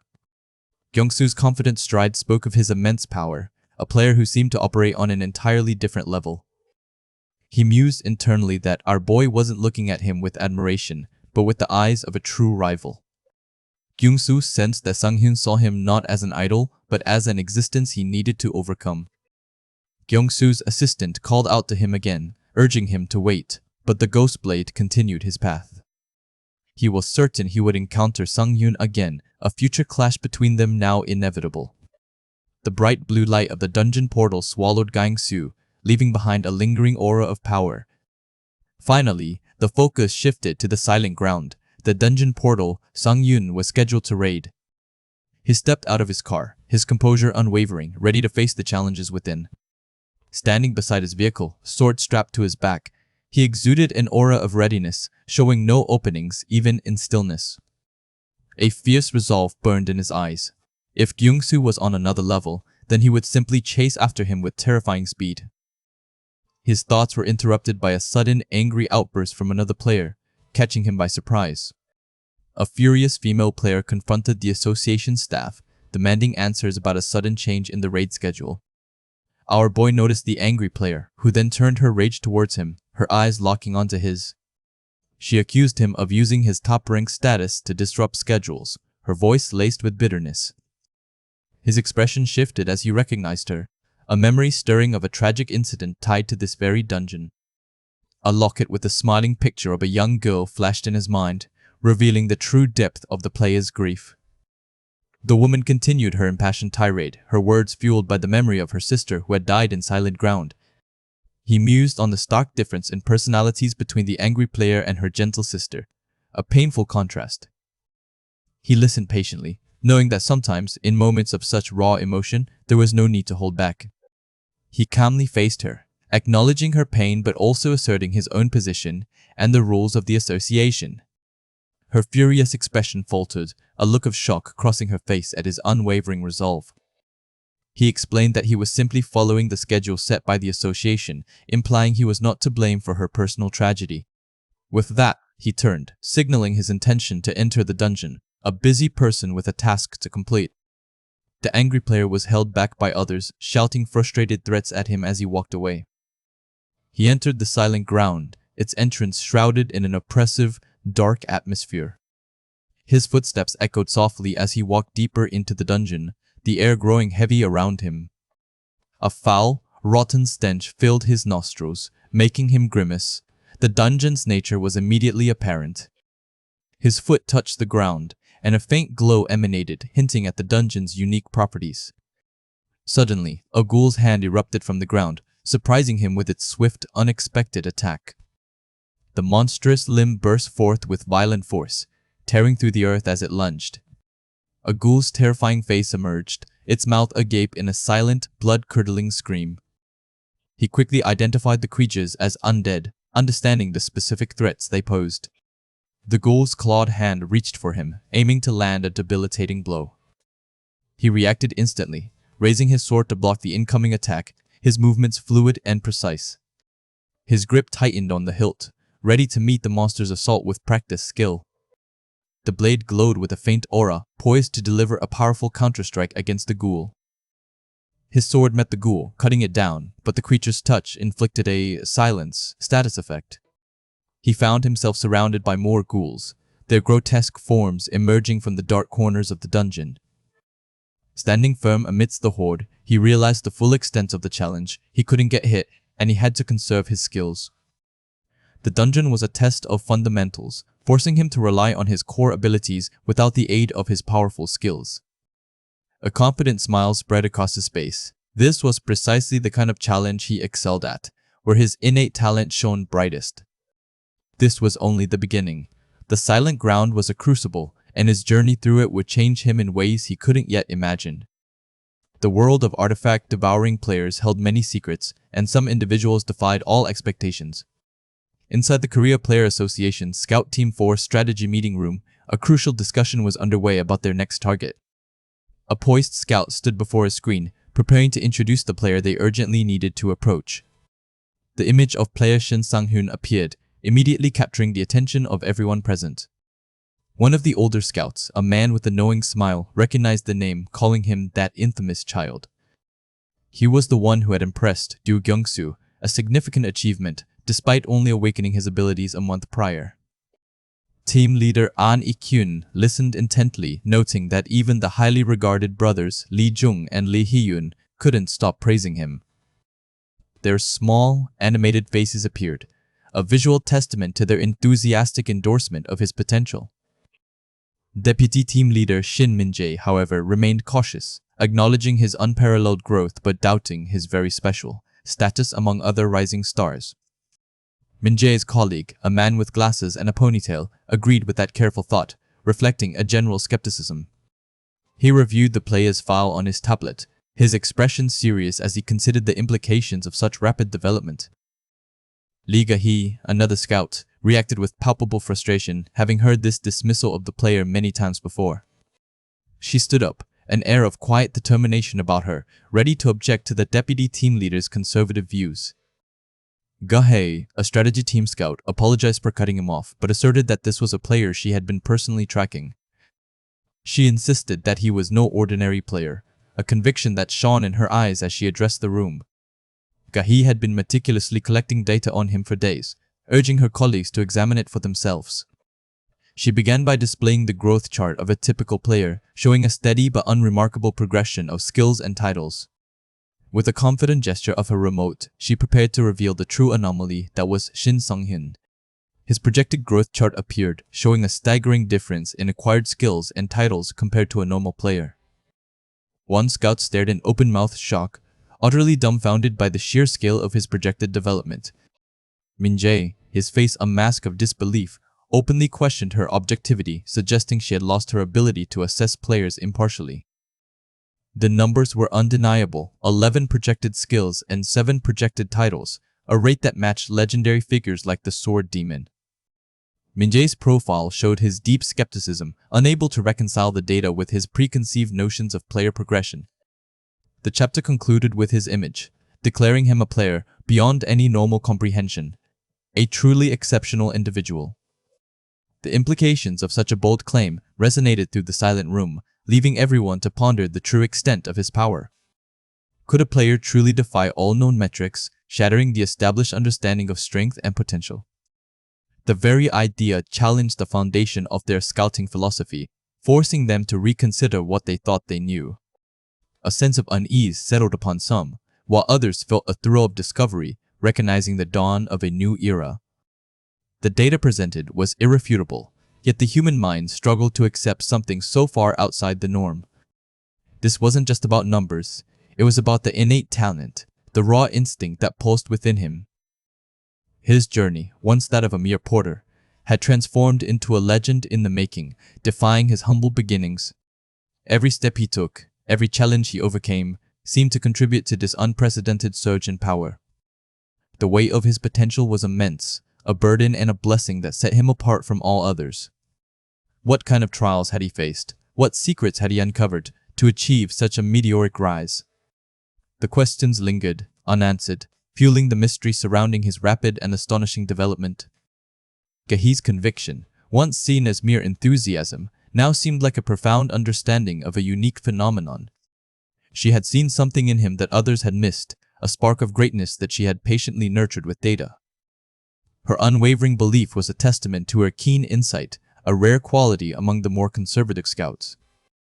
The thought of an S-rank player emerging so quickly from such an unexpected background was both thrilling and terrifying. An S-rank designation carried immense power, not just in combat, but in the political landscape of the player world. It meant unparalleled influence, a force capable of shifting the balance of power within their association and beyond. The responsibility of identifying such an individual weighed heavily on the team leader, whose decision would shape the future. He knew that overlooking true talent could be a fatal mistake, a missed opportunity that would haunt them. Yet, embracing a risk like this, endorsing a player so seemingly anomalous, carried its own set of dangers. The path forward was unclear, shrouded in doubt and the immense potential of this singular player. Every scout in that room understood the gravity of the moment, the quiet tension that filled the air. Their careers, and perhaps the safety of their world, hinged on making the right call about him. The weight of expectation, both internal and external, pressed down on them all. He was a storm on the horizon, a force that promised to reshape everything, for better or for worse. The world held its breath, unknowingly awaiting the full emergence of his power, his true capabilities. His name, whispered among the informed, was beginning to carry a resonance far beyond mere recognition. It was the sound of a new era, an era defined by raw, untamed strength and an unyielding will. The echoes of the meeting would ripple outward, setting in motion events that none could fully foresee. Gahi's assignment to monitor him exclusively was a testament to her conviction and the teen leader's cautious acceptance. She would be his shadow, observing, learning, and documenting every facet of his extraordinary progression. It was a solitary task, but one she embraced with unwavering dedication, fueled by her belief in him. The solitude of her mission mirrored the solitary path he seemed to walk, a lone figure against insurmountable odds. Every report she filed would further solidify his legend, piece by painstaking piece, for the association to consider. The true nature of his foresight rivaling instinct remained a mystery, a puzzle waiting to be fully solved. How did he acquire such a unique ability? Was it born of arduous training, or was it an inherent gift? The answers, locked within his experiences, would eventually unravel, revealing the depths of his extraordinary power. He continued his relentless pursuit of strength, unaware of the intense scrutiny now placed upon him. His daily battles against monstrous threats were forging him into something more than human, something truly formidable. The stench of the dungeons, the gore of his enemies, were merely steps on his arduous ascent. He pushed past pain, ignored exhaustion, driven by an inner fire that burned brighter than any challenge. His quest for artifacts, his unique ability to devour them, was the engine of his impossible growth. Each devoured artifact added another layer to his power, another facet to his burgeoning legend. The world of players was changing, and he was at the very epicenter of that seismic shift. His presence alone promised a future unlike any they had ever known, full of both peril and unprecedented opportunity. The whispers of his name would soon grow into shouts, echoing across battlefields and meeting rooms alike. He was a testament to the unpredictable nature of awakening, a wildcard in a carefully structured system. The established order would either adapt to him or be swept away by the sheer force of his will. His potential was a double-edged sword, capable of both immense salvation and unimaginable destruction. The association had made its move, now the waiting began, for him to truly show his hand. Every day was a step closer to the inevitable, to the moment he would undeniably prove his S-rank status. The anticipation was a tangible thing, a growing hum in the collective consciousness of the player world. He would rise, higher than anyone had dared to imagine, leaving a trail of shattered expectations in his wake. His story was a canvas, still largely blank, waiting for the bold strokes of his future triumphs. The world watched, unknowingly holding its breath for the next chapter of his extraordinary saga. The title card for the series itself served as a powerful reminder of his unique role in this unfolding drama. Every challenge he faced, every monster he devoured, was a testament to his indomitable spirit. His journey continued, relentless and unforgiving, pushing him to new heights of power. The path of an artifact-devouring player was a lonely one, fraught with peril and constant evolution. Yet, he walked it with a grim determination, an unshakable belief in his own strength. The echoes of the meeting, the S-rank debate, faded into the background as he focused on the immediate fight. His instincts, honed by countless battles, were his truest companions in the darkness of the dungeons. He was a force of nature, an anomaly, a player who defied all conventional wisdom. The world needed heroes, and he was becoming one, not by choice, but by sheer, overwhelming power. His eyes, once full of weariness, now burned with a fierce, unyielding resolve, ready for anything. The future was uncertain, but one thing was clear: he would not be stopped. His legend was growing, whispered in hushed tones, discussed in fervent debates. The artifact devouring player was carving his own destiny, one monster, one artifact at a time. He was a beacon of power, a testament to what a single determined individual could achieve. The very fabric of their reality was bending to his will, adapting to his unprecedented strength. He stood on the precipice of greatness, a figure poised to change the world forever. The weight of his potential was immense, a responsibility he carried with quiet strength. Every challenge was an opportunity, every threat a stepping stone to an even greater power. His journey was far from over, the most thrilling chapters still waiting to be written. The world watched, unknowingly holding its breath for the next display of his extraordinary saga. His path promised to be filled with even greater dangers, but also unimaginable rewards. What happens next changes everything, and nobody sees it coming. The artifact. Devouring player spent his days in a specialized training room, honing his craft. He was a whirlwind of motion, deflecting a barrage of arrows with expert precision. Each arrow, designed to simulate real combat, struck its target with a sharp, metallic clang, proving the brutal efficiency of the training. He moved with an almost impossible grace, his blade a blur, knocking away every projectile that dared to approach him. Sweat beaded on his brow, his eyes sharp and focused, revealing the intense concentration and sheer will behind his movements. This dedication was nothing new. He remembered a younger version of himself, diligently practicing basic strikes against a wooden dummy with an axe to master simple techniques. That kind of repetitive practice was how players earned passive skills, straightforward and guaranteed with enough effort. But for active, potent abilities, the path was far more complex, requiring insights and methods that most players would never discover. His current training, however, was clearly yielding results. The air around him shimmered with raw power, a testament to his relentless pursuit of mastery. A triumphant grin spread across his face, his eyes glowing with renewed energy. He had always been one to push boundaries, especially when it came to his own potential. Deep within a desolate dungeon, a horde of cloaked skeletal figures, undead mages, gathered, their presence chilling the very air. Their empty eye sockets held an eerie, unholy glow, promising destruction to any who dared to cross their path. One skeletal hand extended, conjuring a sphere of dark, volatile magic, ready to unleash its destructive force. The player was caught in the magical onslaught, purple energy exploding around him, sending him reeling backward. He crashed through the air, the impact radiating outwards, a stark reminder of the dungeon's unforgiving nature. Despite the setback, he pushed forward, a desperate resolve etched onto his features, knowing retreat was not an option. Then, a massive explosion of fire erupted, consuming everything in its path, painting the grim landscape in shades of orange and red. Another, even larger blast followed, shaking the very foundations of the ruins, a chaotic symphony of destruction.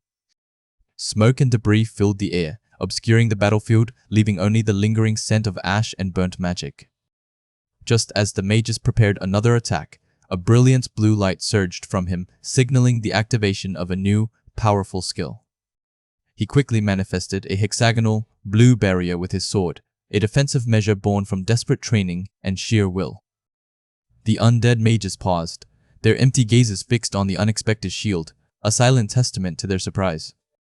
His barrier expanded, pushing back the encroaching magical energies, a temporary reprieve in the deadly encounter. A skill icon appeared above his head, confirming the activation of his E-defensive sword, a shield against the relentless assault. Across the ravaged landscape, the undead mages began to channel a different kind of energy, a sinister green glow emanating from their skeletal hands. They were casting infernos, a devastating spell that promised to engulf him in unholy flames. He was thrown high into the air as green fireballs rained down, the force of the magic overwhelming his defenses. The green energy swirled menacingly, a vortex of destructive power building around him, threatening to consume him entirely. His face contorted in alarm, realizing the gravity of the situation. This was a far more potent threat than he had anticipated. He gritted his teeth, enduring the pain, knowing that every second counted in this desperate struggle for survival.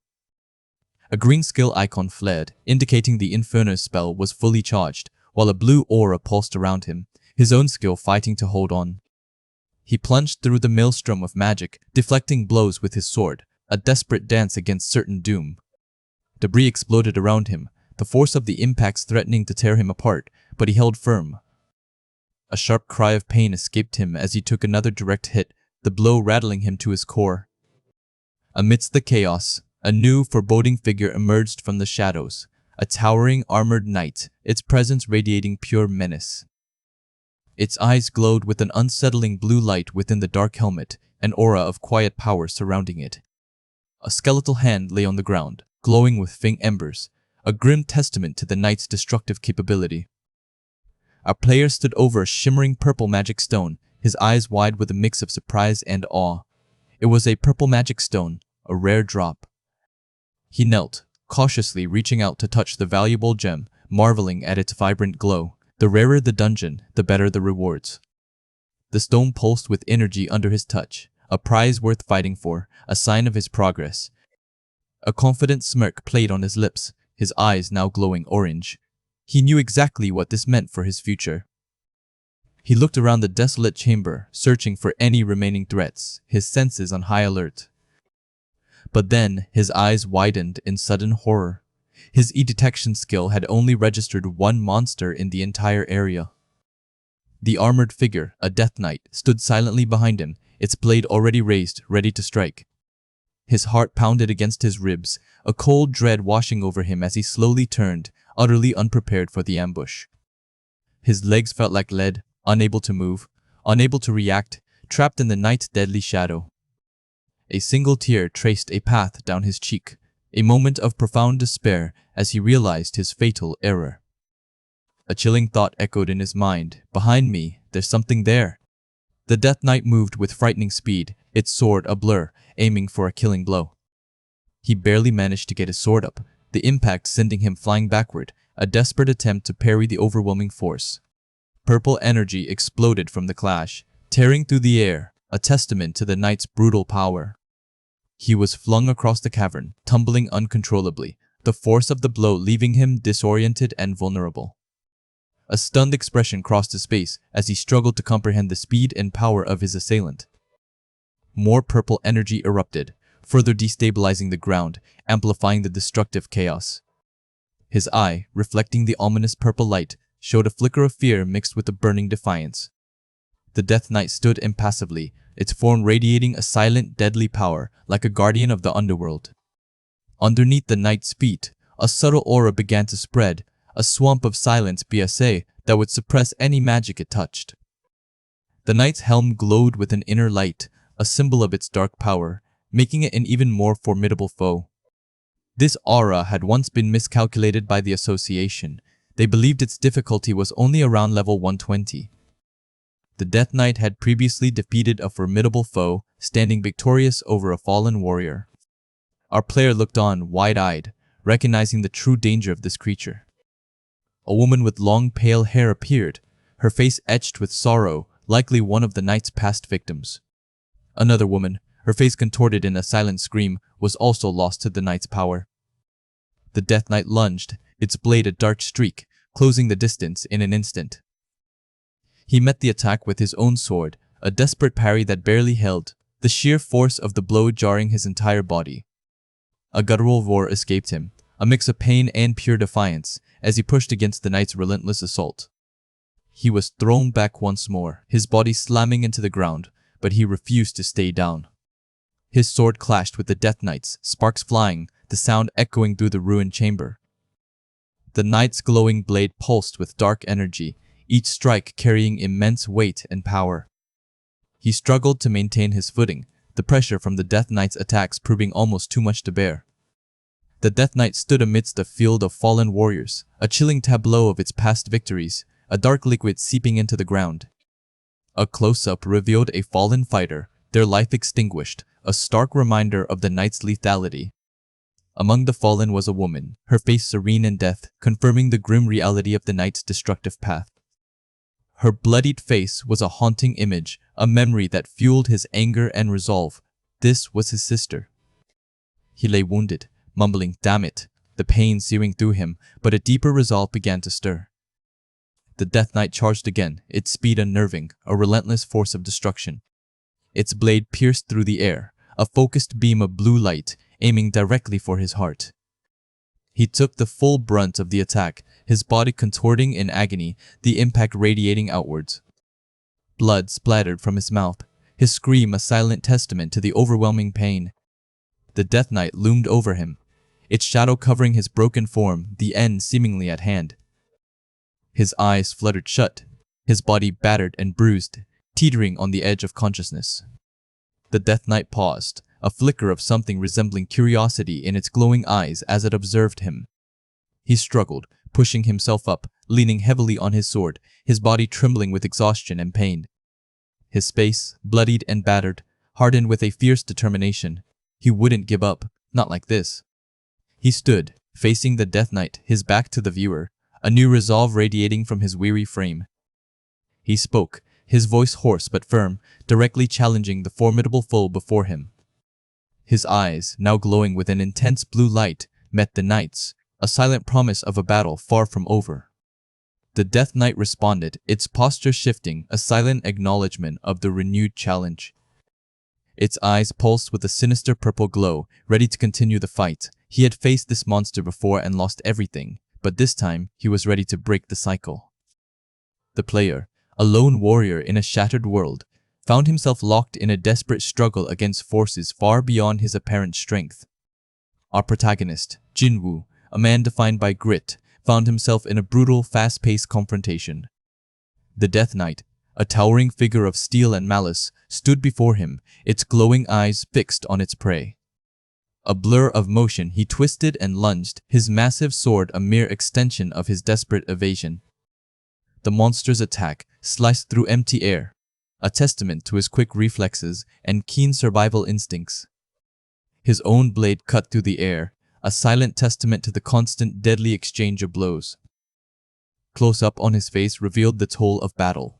Bloodied, bruised, his health bar blinking a critical red. A flicker of cunning entered his eyes. He knew a direct fight would be suicide with so little left. He turned and ran, not in fear, but with a calculated strategy, leaving the formidable foe behind for now.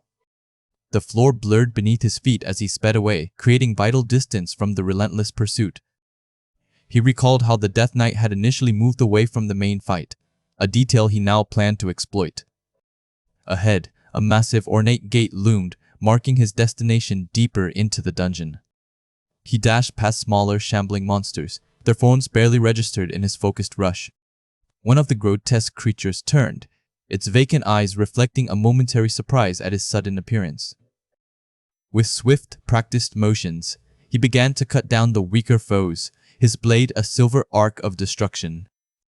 The creatures fell around him, dissolving into dust, each defeat bringing a small but crucial boost to his dwindling strength. A final, pained shriek echoed through the chamber as another monster succumbed to his relentless assault. He spun, delivering the finishing blow to the last of the immediate threats, a momentary lull in the chaos. He stood amidst the dissolving remains, catching his breath, the immediate danger passing, but the larger one still looming.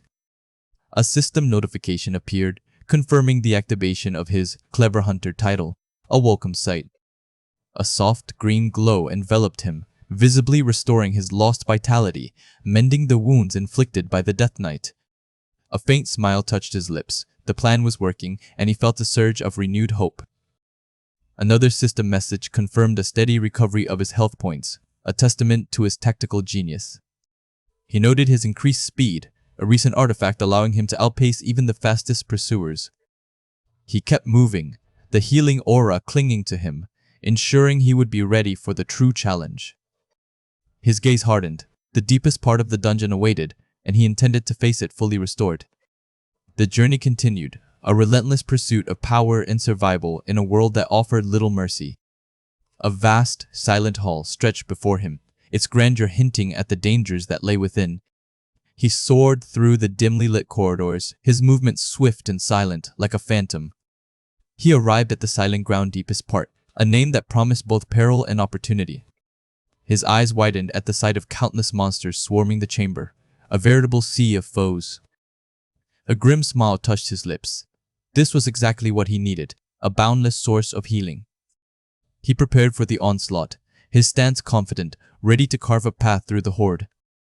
He lunged forward, initiating the dance of death once more, eager to harvest their life force. A sudden, powerful purple wave erupted from the Death Knight, cutting through the air with deadly intent. The attack wasn't aimed at him, but at the very monsters he sought to defeat, a shocking display of foresight. His potential sources of healing were instantly annihilated, dissolving into dust before his eyes. The Death Knight roared, its glowing eyes conveying a chilling message. His strategy had been seen and countered. He realized the boss monster understood his every move, his every intention. A curse escaped his lips. The Death Knight was far more cunning than he had anticipated. The arena was now clear, his pathway to recovery brutally cut off by the boss monster itself. The Death Knight began to gather energy, its form shimmering as it prepared a powerful, knocked-back burst. He took stock of his current HP, deciding he had recovered just enough to press on without further delay. An opening, however fleeting, appeared in the Death Knight's preparations, a chance he couldn't afford to miss. He attempted to activate a skill, only for its icon to be violently crossed out, signaling an unexpected interference. The Death Knight lunged, its massive weapon poised to strike, a dark energy swirling around it. A system message flashed, revealing the true horror. He was caught in the swamp of silence, nullifying all his skills. The blow struck him squarely, sending a jolt of raw pain through his body, his face contorted in agony. The sheer force of the impact sent him reeling, his body a ragdoll against the monster's might. He was thrown across the chamber, blood spraying from his wounds, a stark reminder of his vulnerability. He gasped for air, his HP bar once again plummeting to critical levels, all his efforts undone. He cursed his own stupidity, his past self-warnings about such a trap echoing in his mind, unheeded. He lay there, defeated, all the HP he had meticulously recovered now completely gone. A voice within him screamed, refusing to surrender, refusing to give up like this. His mind drifted to a painful memory, a comrade, Sung-Yoon, lying broken and dying. Sung-Hyun's voice, weak and fading, asked for one last favor, a final wish from a dying man. He wanted to be buried next to his younger sister, a simple, heartbreaking request that tore at our boy's soul. Our boy's face contorted in anguish, shouting, desperately trying to deny the grim reality of Sung-Hyun's impending death. Sung-Hyun's eyes closed, a faint smile on his lips as he whispered, "That's good," before his life ebbed away. Our boy held this fallen comrade, the weight of the loss crushing him, a moment of profound despair. His eyes, wide with grief, stared into the emptiness, a silent scream of sorrow echoing in his heart. Tears streamed down his face, a raw display of emotion in the face of such a devastating loss. A guttural cry erupted from him, a desperate wail against the unfairness of their fate. He remained, cradling Sung-Hyun amidst the carnage, a solitary figure consumed by sorrow. The Death Knight stood alone in the grand arena, a silent, imposing specter of death. Its glowing eyes seemed to pierce through the gloom, observing him, waiting for his next move. He reflected on his past mistakes, his overconfidence, his failure to anticipate the true nature of his foe. He admitted to himself that he had been utterly wrong in his approach, a bitter pill to swallow. He vowed then and there that he would not repeat those same errors, not again, not ever. The fight had shifted. It was no longer about strategy, but about raw survival, a true life-or-death struggle. His face was grim, a fierce determination replacing the despair, ready to fight with every fiber of his being. A new skill, psychedelic, flared to life, a potent surge of power coursing through him. He reiterated his resolve. He absolutely could not give up, not here, not now.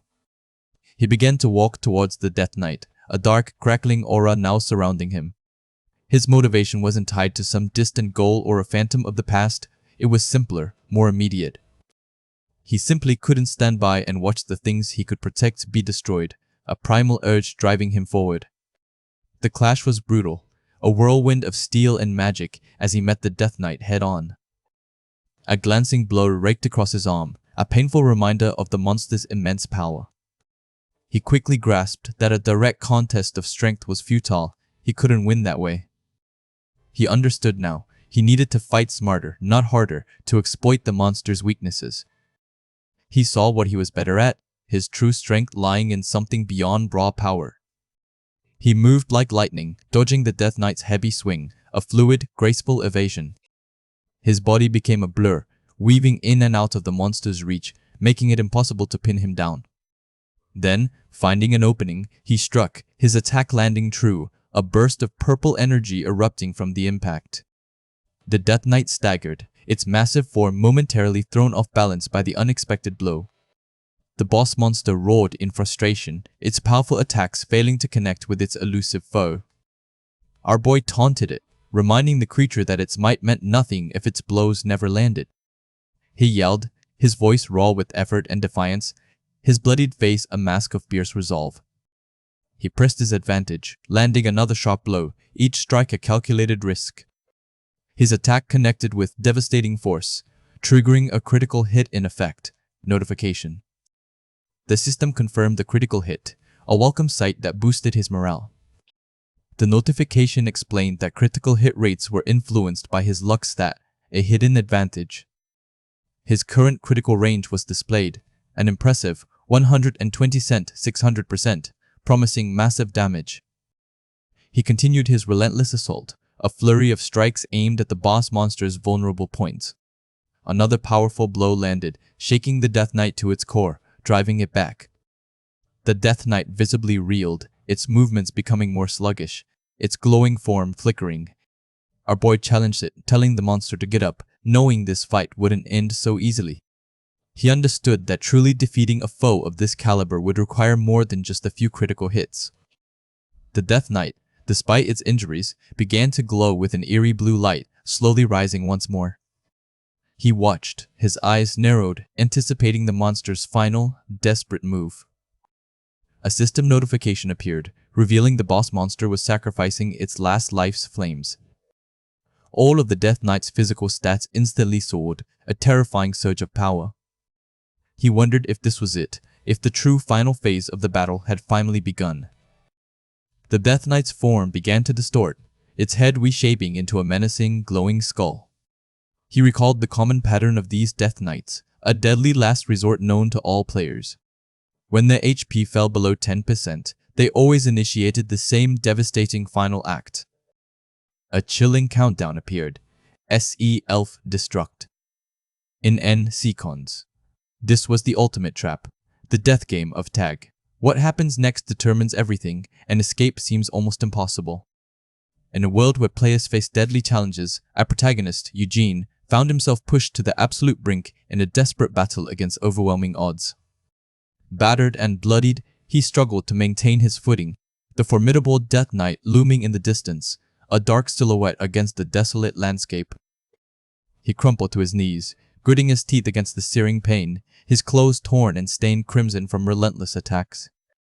Looking up through the haze of battle, his eyes glowed with a fierce, unwavering resolve, a silent promise to fight until his very last breath. The Death Knight before him began to power up, its form crackling with ominous blue energy, a skull-like projection forming from its menacing aura. A system message confirmed the horrifying reality. The Death Knight was sacrificing its own life force, boosting all its physical stats to an unimaginable degree. The warning continued, stating that all of the Death Knight's physical statistics had been drastically increased, turning an already impossible fight into a nightmare. Eugene watched, a cold sweat beading on his brow as he grasped the true, terrifying implications of his predicament, his face etched with grim understanding. The next system alert simply stated, Death Knight will, leaving the final, devastating move hanging in the air, a precursor to impending doom.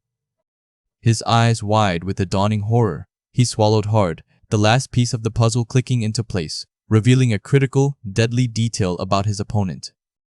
All Death Knights, he realized with a sickening lurch, shared a terrifying commonality. They would self-destruct when their HP dropped below 10%. A stark red warning flashed before his eyes, self-destruct. In GrimScans, instantly transforming the desperate battle into a race against an explosive timer. The Death Knight pulsed with an overwhelming blue light, its form swelling with destructive energy, ready to unleash a final, annihilating explosion. This was the relentless reality of being an artifact, devouring player, constantly facing impossible odds and unexpected traps in a brutal world. The Death Knight unleashed a massive blue energy blast, a wave of raw power that ripped through the air, threatening to engulf everything in its path. He knew with a chilling certainty that at his current level, a single direct hit from this would be absolutely fatal, leaving no room for error.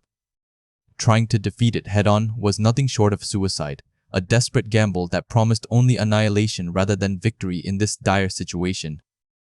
He pictured himself as a tiny, vulnerable rabbit, cornered by a roaring lion, utterly insignificant against such overwhelming predatory might.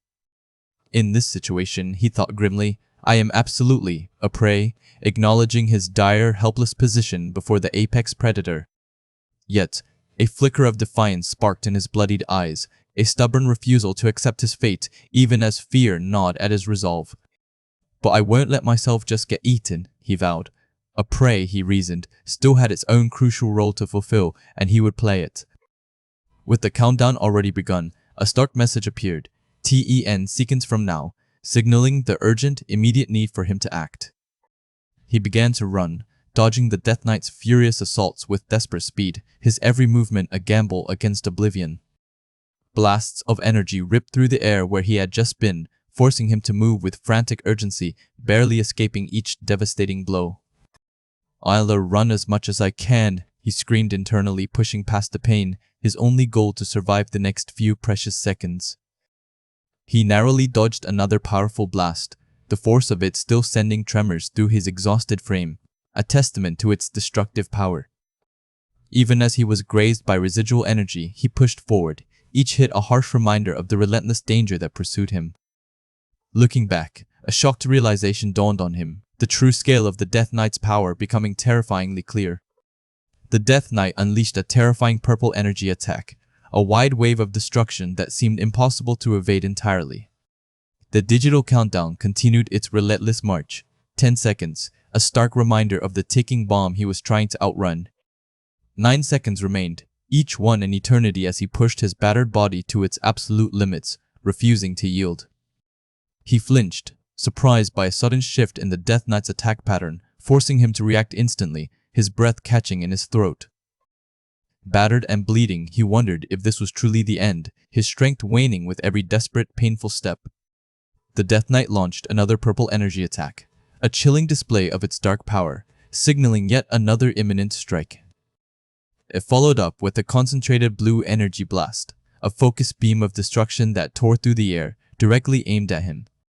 The countdown reset, or perhaps it was a different timer for a separate skill, but the pressure remained intense. 10 seconds, a constant reminder of his peril. 8 seconds remained, the relentless ticking clock driving him further into desperation, his options dwindling with each passing moment. Exhausted and bloodied, he shook his head, refusing to give in to the despair that threatened to consume him, his will still unbroken. He continued to evade, moving with a desperation born of pure survival instinct, pushing past the pain to stay one step ahead of death. A sudden attack caught him by surprise, forcing a sharp gasp of pain and a frantic adjustment to his desperate, winding flight. He was slammed by the Death Knight's blue energy blade, the impact rattling his bones and sending a fresh wave of agony through his body. The Death Knight unleashed yet another massive purple energy wave, a wide-reaching attack designed to overwhelm and obliterate.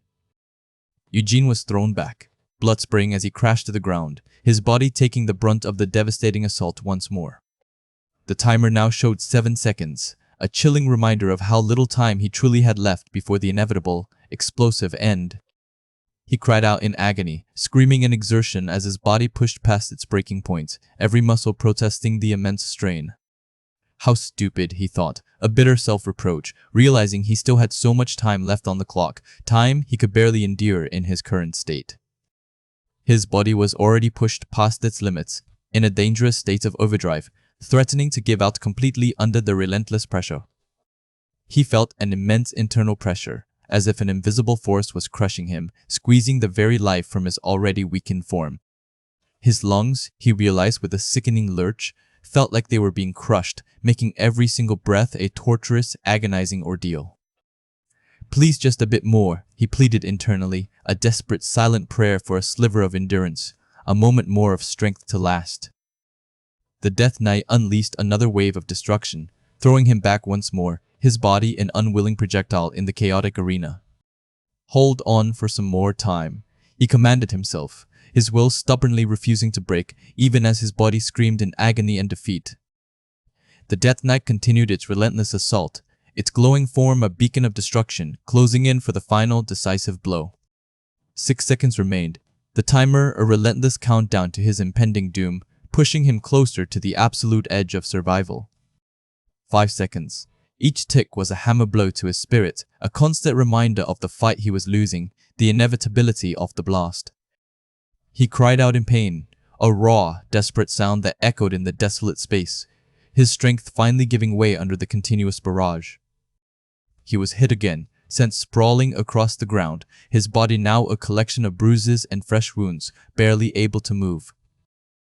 The chaotic countdown continued, now at 4 seconds, signifying the extreme urgency of the situation, time almost completely gone.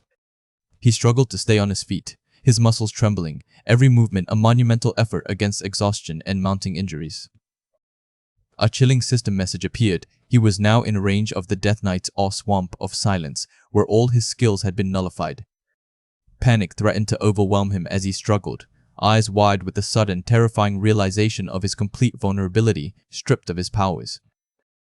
Think, he commanded himself, forcing his mind to race to find a solution where none seemed to exist in this silent, skill-less void.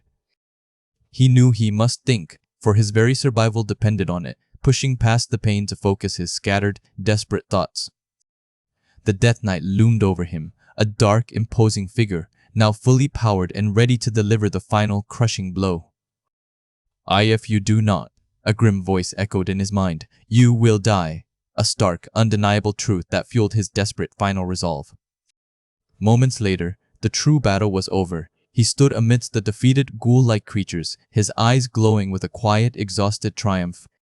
He let out a yell of pure frustration and relief, planting his sword in the ground. Finally, I got you, you fucking ghouls. He glared at the remnants of the battle, demanding, how many times did these guys use the silence? The memory of their constant skill still infuriating. His sister arrived, looking surprisingly clean amidst the chaos, her voice calm as she asked, are you done? Eugene, despite his battered state, managed to weary Y-E-A-E-A just now, the words heavy with the exhaustion of his recent ordeal. She looked at him with confusion, wondering, why do you look completely fine, completely oblivious to the brutal fight he had just overcome? He chuckled, a weak, ironic sound, claiming, hush, it wasn't that hard, thush, a boast that would soon lead to more trouble. His sister's shock was evident as she stared, demanding, what? Unable to comprehend his casual dismissal of such a dangerous encounter. She then questioned him, did you not have these ghouls to deal with? Gesturing to the defeated creatures around them. How can it not be hard when they keep using a silence, she complained. They're spamming their skills, but I can't even use any. That's not fair. Eugene calmly reminded her, but that's why I told you to take those status abnormality potions from the guild, hinting at her oversight. She scoffed, arguing, what's the point in taking an artifact with a 2-hour? Long cooltime? They'll just use silence on me again. He patiently explained, thus, that's why you're supposed to use it smartly, implying she had missed the strategic value of the item. She looked at him, still confused, uttering a small "H-U-H" as the conversation hung unresolved, leaving her pondering his cryptic advice. Shin Sang-hyun, the artifact-devouring player, found himself brutally beaten and near death, surrounded by grotesque ghouls closing in for the kill. His body lay broken and bloody on the cold dungeon floor, a single ghoul's clawed hand hovering ominously over him. But then, a burst of divine light erupted, and the goddess of luck materialized, her expression one of fierce protectiveness. She would not forgive anyone who harmed her player. With a powerful, unseen force, the ghouls were sent flying, crashing against the walls as the goddess stood guard over her fallen champion. She then turned her attention to Shin Sang-hyun, rebuking him for his weakness and demanding he get up. Her words, though harsh, carried a hidden layer of encouragement. When he finally regained consciousness, the dungeon was quiet, the ghouls gone, and the goddess of luck lay peacefully beside him, looking like a small, sleeping doll. He lifted his head slowly, his mind hazy from the ordeal, wondering where he was and what had happened. A sharp pain shot through his body as he tried to move, his eyes widening in alarm as he realized the extent of his injuries. He stumbled to his feet, grimacing in pain, the memory of his recent battle with the Death Knight flooding back. A sudden surge of power coursed through him, and he let out a pained cry as his body convulsed, glowing with an ominous red light. What was that lying over there? He wondered, his gaze falling upon the unconscious goddess, a small, weary smile gracing his lips. He then noticed her sleeping form, and a chuckle escaped him. Do constellations even sleep? It was an amusing thought. His attention was drawn to a glowing object on the ground, a simple, elegant ring pulsing with a soft blue light. It was the Silent Ring, a platinum artifact, offering a powerful mana recovery boost in specific conditions, but also a decrease during the day. He kicked a nearby skull in frustration, annoyed that this was the only reward for such a grueling fight. It felt like a meager prize for such a significant victory. But then, a familiar, vibrant, level up message flashed before his eyes, its brilliant green light filling the space. He looked at his status window, a wave of surprise washing over him as he saw the updated information. His eyes widened in shock, his jaw dropping as he processed the numbers displayed on the screen. 83, he exclaimed, his voice filled with disbelief. His level had soared far beyond his expectations. He remembered how he had reached level 58 after defeating the Kobold King, a significant achievement at the time. But now, after defeating the Death Knight, his level had jumped by a staggering 25 points, reaching an unprecedented 83. He clenched his fists, a triumphant grin spreading across his face. This was an exponential growth beyond anything he could have imagined. A burst of laughter escaped him, echoing through the desolate dungeon. He was on his way to becoming a top ranker, faster than he had ever dreamed. His laughter, however, quickly turned into a hacking cough, a harsh reminder of his physical limits. He was bleeding from the mouth, his body still recovering from the fight. Despite his injuries, he sat by a crackling campfire, a rare moment of peace and warmth within the dungeon, the goddess of luck sleeping soundly beside him. He hadn't been around a campfire in a long time, and the simple act of resting felt like a luxury he hadn't afforded himself in ages. The goddess of luck, now awake and comfortably seated on a small chair, hummed a tune, radiating an aura of contentment. He smirked, realizing that even a goddess needed to relax sometimes. He couldn't help but find her current state amusing. The goddess then conveyed a message, emphasizing that enjoying the little things in life was essential for luck to find him.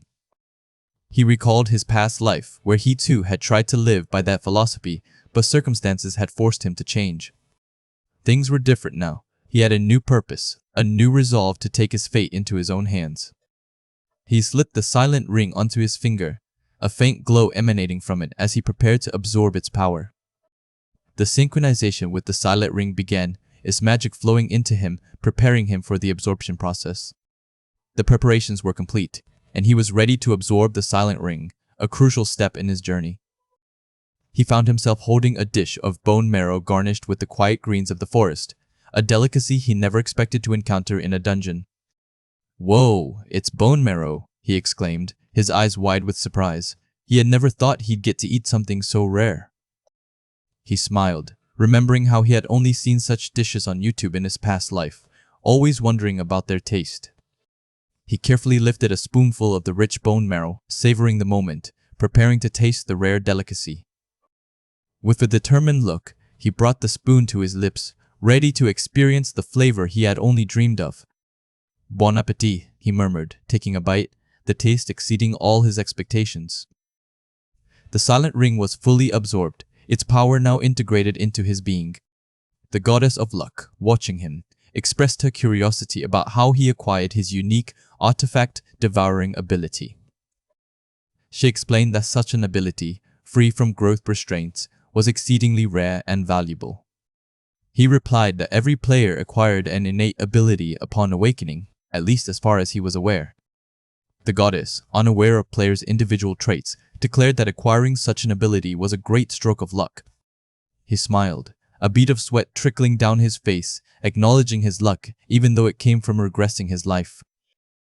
The goddess added that it was also her luck to have met a growth-type player like him. Her words resonated with him, and he realized the profound impact she had on his journey. She declared that becoming his constellation was an excellent decision, solidifying their bond. He considered his growth, imagining a future where his name spread across the country. However, his ambition grew beyond national borders, setting his sights on the entire world. But there was one stage, one impossible peak no player could hope to reach.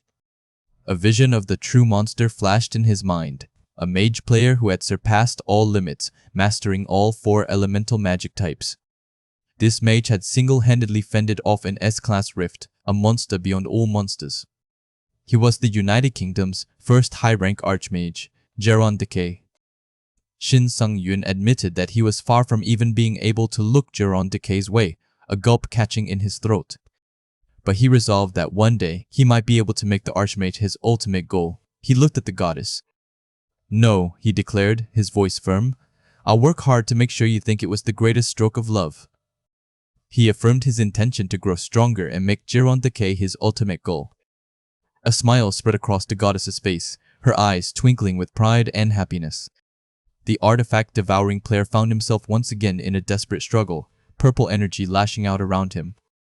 The Archlick, a terrifying undead mage, laughed, enjoying the chase as our boy scurried like a cornered rat beneath its powerful spells. Relentlessly, he pushed himself, running with all his might, determined not to be caught by the magical onslaught. A searing purple blast slammed into him, eliciting a pained gasp as he struggled to maintain his footing.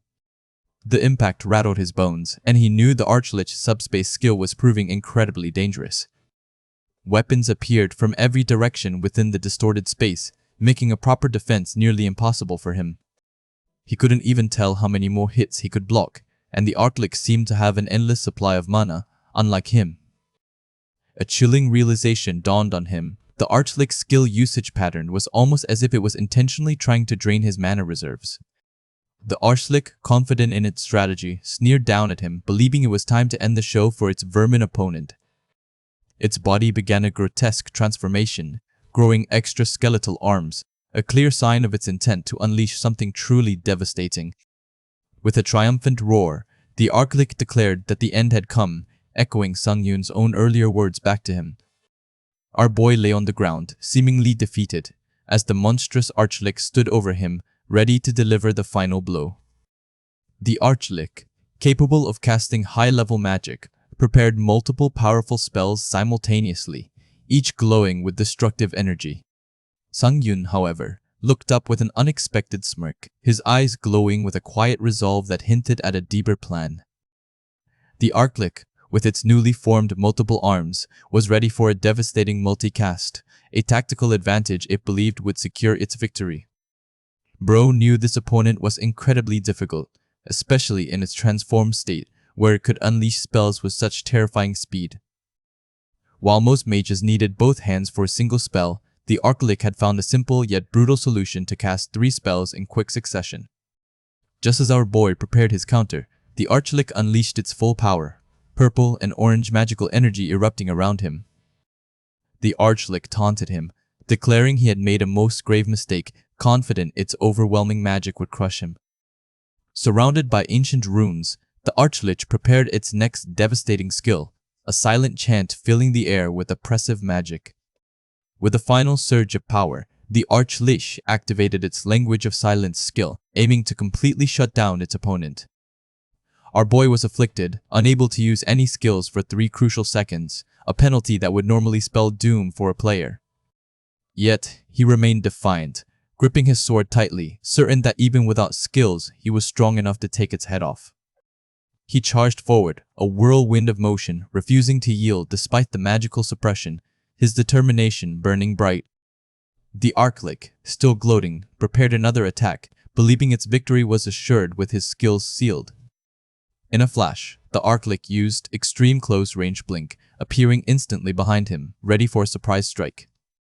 The Archlich declared his grave mistake once more, certain its tactical superiority had secured its triumph. Then, with a terrifying roar, the Archlich cast flames of purgatory, engulfing him in a torrent of magical fire. The fiery attack consumed him, and he was sent crashing to the ground, appearing utterly defeated amidst the swirling flames. The Archlick stared, expecting to see a lifeless corpse, but a flicker of movement caught its attention. To the Archlick's utter confusion, Sung-hyun was still alive, prompting a bewildered cry of, "How?" from the undead mage. Still very much in the fight, he simply smirked, claiming that luck was all he had, a sly understatement of his true power. The Archlick recoiled, reeling from an unexpected counterattack, its confidence shattered by the impossible turn of events. In pure disbelief, the Archlick could only repeat its question, utterly unable to comprehend how he had survived and retaliated. Our boy's secret weapon was revealed, a powerful skill that could undo silence, completely nullifying the Archlick's most potent strategy. The Archlick still struggled to understand, while he began to explain his meticulous observations. He had been watching the Archlick the entire time, carefully observing its fighting style and the subtle nuances of its attacks. His confidence grew as he realized his assessment had been spot on, every detail of the Archlick's pattern laid bare to him. The Archlick, baffled and defeated, could only lament that its calculations were perfect, yet it had still failed. He explained that sometimes, even a vermin could overcome their limits and keep growing, a lesson the Archlick learned too late. Outside the dungeon, a woman looked on, her expression a mix of worry and surprise, waiting for the outcome. Bathed in a soft, ethereal glow, Sung-hyun emerged from the dungeon, the battle's afterglow still clinging to him. He looked towards the bustling crowd, a sea of faces eager to catch a glimpse of the victorious player. A large crowd of reporters and medical staff immediately swarmed him, a chaotic scene of flashing cameras and urgent questions. Reporters bombarded him with questions about his health, while medical staff anxiously inquired about his pulse and breathing. He was completely overwhelmed, trying to push back the relentless tide of questions about his wounds, blood type, and even his MBTI. Amidst the chaos, the woman who had been watching him expressed relief, trying to play off her deep worry for him. She laughed, a nervous, relieved sound, attempting to downplay her concern, insisting she hadn't been worried about him at all. The woman, still caught in the bizarre scene, looked confused by the rapid-fire MBTI questions, realizing the medical staff were not legitimate. Our boy, observing the woman, felt a deep sense of a debt he needed to repay, a feeling that resonated from his past. He remembered a younger version of himself, 10 years after awakening, hitting a wall in his growth as a player. His progress had completely stagnated, and he felt utterly isolated from the rest of the player world, a consequence of his singular focus. It was just another lonely day when she had called out to him, offering an invitation to join her guild for a raid. The guild members awkwardly explained their last-minute invitation, citing a stomachache from expired scallion kimchi, a tale they had told before. He refused her offer, planning to raid alone, blinded by a petty display of pride that isolated him further. It was a foolish decision, driven by a deep-seated insecurity, the kind of petty pride that had always held him back. That pride almost cost him his life in a dungeon, leaving him battered and broken, clinging to consciousness. He lay injured and near death, helpless and alone in the darkness, the consequences of his arrogance closing in. Then a figure appeared, a beacon of light in his despair, the guild member who had saved him in the dungeon. She explained that her guildmates thought he had turned them down because of the kimchi story, but she had worried about him. She had rushed over just in case, concerned he was entering the dangerous dungeon alone because she had annoyed him. He thanked her profusely, overwhelmed with gratitude, realizing her unexpected kindness had saved him in more ways than one. Her gentle smile, a quiet reassurance, was all the reward she sought, content in simply having helped him. After that life-changing encounter, he took her offer without a second thought, his pride finally broken. He came to truly like the guild she made, a place that wasn't strong but stood up for weaker players, reminding him of his initial purpose. He then remembered another scene, the guildmaster, older and burdened, slamming his hand on a table, declaring he was going to quit. The guildmaster's frustration was palpable, expressing a desperate desire to do anything else but continue this dangerous life.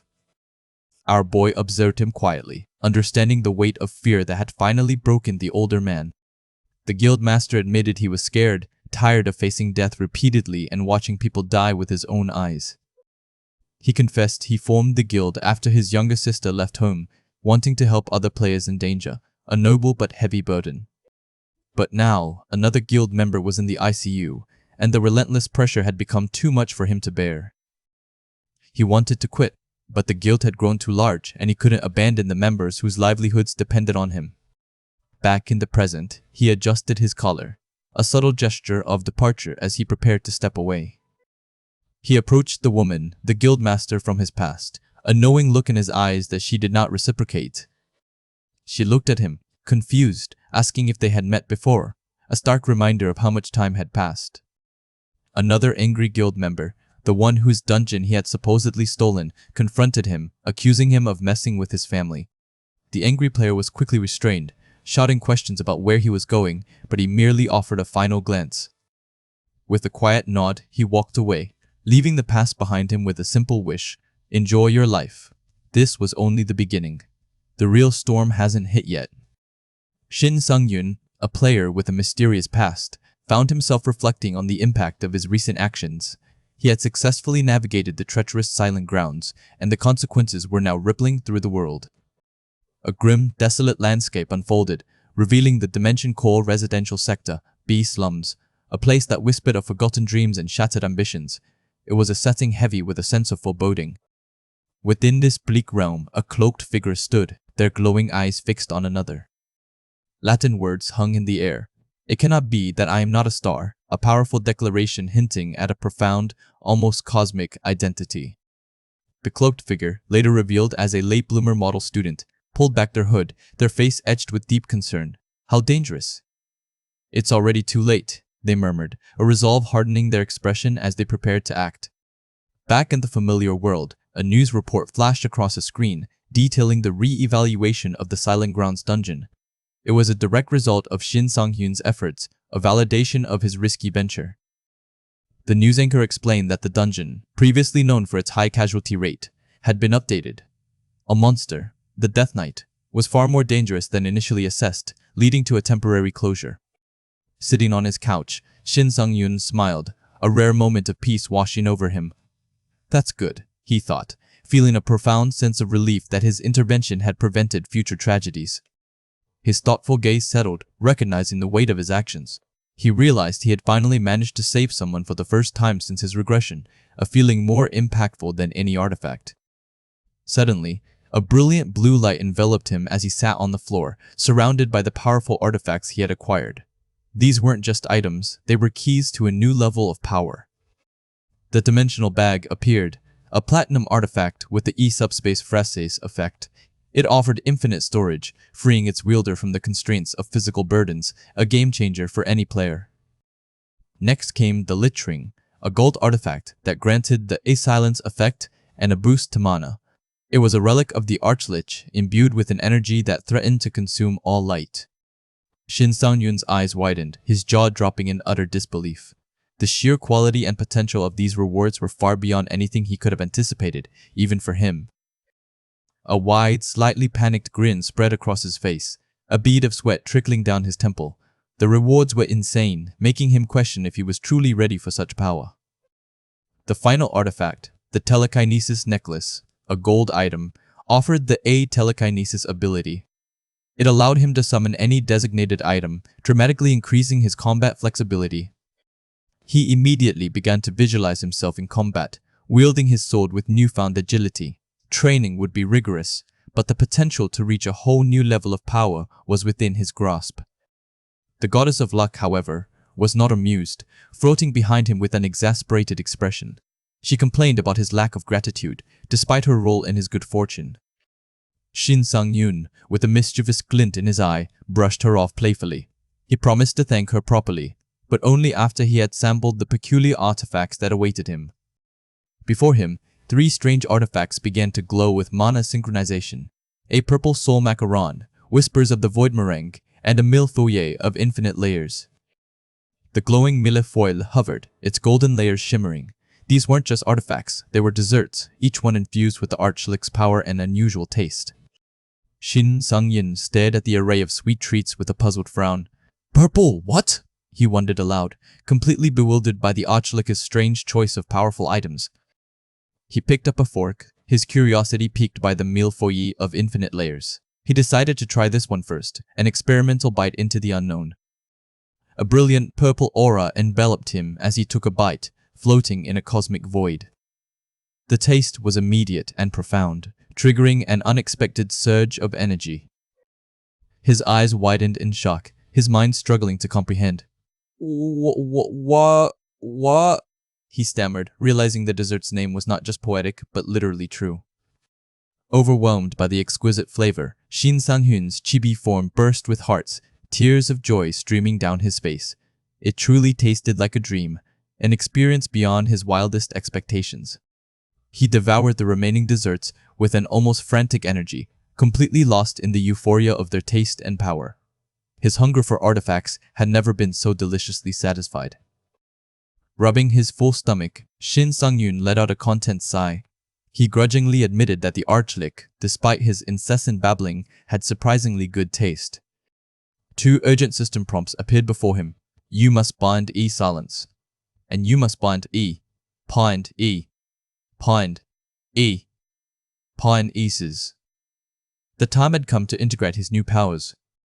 He quickly decided on the telekinesis skill, choosing to bind it to his great sword of fighting spirit. It was an obvious choice, one that required no second thought. Binding silence, however, presented a more complex challenge. He considered various options, weighing the risks and benefits, ultimately opting for basic attack as the most versatile, albeit risky, choice. A new system message flashed, stopping him cold. There were additional requirements for binding silence to his basic attack, a hurdle he hadn't foreseen. His face contorted in disbelief, a single bead of sweat rolling down his cheek. 1 mana for every basic attack? That's pretty bad, isn't it? He exclaimed, the cost far higher than expected. The system prompt reiterated the condition. EX pending 1. Mana for every basic attack will allow for the usage of a silence. Will you proceed? He had to decide whether the mana cost was worth the power. He pictured himself surrounded by a horde of weaker monsters, each basic attack consuming precious mana. It felt like an unnecessary risk, a drain he couldn't afford. A moment of intense silence passed as he pondered the weighty decision. His growth often demanded difficult choices, and this was no exception. A confident smile returned to his face. Sometimes, you've just gotta risk it, he declared, understanding that true progress meant stepping outside his comfort zone. With a determined look, he confirmed the binding. A surge of energy confirmed his choice. Silency has been bound to M basic attack. The goddess of luck behind him looked utterly shocked. A brilliant light enveloped him as the skill activated. Every time basic attack is activated, I silence will be applied according to the opponent's resistance. Suddenly, 2 new constellations appeared, their presence causing the goddess of luck to gasp. Shin Sang-hyun, flustered and sweating, quickly turned to the goddess of luck. Wait, goddess, did you call another constellation? He asked, feeling overwhelmed by the sudden attention. A towering figure, the great conqueror of the Mongols, appeared, radiating power. He expressed his admiration for Shin Sang-hyun's manly bellicosity, finding him an impressive warrior.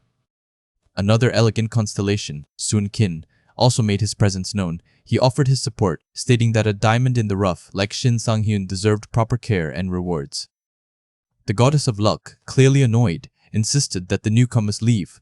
However, a new goddess appeared, declaring that Shin Sang-hyun should not be monopolized, adding to the chaotic scene. The goddess of luck's eyes widened in utter shock, her small form trembling with indignation. The blatant challenge to her patronage was an insult she would not tolerate. The other constellations, witnessing the escalating tension, remained silent, observing the dramatic standoff between the goddesses. The air crackled with unspoken power. The new goddess wasted no time, rudely telling the great conqueror of the Mongols to move it. You reek. Her bluntness immediately established her dominant personality. A graceful, golden-clad figure descended from above, her entrance commanding attention. She was the embodiment of confidence, her presence a stark contrast to the other deities. The great conqueror of the Mongols, surprisingly, simply laughed magnanimously and stepped aside, yielding to the powerful presence of the new arrival without further argument. Shin Sang-hyun watched the unfolding drama, a mixture of bewilderment and amusement on his face, while the goddess of luck fumed, her anger reaching a boiling point. A sly smile played on the new goddess's lips as she surveyed the scene, her eyes glinting with cunning. Her confident demeanor promised something intriguing.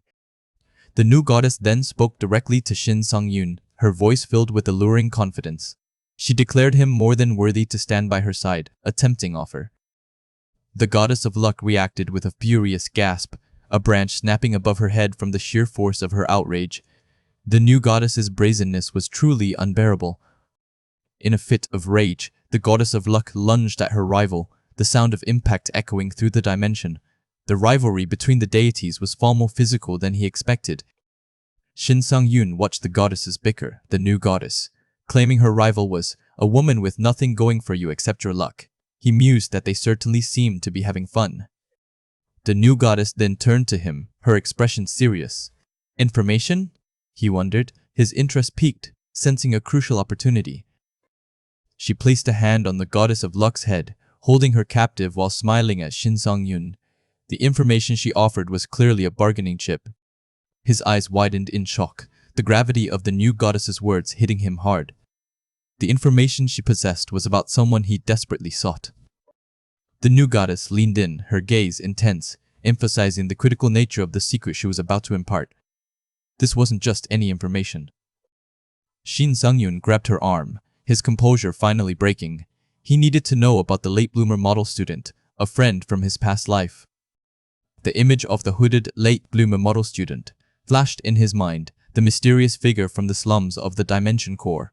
This was the man he had been searching for. The new goddess revealed that his friend was a maniac obsessed with the eschatology of the Dimension Core. It was a shocking twist, completely unlike the person he knew. She then laid down her ultimatum. If he wished to learn more about his friend, he must abandon the goddess of luck and form a contract with her instead. It was a difficult choice, pitting loyalty against desperate need. He sat on his couch, the weight of the new goddess's words pressing down on him. The implications of his friend's new obsession were deeply unsettling. His brow furrowed in confusion and concern.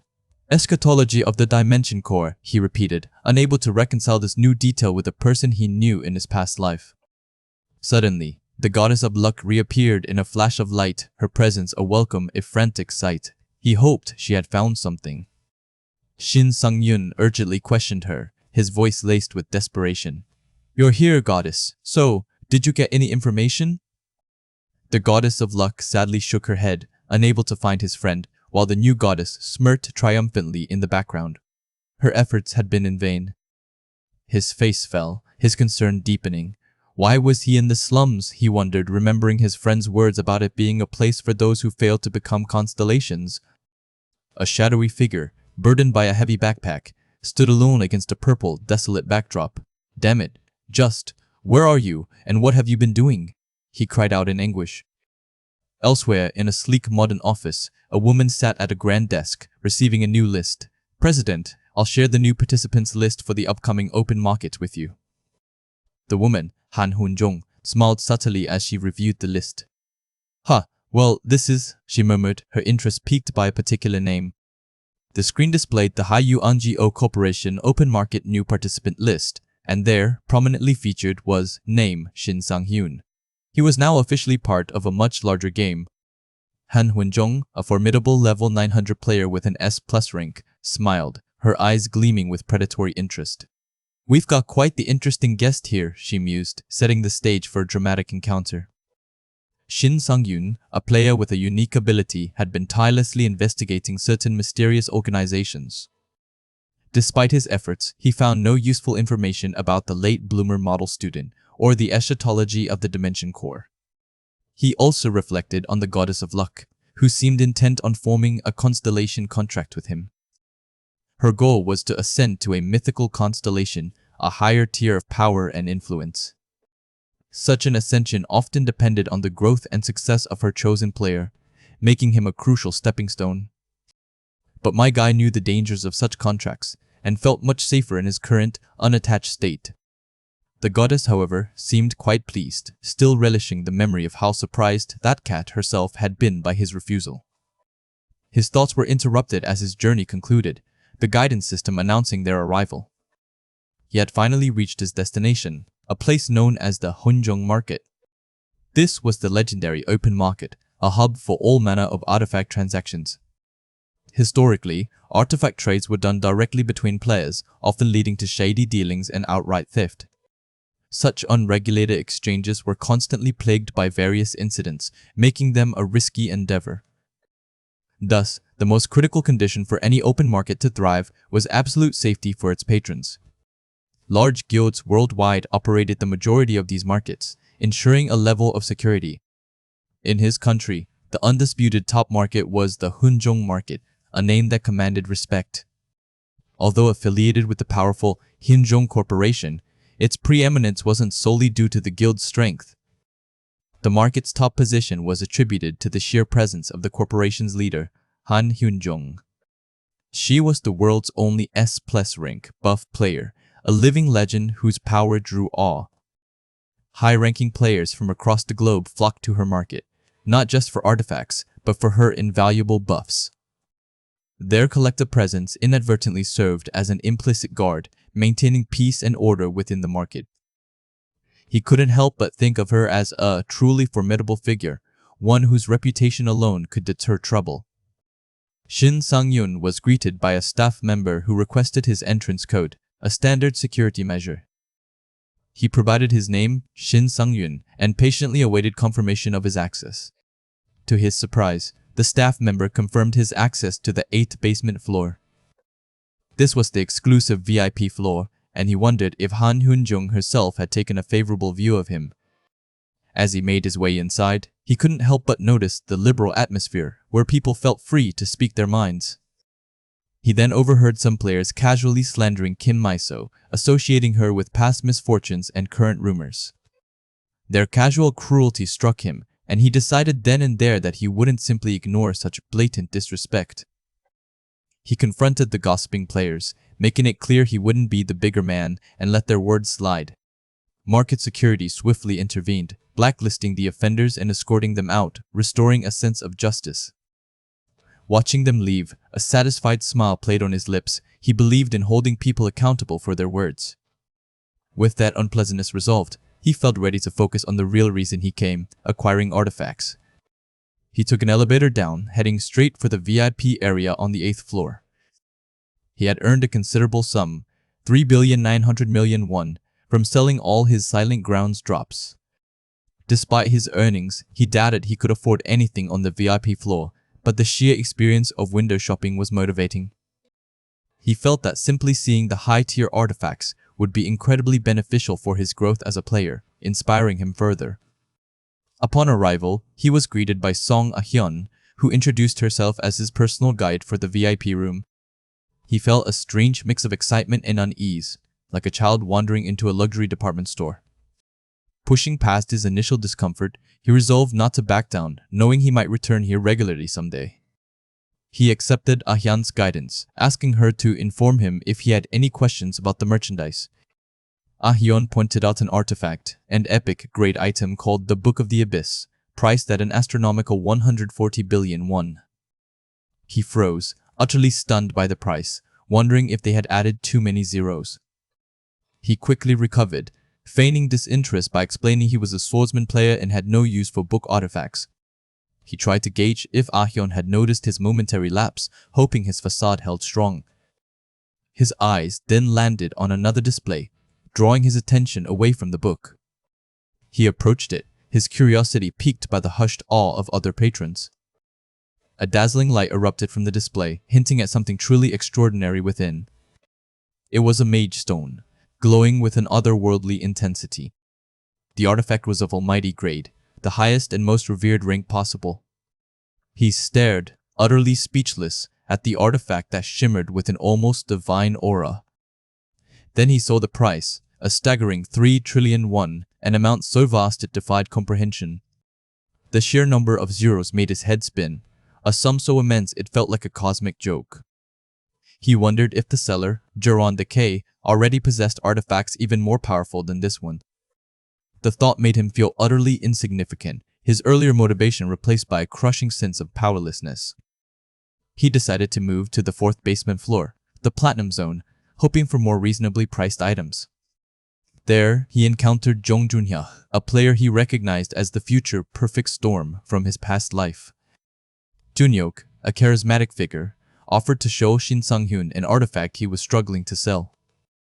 He pulled out a Stream of Life ring, a platinum artifact offering mana and stamina recovery, though it consumed mana.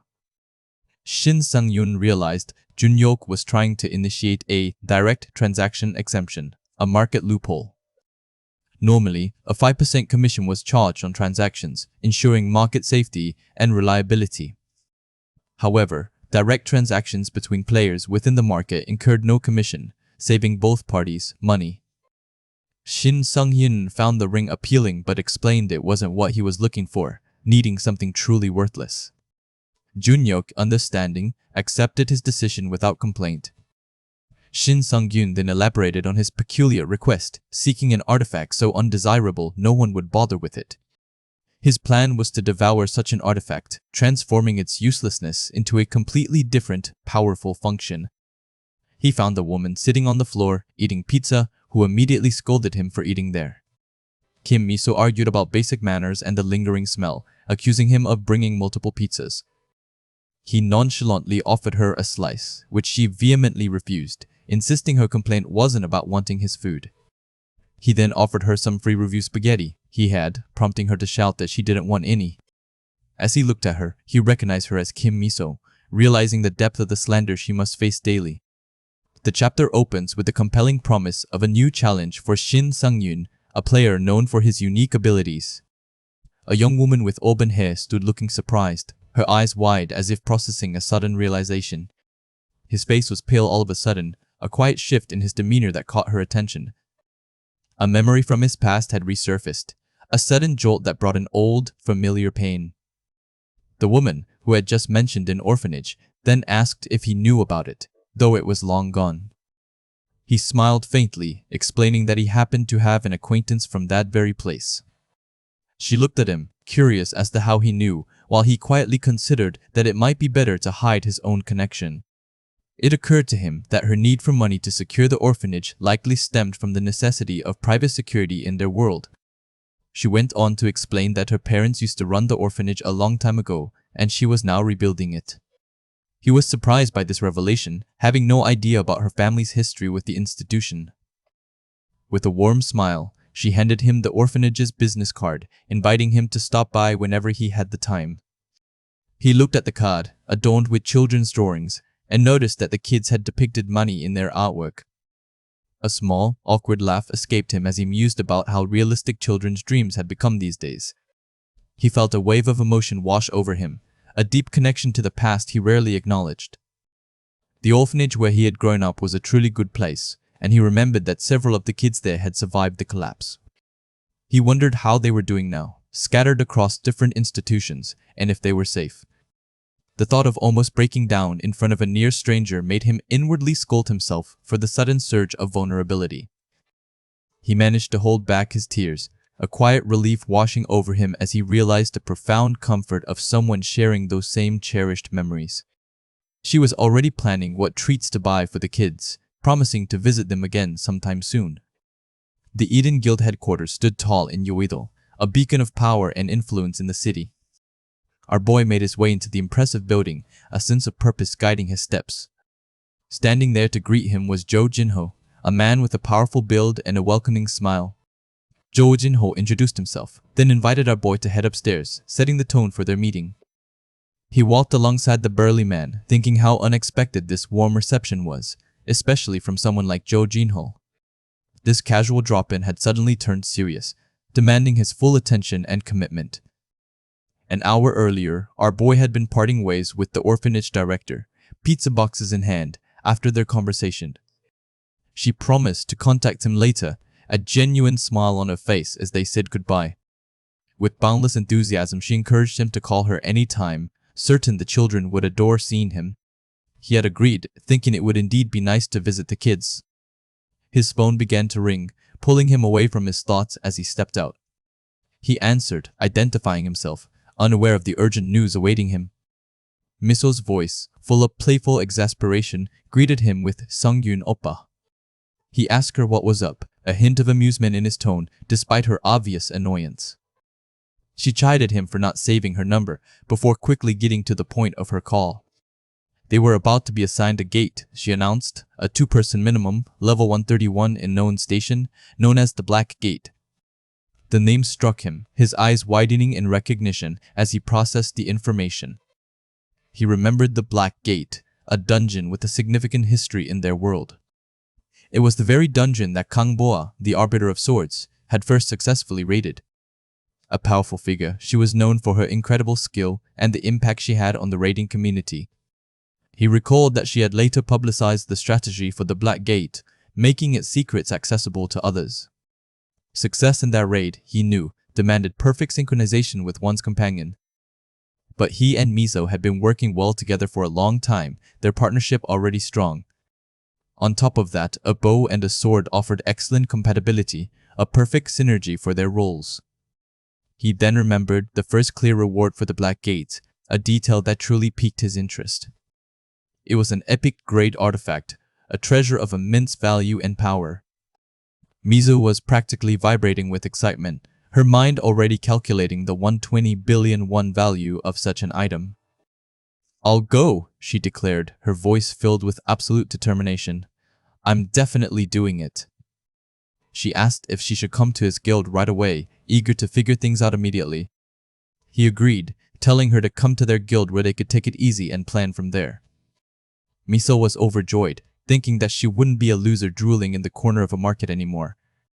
A wide, almost sinister grin spread across his face as he imagined owning an epic artifact.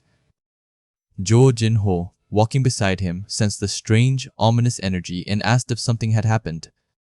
Our boy, still wearing that unsettling smile, dismissed it as nothing, a subtle shiver running down Jo Jin-ho's spine. They continued their walk, the air between them still thick with unspoken tension. Jo Jin-ho explained that Miso was speaking with the president, so he would be our boy's guide for the day.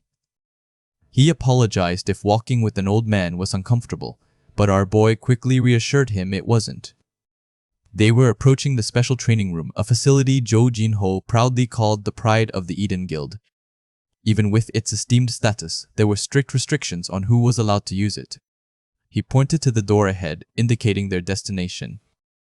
Our boy felt a distinct shift in the atmosphere, a heavier, more intense energy settling around them. It had felt like a normal office building until just moments ago, a stark contrast to the palpable tension now. Jo Jin-ho agreed, admitting he felt the same way every time he came there. Opening the door, Jo Jin-ho stated that no one had reserved the facility for today, so our boy was free to make himself at home. Our boy, however, noticed someone already inside, training intently. Jo Jin-ho was surprised, insisting there was no one scheduled to be there, a ripple of confusion passing through him. Inside, Tairi, a white-haired woman, was locked in combat with a massive golem, her movements fluid and powerful. With a decisive strike, she unleashed a torrent of purple energy, shattering the golem with overwhelming force. Jo Jin-ho, recovering from his surprise, asked Tairi if she had reserved the training room as he hadn't seen it in the database. She paused her intense training, her expression unreadable as she turned to face them. She simply stated they needed the room from 6 onward, telling him to just let her know when it was free. Jo Jin-ho tried to press for more information, but she remained unyielding. Her companion, a man standing nearby, then greeted Jo Jin-ho, explaining their presence. He clarified that they were there to train for a gate raid with Miso, and he had simply arrived first. Our boy realized that Tairi was quite close with Miso, a connection that now made sense. Her companion explained that they had just ended up working together, trying to smooth over the awkwardness. Tairi, however, glared at our boy, silently accusing him of orchestrating this encounter, a subtle tension building between them. She then offered to spar with him at a later date, leaving the room for them with a dismissive wave. Jo Jin-ho apologized for Tairi's behavior, but our boy brushed it off, stating he didn't mind at all. As the door closed behind them, Jo Jin-ho turned to our boy, a glint in his eye as he suggested a light spar to pass the time. The grin came first, wide and hungry in the golden light. A monster of a man, level 700, stood ready to test a stranger he had every reason to doubt. The setup was done. All that was left was to begin. Across from him stood Shin Sang-hyun, our guy, small and steady while a wall of blue light hummed to life around them.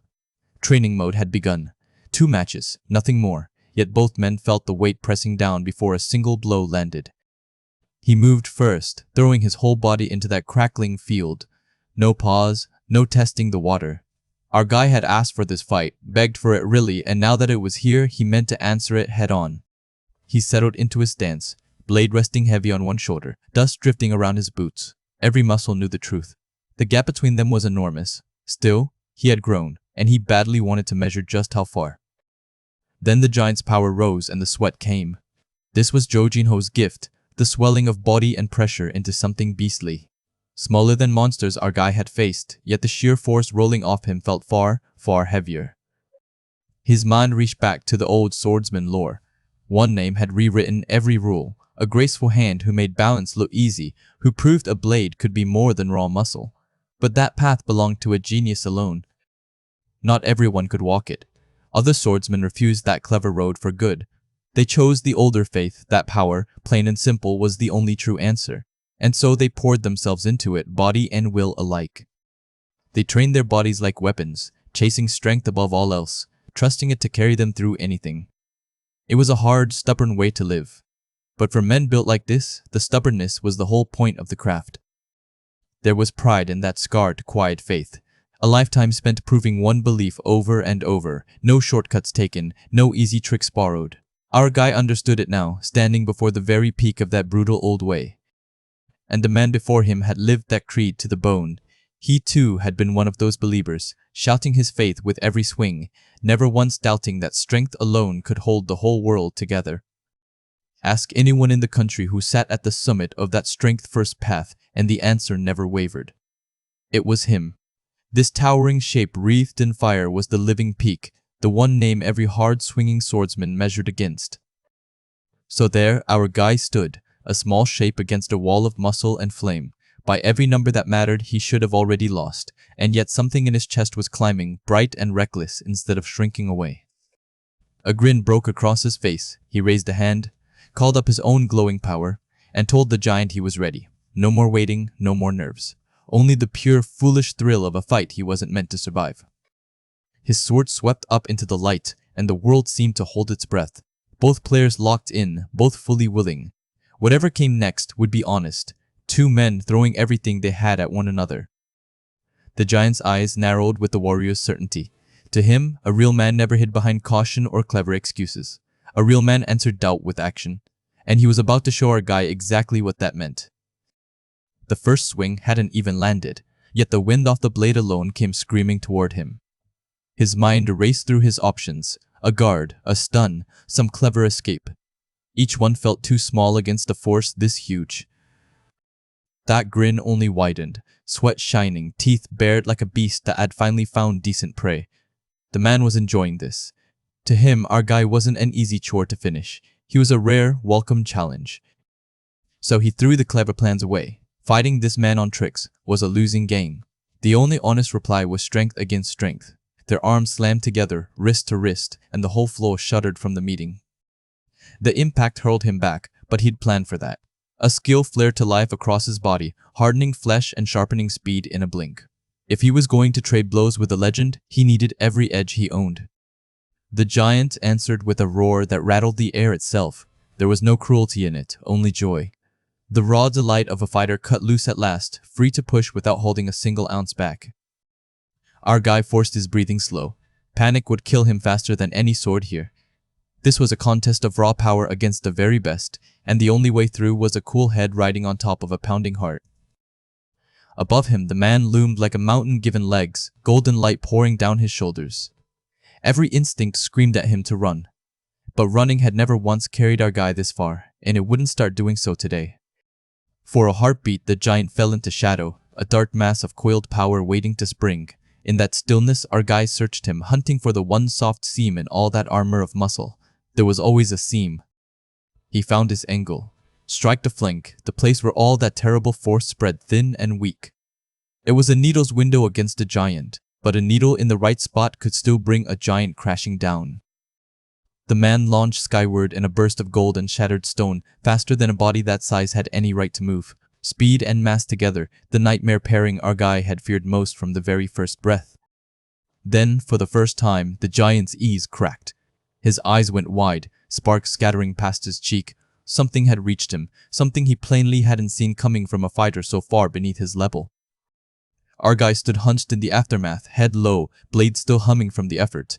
He poured everything into that one clean strike at the weak point. Now came the worst part, waiting to learn if it had been enough. The weapon crackled in his grip, lightning chasing itself along the edge, the whole strike still ringing through his bones. He had hit true. By every rule he knew, a blow like that should have folded almost anything alive. But those arms hadn't moved. Vast slabs of muscle, veins standing hard beneath the skin, they had taken the full force and simply held. Whatever our guy had hoped to break, this body wasn't built to break so easily. And there it was. The monster had actually blocked it, met his very best, and grinned through the shock. The truth landed cold in our guy's gut. His hardest, cleverest strike hadn't downed the man, it had only impressed him. The giant's mind turned, delighted over what this rascal had chosen. Of everything the boy could have done in that instant, the safe and the sneaky both, he'd picked the one road almost no one dared. And it thrilled the old warrior. He could have slipped aside, he could have frozen the man, or flung his sword and bought some room. Any sane fighter would have. Those were the smart plays, the ones that lived, the choices a gap this wide demanded. Instead, he'd stepped straight into the storm and traded muscle for muscle. It was reckless past the point of reason, yet that very madness was what earned him the giant's respect. Here, at last, was someone who fought like him.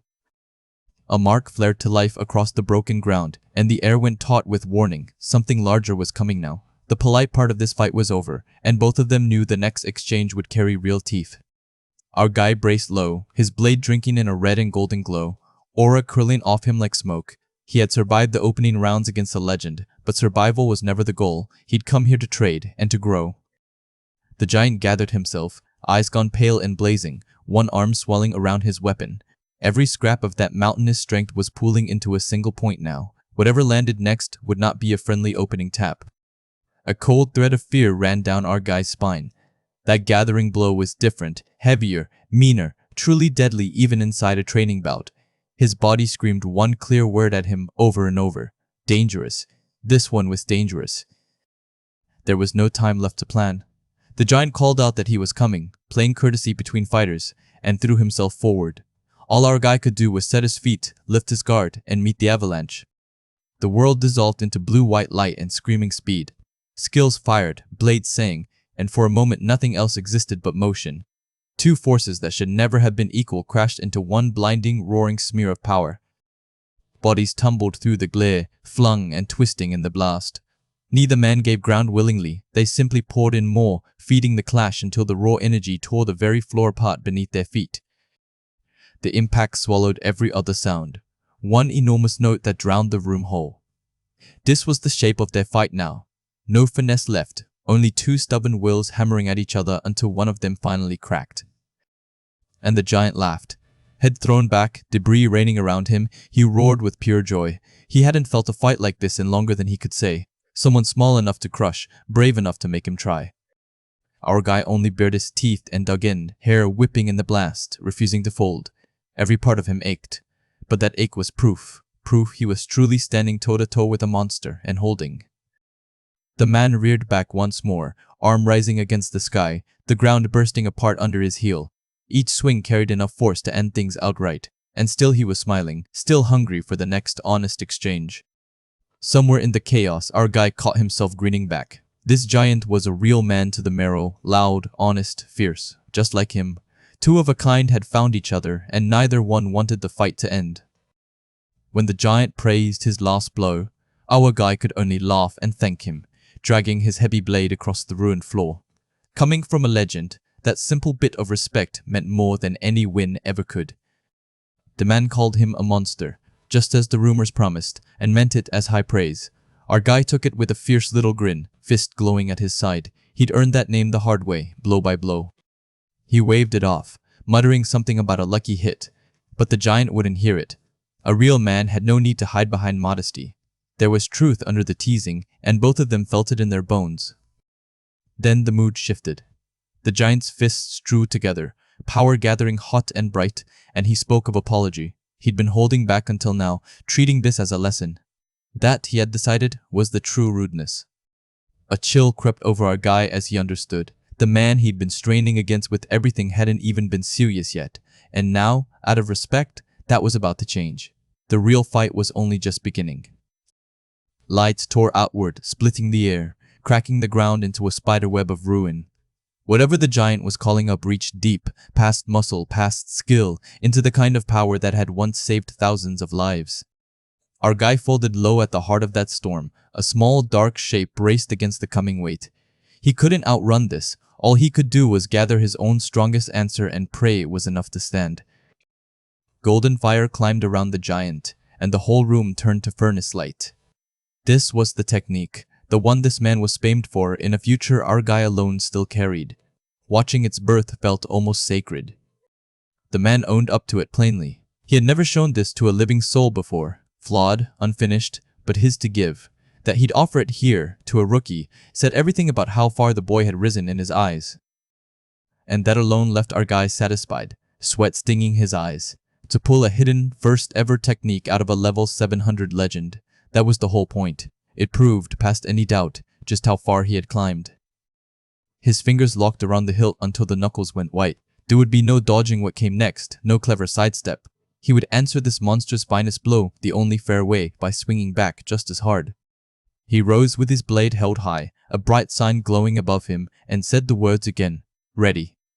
He had stacked every skill he owned into one strike, the strongest thing he could throw as he stood right now. Power gathered along his frame, spell layered over spell, each one feeding the last. This was the ceiling of all he had become. Not enough to promise a win, but more than enough to make a legend take him for real. For one held breath, the whole world narrowed to a single edge of shadow and light. 2 attacks poised, 2 men fully set. Whatever the outcome, neither would leave this exchange the same as he had entered it. Then it broke loose. The floor split into a vast blooming crater, glowing signs scattering like sparks, our guy a tiny figure at the center of his own storm. Everything he had, poured out at once, met everything the giant was. Down came the giant's blade, a mountain of gold and fury falling through the light. This was the famed strike, the one meant to shatter all in its path, and it was aimed, without mercy or doubt, straight at our guy. He bellowed his warning one last time, no malice in it, only respect for a foe worth his full strength. Then he gave himself over to it. There would be no pulling this blow, and our guy wouldn't have wanted him to. For a moment, the man was pure light, a god-shaped shadow at the heart of the blaze.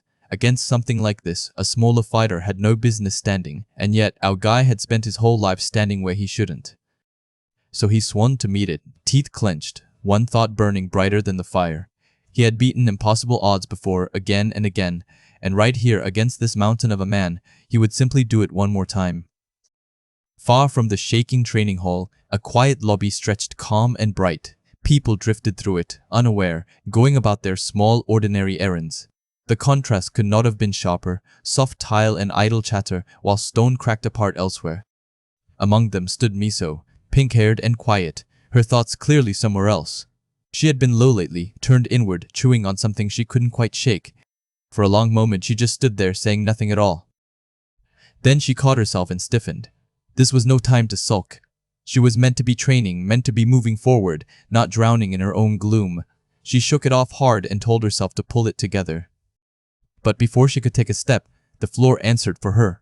A low tremor rolled up through the tile and the people around her froze mid-motion, alarm flashing across their faces. Something, somewhere close, had gone very wrong. Someone cried earthquake.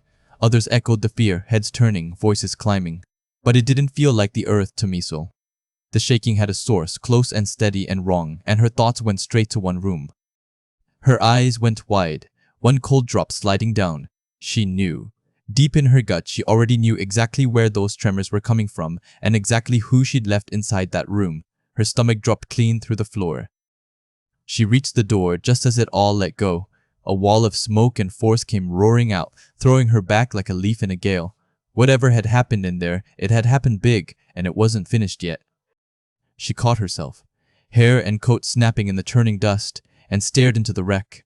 The training room she knew was gone, replaced by cracked stone, drifting haze, and a silence that felt far too heavy to be good. Bow and quiver still on her back, she pushed inside, heart hammering. The whole place looked like a battlefield after the war had moved on. One question kept circling in her mind. Just what on earth had happened in here? And there, in the settling dust, the giant leaned heavy on his sword. Worn, breathing hard, He looked almost sheepish about the ruin around him. Even holding back inside a training bout, he put frightening weight behind that last blow. Across the rubble knelt our guy, spent but upright, the two of them framed in the drifting smoke. The fight was over, no knockout, no loser, just two fighters catching their breath, each quietly reworking his measure of the other. Our guy managed a crooked grin through the sweat, then owned the cost. He'd blown out his wrist somewhere in there. He played it light, the way he always did, but the damage was real, more than he let his face show. The giant only laughed it off, warm as an old friend. No need to fret. His guild kept the finest healers around, and a wrist was nothing they couldn't mend. It wouldn't cost the boy a single day of training. Yet even the giant winced as his own body caught up with him, light flickering over aching muscle. He had felt that last exchange too. For all his easy laughter, the boy had made the level 700 veteran truly hurt. His mind drifted back to the instant their blades had crossed. There was something in that contact he couldn't shake. A weight, a shape to the boy's swing that didn't belong to any newcomer he had ever faced. That strike hadn't felt like a rookie's at all. It carried the memory of a seasoned hand, a veteran's edge buried in a young man's body. The giant turned it over and over, unsure whether to feel uneasy or simply amazed. He let out a shaky breath, half a laugh, teeth clenched. If a green rookie could push him this hard, then maybe he still had a long road left himself. It was a humbling thought, and, oddly, a welcome one.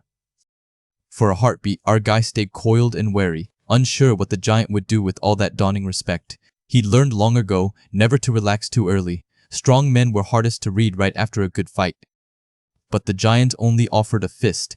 Our guy met it, and the tension broke into something warmer. Whatever suspicion had brought them here was gone now, hammered away blow by blow into plain, hard-won respect between two fighters. The man roared with delight and named him a real man, full and unreserved. High praise from someone who wore those words like a banner. He had doubted the boy at the start. Now he'd follow him into any fight he liked. And then a small shape appeared at the edge of the rubble, and the warm mood curdled. Neither man had to look twice to feel it. A quiet, rising dread settled over the room, colder than any blade they had just traded. The giant went stiff, eyes shut, sweat returning for an entirely new reason. He had faced monsters and falling stars without a flinch. But the fury of one small, betrayed archer was a whole different danger, and he knew it.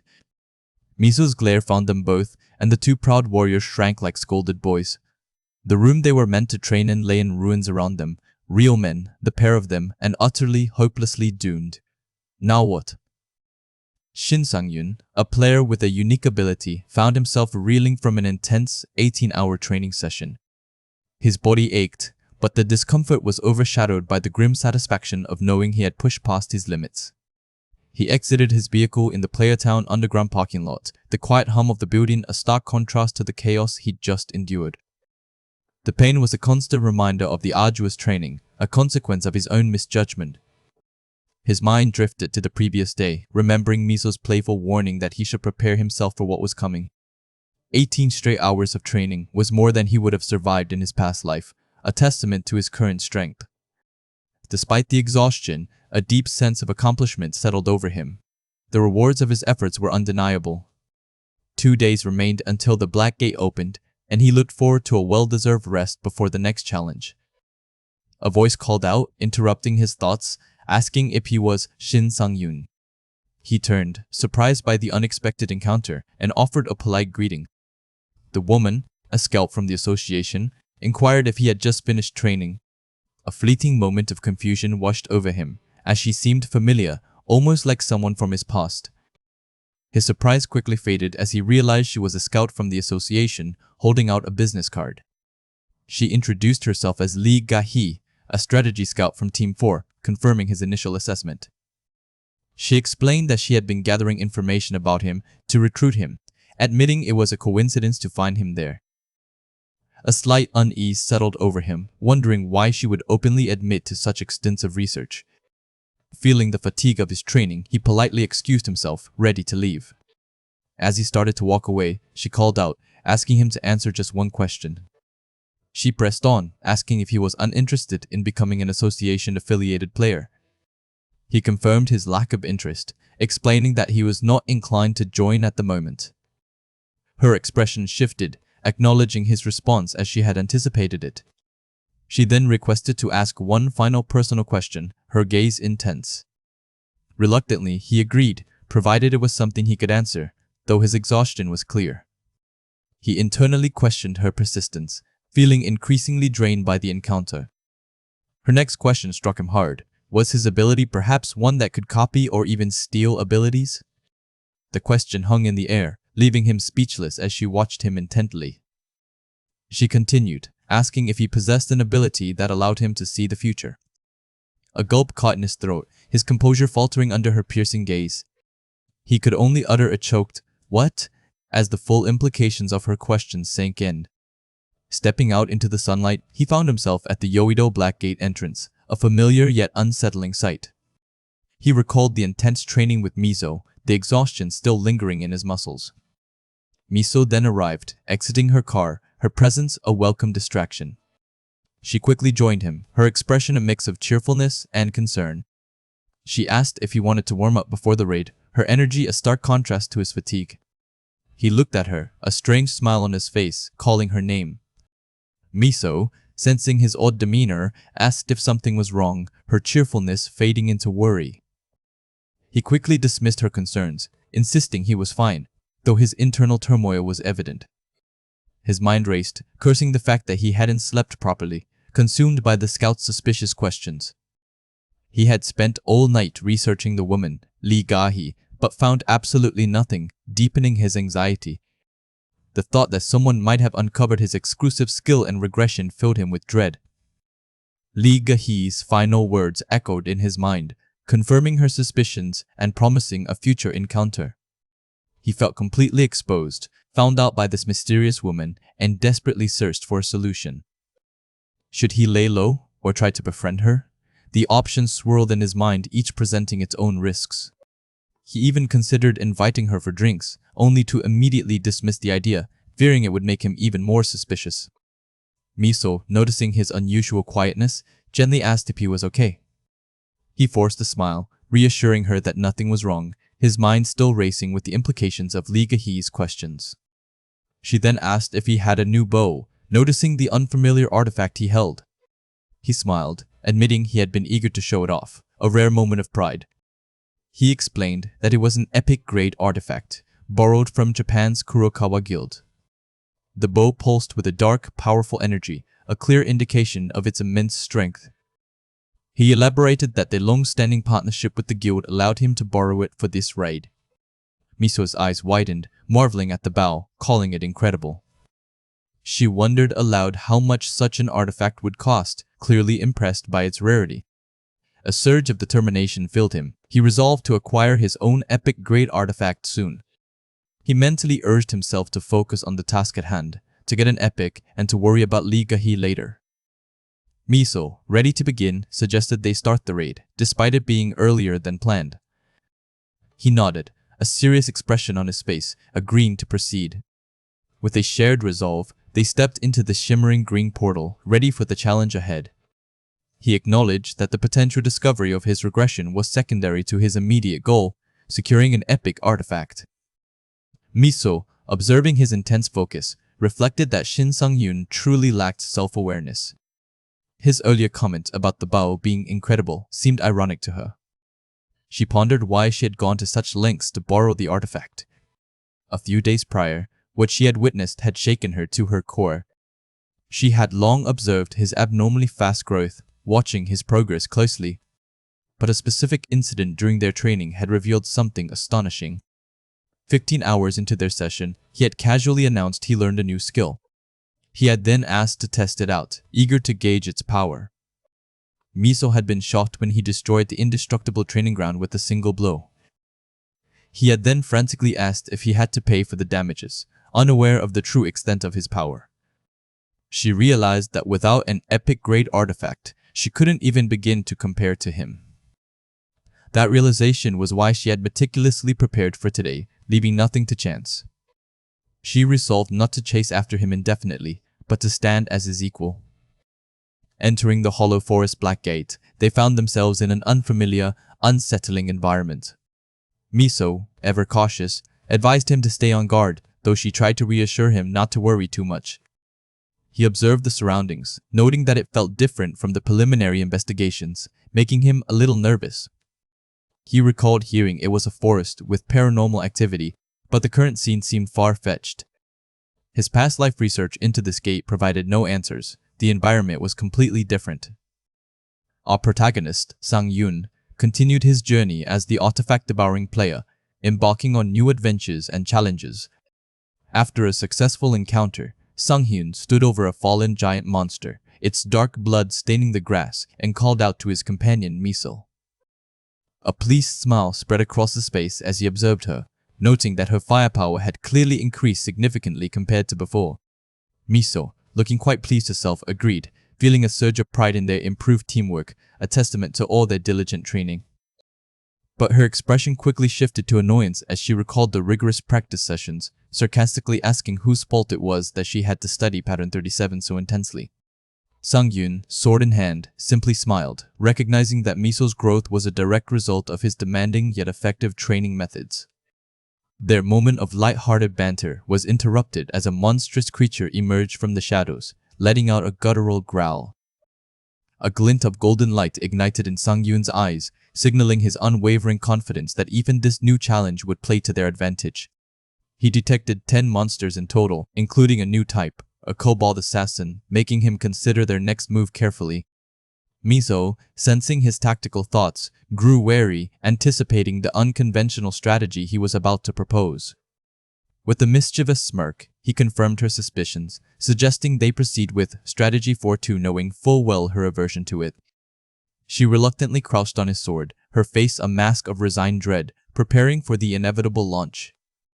Tears welled in her eyes as she protested, hating the feeling of being propelled through the air like a human cannonball. Sang-yoon, however, was undeterred, his grin widening as he declared it was time to get started with their unique approach. The monster charged, its massive form thundering across the ground, unaware of the aerial assault about to commence. A terrified scream tore from Miso's throat as Sang-yoon launched her skyward, turning her into a living projectile. Her face contorted in a comical mix of fear and anger, despising every second of the uncontrolled flight. Yet, despite her protests, Miso's flight skill activated, granting her a temporary reprieve from gravity's full pull. With a frustrated cry, she accepted her fate, steeling her nerves and resolving to make this uncomfortable plan work. Below, Sang-yoon engaged 2 of the monstrous creatures, drawing their attention as Miso ascended. One of the beasts roared in fury, its eyes glowing with primal aggression, focused entirely on the intruder. Sang-yoon moved with incredible speed, parrying the monster's attack and delivering a powerful counterblow. The creature exploded into dark energy, a testament to the raw power Sang-hyun wielded in battle.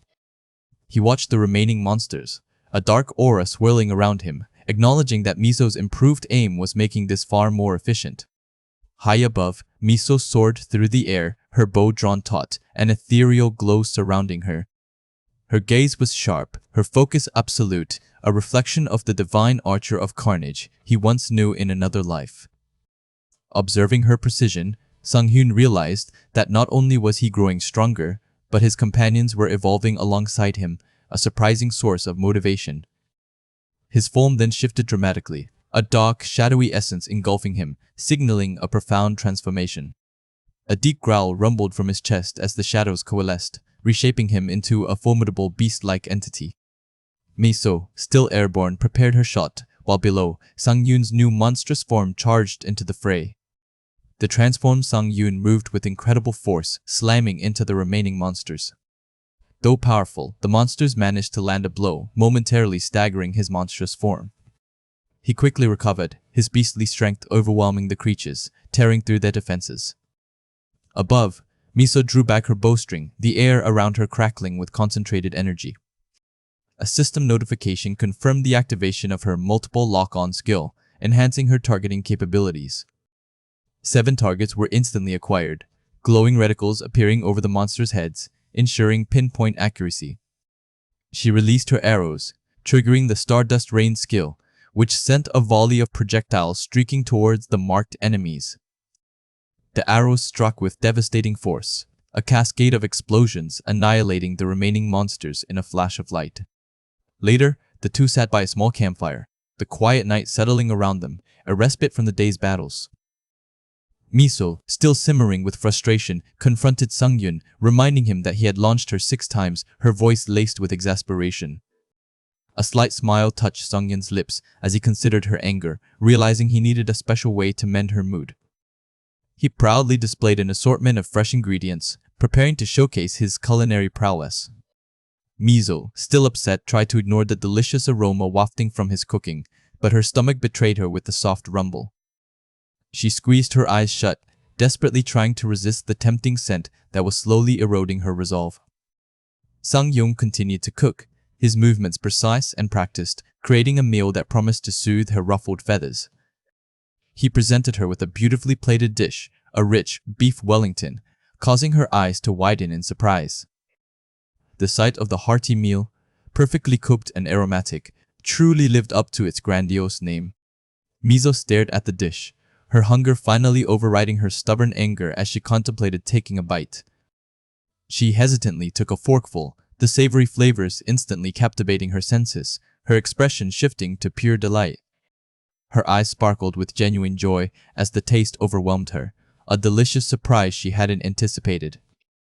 Soon, Miso was happily devouring the meal, her earlier anger completely forgotten as Sungyun watched her with a satisfied smile. She thanked him profusely, her mood completely transformed, and he, in turn, expressed his gratitude for her hard work. Miso then inquired about the next area, and Sungyun, with a nervous laugh, confirmed it was the last part of their preliminary survey. A serious expression crossed her face as she looked at him, asking if she had been causing him unnecessary trouble lately. He simply smiled, changing the subject by asking if she had heard the latest rumors about them. Miso was taken aback by his bluntness, especially his casual mention of rumors portraying her as his slave, while he simply chuckled. She looked down, embarrassed by the public's strange interpretations of their dynamic, wishing they would understand. Sungyun gazed at the starry sky, dismissing the rumors as mere gossip, asserting that it was simply how people behaved. A comfortable silence fell between them as they sat by the fire, reflecting on their journey and the bond they shared. Miso looked up, a new thought dawning on her, a realization that transcended simple business arrangements. Sungyun averted his gaze, a subtle smile playing on his lips, acknowledging the unspoken sentiment. His eye held a distant, contemplative look, as if pondering the true nature of their connection. Miso stared at him, her eyes wide with a mix of wonder and uncertainty, as if questioning everything she thought she knew. Sungyun, a promising player, found himself drawn into the strange world of a live streamer cooking kobold tenderloin. But the streamer paused, a sudden thought making her realize a peculiar detail about the monster meat she was preparing. She warned her audience of a rare allergic reaction that made people incredibly honest. Later, by a quiet campfire, Miso, one of his party members, confessed something unexpected to Sungyun, her eyes distant. Her words hit him like a shock, confirming the streamer's warning. He realized Miso had fallen victim to the strange allergy. Only a tiny fraction of people experience this bizarre side effect, and he never imagined Miso, of all people, would be one of them. Trying to keep the situation from becoming too awkward, Sungyun decided to pretend he was equally affected, playing along with her strange, honest declaration. His sudden, exaggerated outburst caught Miso off guard, making her wonder what was truly going on with him. Seeing his playful response, Miso brightened, her earlier confession seemingly forgotten in the shared absurdity of the moment. The quiet woods offered a temporary respite, a peaceful backdrop to their unusual and somewhat embarrassing conversation. He knew he had to keep up the charade, to protect her from the deep embarrassment of her true feelings once the allergy wore off. The act was mortifying for him, but he committed fully, flapping his arms in a ridiculous imitation of a bird, much to Miso's amusement. Soon, the lightheartedness faded as they reached their destination, the air growing heavy with the serious task ahead. Below them, a group of massive, rock-like monsters stood guard, their forms imposing and unmoving, signaling a formidable challenge. One of the creatures rumbled, its stony face conveying a silent, ancient threat that promised a difficult battle. Taking a moment to assess the situation, they knelt, observing the formidable foes from above, planning their approach. He turned to Miso, ready to coordinate their next move against the heavily armored creatures, asking if she could penetrate their defenses. A strange energy pulsed from the monsters, indicating a coordinated defense that shouldn't be possible for such creatures. A sudden realization washed over Sung-hyun. This wasn't just a random encounter, but an organized ambush, far more dangerous than expected. Without a moment's hesitation, he shouted for Miso to run, knowing the danger was far greater than they had anticipated. The ground erupted where they had been standing, a clear sign of the ambush they had narrowly avoided, confirming his fears. A colossal roar split the air as the true threat emerged, a monstrous beast of immense power and size looming over them. They scrambled back, the sheer force of the monster's arrival pushing them to their limits, barely escaping its initial assault. The monster's presence confirmed his fears. This was a commanding creature, capable of leading its subordinates in a coordinated attack. He narrowly dodged a devastating blow, the raw power of the attack leaving a crater where he stood only moments before. His hand flashed, signaling 3, a warning to Miso that rapid close-range attacks were coming from the massive foe. He braced himself, deflecting a powerful strike with his sword, the impact shaking his entire body despite his strength. Miso fired a powerful shot, but even her potent arrows struggled against the boss's thick, rock-like hide. The arrow deflected harmlessly, bouncing off the monster's armor with a disappointing ping, confirming its formidable defense. The impenetrable Defender King roared and charged, its massive form a terrifying blur of destruction, closing the distance quickly. Miso scrambled to get out of the way, the boss's relentless assault driving her back, unable to withstand its direct force. The creature's eyes glowed with malevolent intent, its focus entirely on eliminating them, leaving no room for escape. Miso hit the ground, exhausted but determined, knowing they couldn't give up despite the overwhelming power of their enemy. He rushed forward, activating a speed skill, his movements becoming a blur against the monstrous foe, a desperate counterattack.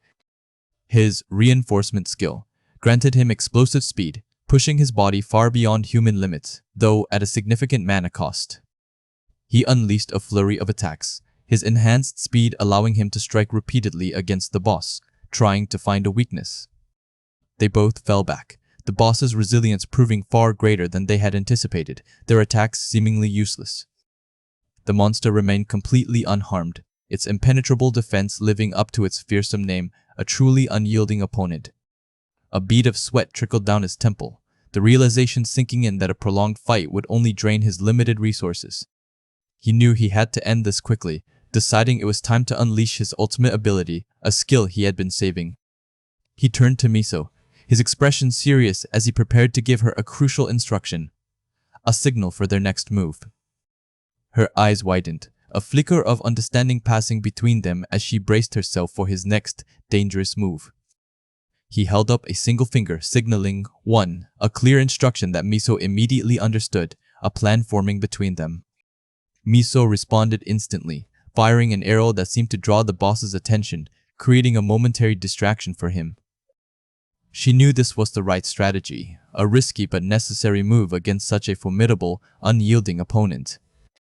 Our boy dropped his sword, a move that would seem suicidal to any other warrior, but for him it was merely part of the plan. A confident smile touched his lips, a silent promise that the real fight was about to begin, a display of raw power. He stomped the ground, a surge of blue energy erupting around him as he channeled his power, preparing for the ultimate strike.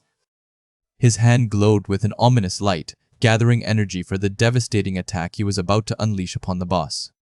The impenetrable Defender King paused, its massive head tilting in confusion at his unexpected actions, sensing a change. The monster's eye narrowed, sensing a shift in the air, but failing to grasp the true danger that was rapidly approaching. He was now engulfed in a swirling vortex of fire, his form radiating an intense, destructive aura, like a blazing comet. A smirk played on his lips, knowing the boss was completely unaware of the fate awaiting it, a smirk of absolute confidence. His eyes burned with fierce determination, ready to unleash the full force of his power, a hidden skill he had barely used. The boss roared in defiance, charging forward, oblivious to the impending doom, believing it could still win. His legendary sword reappeared in his hand, now crackling with raw, untamed energy, a weapon imbued with pure destruction. He moved with blinding speed, a streak of fire and destruction as he closed in on the boss, a force of nature unleashed. With a primal shout, he declared this moment a live combat performance test, ready to showcase his ultimate hidden power. The boss glowed with a furious red, its defenses momentarily overwhelmed by the sheer force of his attack, cracks appearing. He brought his sword down with a crushing blow, an explosion of power tearing through the air, ripping through the monster. He soared through the air, the aftermath of his strike leaving a trail of devastation, the boss's form breaking apart. The impenetrable Defender King shattered into countless fragments, its mighty form utterly obliterated by the single strike. The remnants of the boss disintegrated, a testament to the overwhelming power of his new skill, leaving nothing behind. He erupted in triumphant laughter, exhilarated by the success of his first true one-shot kill since his regression. This was a monumental moment for him, the first time since his regression he had achieved such a decisive, overwhelming victory. But a system notification brought him back to reality, revealing the steep, immediate price of his incredible power. His triumphant smile faltered, a dawning horror replacing it as he processed the message, his energy rapidly draining. He stared, wide-eyed and stunned, as the system warned him he was about to enter mana exhaustion, leaving him utterly vulnerable. What happens next changes everything. Sung Yoon, a player with a unique ability, was pushing his limits during training at the Eden Guild's special facility, unleashing a powerful attack that shattered the ground. His eyes widened, a flicker of surprise mixed with realization crossing his face as the dust settled around him. He quickly intervened, calling out to Mizo, who was engaged in combat, stopping her from continuing her assault on the training dummies.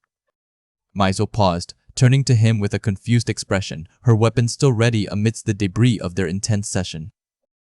A self-satisfied smile crept onto his face as he looked at a holographic skill window, a new power finally within his grasp. His smirk was a quiet testament to the achievement, the culmination of efforts that felt both long and surprisingly swift. He had finally obtained the E-Sword of Destruction skill, an active ability that consumed mana to imbue his sword with devastating energy. A wave of contentment washed over him, a sense of accomplishment that resonated deep within his core. This was one of the finishing moves he had relied on in his past life, a powerful technique he now possessed once more. He wondered if he had finally met the conditions for swordsmanship based on mana usage, given how quickly he acquired the skill this time around. The realization hit him that he had achieved in less than a month what had taken him years in his previous existence, a stark difference he couldn't ignore. It was a skill often called a swordsman's basic right, a fundamental finishing move that most would eventually acquire. The destructive power he unleashed was immense, effortlessly obliterating a large rhino-like monster with a single devastating strike. His sword glowed with raw energy, carving through the battlefield and leaving a trail of shattered earth in its wake.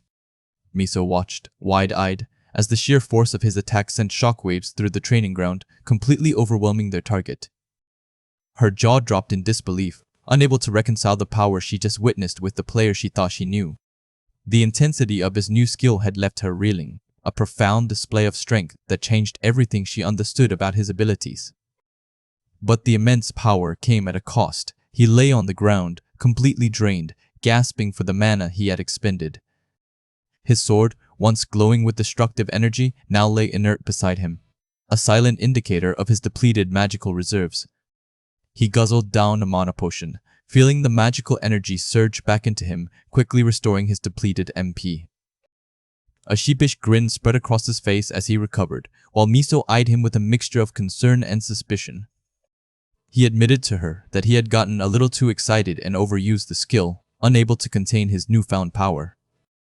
An awkward laugh escaped him as he tried to explain away his unexpected mana depletion, hoping to deflect her growing curiosity. Miso, however, remained unconvinced, her expression clearly showing she found his excuses highly suspicious, especially since he claimed to have just learned the skill. He quickly pivoted, praising the concentrated mana drink Miso had provided, marveling at its potency and effectiveness. Miso, always quick to seize an opportunity, suggested he join their guild, offering him a lifetime supply of the potent mana drink. He chuckled, asking about the price, assuming it would be a reasonable amount for such a valuable item. His eyes widened in shock as he realized he had misheard her. The mana drink was far more expensive than he could have imagined. The sheer cost made him choke on the drink. the reality of the situation hitting him with a splash. Miso, seeing his reaction, simply told him not to worry about the payment, urging him to just finish the drink. They continued their journey, walking deeper into the ominous Ahalo forest towards their next objective. He looked around the strange, ethereal landscape, feeling the growing sense of unease as they approached their destination. They had reached the breathless village, the deepest and most unsettling area within the hollow forest. A bead of sweat trickled down his temple. He was certain now that something was profoundly wrong with this place. He turned to Miso, preparing to share his unsettling observations about the dungeon, knowing something was seriously amiss. Miso looked back at him, a questioning look on her face, unsure what he was about to reveal. Her curiosity was piqued, waiting for him to elaborate on his sudden change in demeanor and the unusual atmosphere. As he began to speak, a strange phenomenon occurred. The vibrant butterflies around them froze mid-flight, suspended in time. The world around him seemed to distort, colors shifting and blurring as if reality itself was being momentarily paused. A shimmering, ethereal form began to coalesce, radiating an otherworldly glow, signifying a powerful presence. The goddess of luck, a celestial being, manifested before him, her serene expression hinting at the immense power she wielded. He stared, wide-eyed and speechless, as the goddess appeared, stunned by the impossible sight before him. She gently smiled, revealing that she had just intervened, blocking his words from reaching any constellations in the dimension core. His mind raced, struggling to comprehend that a goddess had directly interfered with the physical world, and for what purpose. The goddess floated gracefully, her presence illuminating the dark forest, a beacon of celestial power. He looked up at her, utterly bewildered, trying to piece together the meaning behind her sudden appearance and intervention. He tried to formulate a question, to understand why she knew about his unique ability, but the words caught in his throat. Miso, unaware of the cosmic intervention, simply asked what he was about to say, pulling him back to their immediate reality. He snapped back to the present, his eyes wide with a new kind of alarm, realizing the gravity of the goddess's warning. He quickly covered his tracks, claiming he got mixed up and that the village merely reminded him of something he saw online. A thoughtful expression settled on his face, pondering whether the goddess's intervention was a warning or a form of protection for him. He swallowed hard, the realization solidifying that he needed to keep his regression a profound secret, no matter the cost. He remembered other threats, ominous figures, constellations who might take issue with his unique timeline, targeting him at any moment. The image of the predation network flashed in his mind, a shadowy organization that sought to exploit others' powers. They were a heretical group of players, known for their ruthless methods of stealing contracted constellations and absorbing abilities. Among them was Luca Biole, their feared leader, a man whose capture would mean the absolute end of his journey.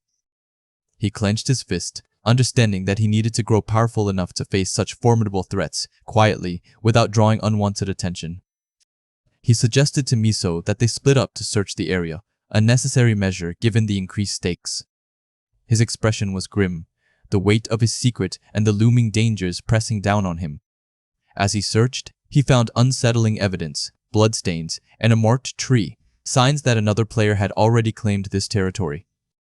A chilling smirk played on his lips. This was clearly the work of a hunter, an opponent who liked to leave their mark.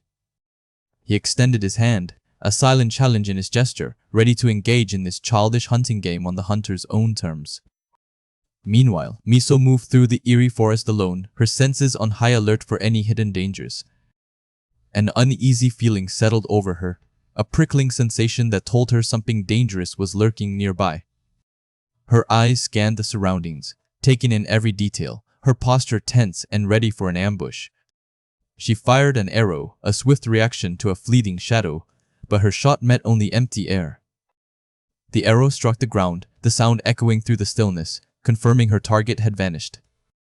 She looked around, her brow furrowed in concentration, realizing that whatever she had sensed was incredibly fast.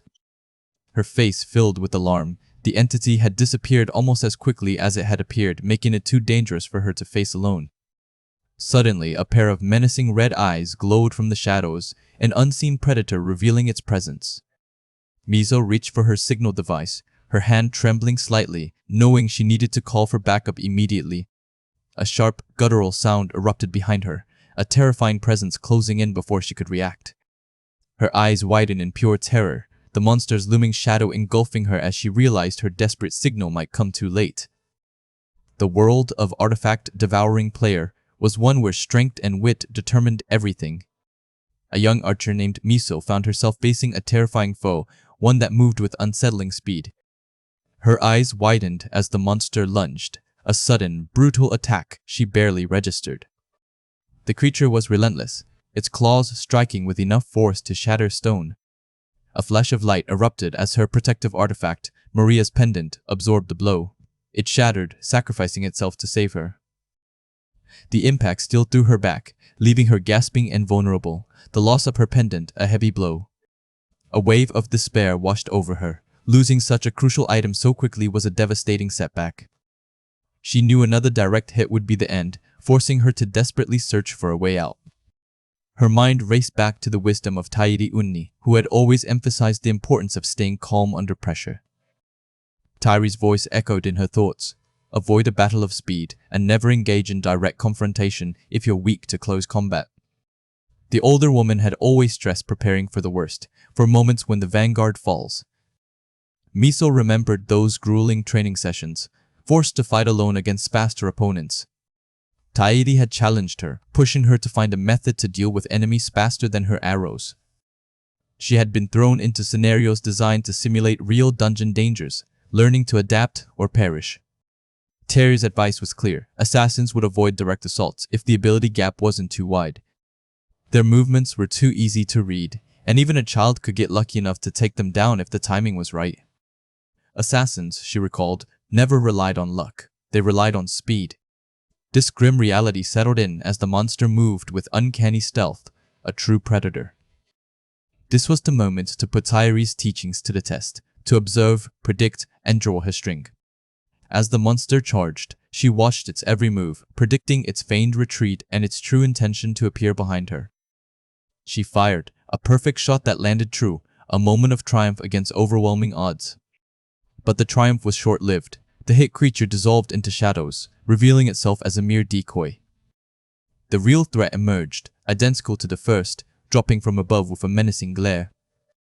Just as the spear threatened to consume her, a powerful presence descended, radiating an aura of calm strength. Our boy Sanghin stood before the two monstrous predators, their synchronized movements a chilling display of their cunning. He declared that ganging up on a single girl was in poor taste. A confident smile played on his lips as he stepped forward, ready to even the odds. He proposed a fair 2-on-2 hunting game, his challenge echoing through the desolate space. The monsters snarled, their multifaceted eyes burning with renewed malice, sensing a change in their prey. He quickly assessed the situation, recognizing these creatures as lobulus, or twin predators. He knew their abnormal speed and cruel personalities made them formidable foes. He understood why the Arbiter of Swords, Kang Boa, had stressed perfect synchronization with a partner to conquer such a dungeon. Their coordinated movements were a testament to their deadly teamwork, a challenge for any duo. Miso informed him that her Maria's pendant had been destroyed, the artifact breaking too fast for her to react. This news confirmed their immediate disadvantage. Losing a key defensive item so early was a serious blow. He knew protecting her, a long-range fighter, while fighting two synchronized, fast monsters would be incredibly difficult. The tension in the air was palpable, forcing them to consider a new, riskier approach. He decided they could no longer rely on signals or treat Miso as a protection target. Instead, he would count on her. Her expression hardened with resolve. She was determined not to be a burden, to stand proudly by his side.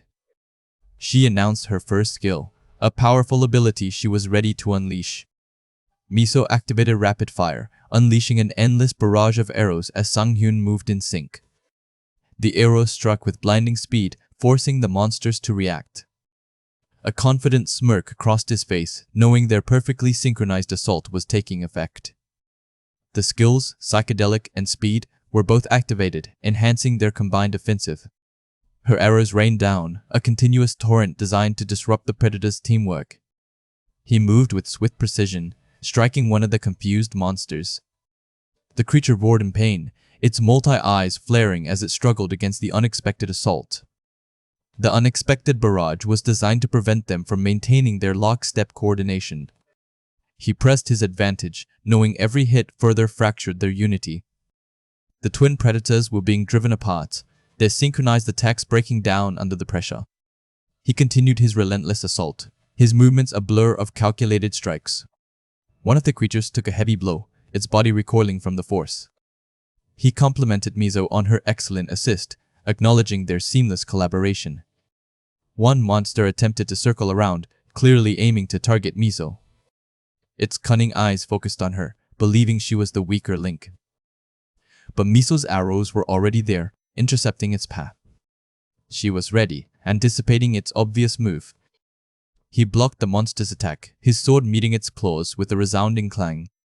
He taunted the creature, asking if it truly thought he wouldn't notice its blatant attempt to target his partner. The monster recoiled, surprised its predictable strategy had been so easily countered. He took advantage of its momentary confusion, striking with decisive force. His blade sliced through the air, finding its mark. The creature cried out, blood splattering as it crumpled to the ground. One down. The battle was far from over, but the immediate threat was halved. He stood over the fallen foe, his expression unwavering. The remaining lobbyless monster watched its fallen comrade, a primal rage building within it. The creature had lost itself to fury. Its body began to convulse, shifting and growing, discarding its lithe form for something bulkier. Green energy crackled around it as it transformed, shedding its previous identity. Sang-hyun observed the transformation, noting its shift from speed to raw strength. He mused on the creature's choice, wondering if it truly intended to forfeit its speed. The transformed monster roared, its new, more muscular form ready for a brutal fight. He stood his ground, observing the now enraged beast. A subtle smirk played on his lips, recognizing the monster's fatal flaw. The creature had just given up its primary advantage, its speed. He moved in, knowing that without its speed, the monster was now vulnerable. His blade struck, finding easy purchase in its now slower form. The monster roared in agony, its transformation proving to be its undoing. His eyes gleamed with cold calculation, the battle now firmly in their control. The creature stumbled, its massive form collapsing under the relentless assault. Its rage had cost it everything. What happens next changes everything, and nobody sees it coming. Shin Sang-hyun, a player known for devouring artifacts, had just subjugated the formidable Loblu. The system confirmed his victory, showering him with congratulations and the promise of increased power. A bright light enveloped him as his level soared, the notification declaring a significant increase in his abilities. He watched as his stats updated, his level now an impressive 90, just 10 short of hitting triple digits. This latest triumph had granted him 3 more levels, adding to the 2 he gained from the Defender King. While not as dramatic as the boost from the Death Knight, this advancement was still a welcome step forward. He considered the impact, realizing how much closer he was to his ultimate goal. A new notification appeared, offering him a choice of epic-grade artifacts as a reward. He gazed at the 3 options, a helmet of heavy silencing, an updraft belt, and a bracelet of disburdening. The sheer value of these items was staggering. Each one could fetch 100 billion won. Such immense wealth meant he could buy all the artifacts he had ever devoured, with plenty left over. It truly didn't matter which one he chose, as any would be a boon to his power. A sly grin spread across his face, recognizing that one of these artifacts perfectly suited his planned build. It was clear to him, only one of these magnificent items was truly worth taking. Sang-hyun's companion, Miso, called out to him, her voice filled with relief after their successful raid. She praised his efforts, feeling that his presence made the challenge remarkably easy. He reciprocated the praise, acknowledging her hard work and significant contribution to their victory. Miso then pointed out that their success wasn't just about teamwork or the artifact he brought. It was largely due to his individual abilities, which had grown exponentially, making the raid feel effortless. Her words resonated deeply with him, stirring an unexpected wave of emotion. He mused on her recent struggles, realizing the immense pressure she had been under. Numerous articles had painted her as merely Shin Sang-hyun's supporter, diminishing her own achievements. This relentless spread of false narratives must have caused her considerable guilt and strain. It seemed she had been pushing herself relentlessly, trying to outpace the top players of his past life. Reflecting on his past misunderstandings, he felt a pang of regret for not seeing her struggle sooner. Their eyes met, a moment of silent understanding passing between them. Suddenly, he found himself thinking of her like a younger sister, a realization that startled him. His face flushed with embarrassment, quickly retracting the thought. He awkwardly tried to cover his blunder, claiming he saw a bug on her head. He berated himself internally, questioning his own ridiculous thoughts about her. Miso, however, simply reassured him, telling him not to worry about it. She seemed slightly shaken but expressed confidence that he hadn't meant anything by it. A new thought struck her as she looked at him. She noticed the artifact he was holding, asking if that was the one he had chosen. He confirmed it was the updraft belt, explaining that it seemed quite useful. The artifact's stats, he noted, perfectly complemented his current abilities. Miso then showcased her own new bow, which she had acquired. She mentioned that she picked it as a replacement for the one she borrowed from the Kurokawa Guild. Her casual attitude towards such a valuable item left him slightly dumbfounded. He feigned approval, telling her it suited her well, though he was inwardly stunned. He couldn't believe she treated an epic artifact so nonchalantly, like a mere replacement. She then suggested they test out their new artifacts, since they were already there. He agreed, thinking it wouldn't hurt to let her see what his new item could do. With a determined look, Miso aimed her bow. He watched intently as she prepared to fire. An arrow of pure light materialized, radiating immense power. She released the arrow, and it shot forward with incredible speed. The single arrow multiplied into 9, each striking with devastating force. The ground erupted, leaving a massive crater where the arrows landed. He asked, bewildered, if she had only shot one arrow. She confirmed it, equally surprised by the outcome. He wondered if the bow had some kind of illusion skill, but quickly dismissed the thought. This was no illusion, it was a perfect copy-type skill. Regardless of whether a skill was used or not, the bow's innate ability allowed it to fire 9 arrows with the same effects. This was the legendary 9-splitter, a skill he had only seen in stories. He vaguely recalled seeing this power on TV before. His breath hitched, realizing the significance of what he was witnessing. It was this very skill that earned Miso the title of Divine Archer of Carnage, a name known across the world. This meant her growth rate was steadily accelerating. She was quickly catching up to the top players of his past life. Miso then asked if he wanted to test his artifact too. She wanted to see what it could do, especially since they had the chance. He hesitated for a moment, contemplating her suggestion. Her eyes glowed with an almost predatory excitement, making him uneasy. He found himself trapped, realizing he had no choice but to comply. He tried to protest, but her intense gaze made it impossible. He exclaimed, telling her not to worry, Miso. His own excitement was undeniable. He had been dying to test out his new artifact. Miso screamed, recoiling from the sudden burst of energy. Shin Sung-yoon, a Regressed player, sat in his car, haunted by news of fellow players disappearing, frozen as corpses, a grim sign of the predation network's escalating actions. A deep frustration clenched his jaw, the weight of past failures pressing down on him, and he knew this was no time to shrink from the fight.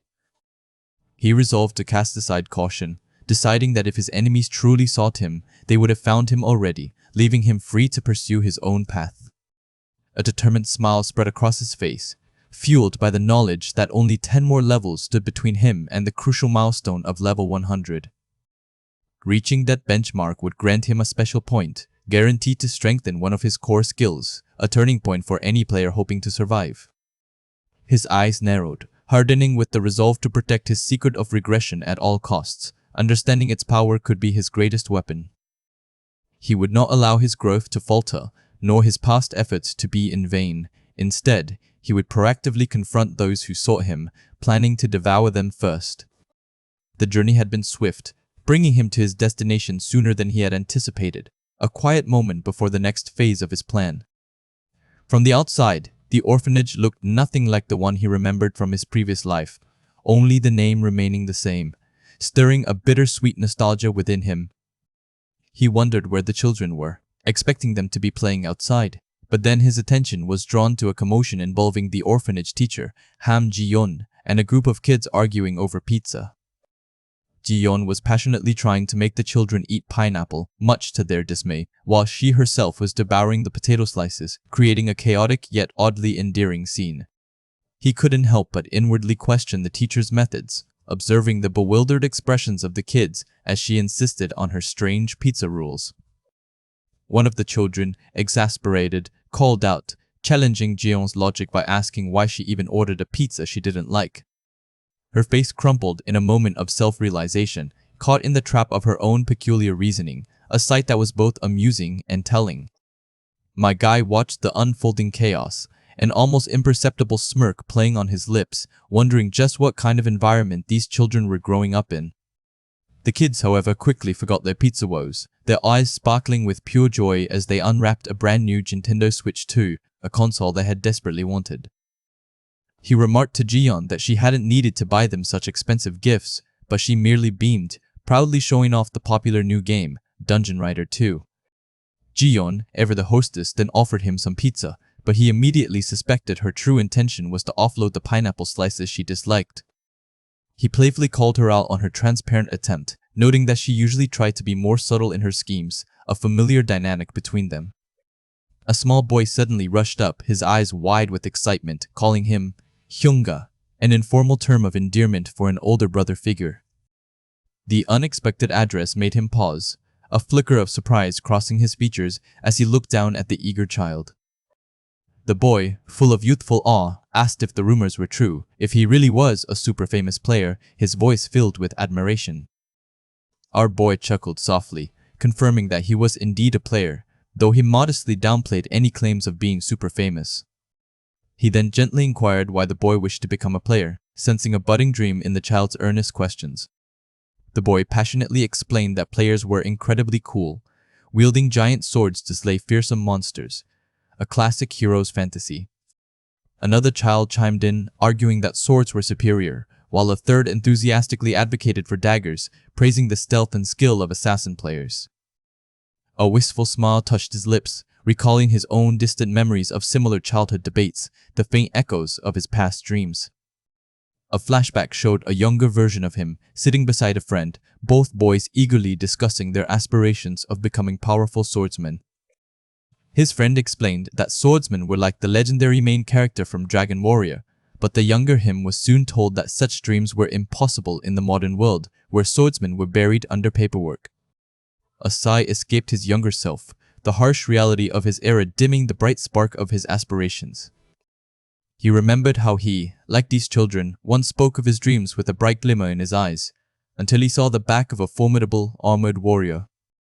That powerful figure, standing against a backdrop of shimmering light, had ignited a new ambition within him, showing him a different path to hope.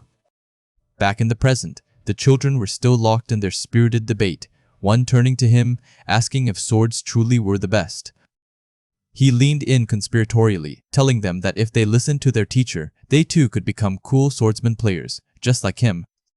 The children looked up at him, their faces a mixture of confusion and disbelief, clearly not understanding his strange advice.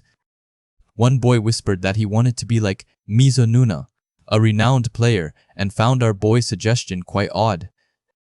Another child echoed the sentiment, preferring to emulate shadow assassin Tae Uni, while Ji-yeon, overhearing, advised them to ignore him, citing players' common egotism. He let out an awkward laugh, realizing that children these days were far too perceptive and precocious for his usual antics, while Ji-yeon playfully tried to console his bruised ego. He then tried to steer the conversation, asking if they should get ready to leave, hoping to move past the awkward exchange. Ji-yeon, however, gave him a knowing look, asking if his visit was truly just about the children, hinting at a deeper purpose for his presence. Her eyes sparkled with anticipation as she told him it was waiting in the next room, promising that he would not be disappointed by what she had for him. Entering the adjacent room, he saw a glowing artifact displayed prominently in a glass case, its presence radiating a subtle power. The artifact was a flame talisman, shield, a diamond-grade item designed for attribute bestowal, specifically to imbue a shield with the small fire skill. Ji-yong eagerly explained that while it was a popular fire attribute item, its restriction to shields made it less desirable for most, wondering if this special but not useful artifact was what he sought, and pressing him to buy it. His expression shifted to one of keen interest.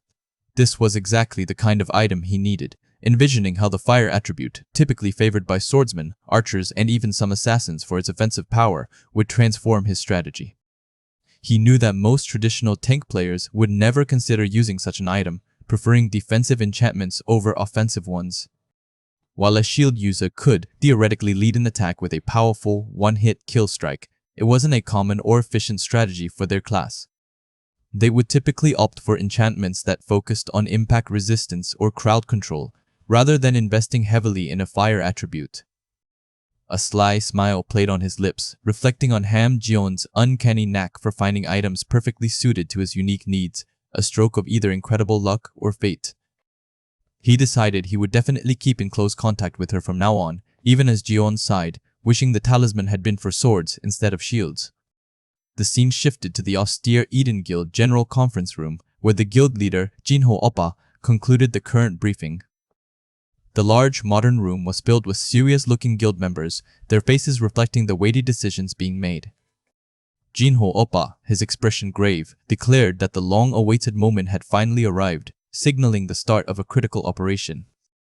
He addressed the room, asking if anyone had opposing views before they proceeded to make a final, binding decision. The Eden Guild, he announced, would officially take on the daunting Kaesong subjugation, a mission of immense scale and danger. Jinho Oppa then tasked Miso, a woman with striking pink hair, with recruiting A-rank players from other dispatched areas, and she immediately affirmed her readiness to begin. Miso's gaze was sharp and determined, reflecting the seriousness of the task ahead and her unwavering commitment.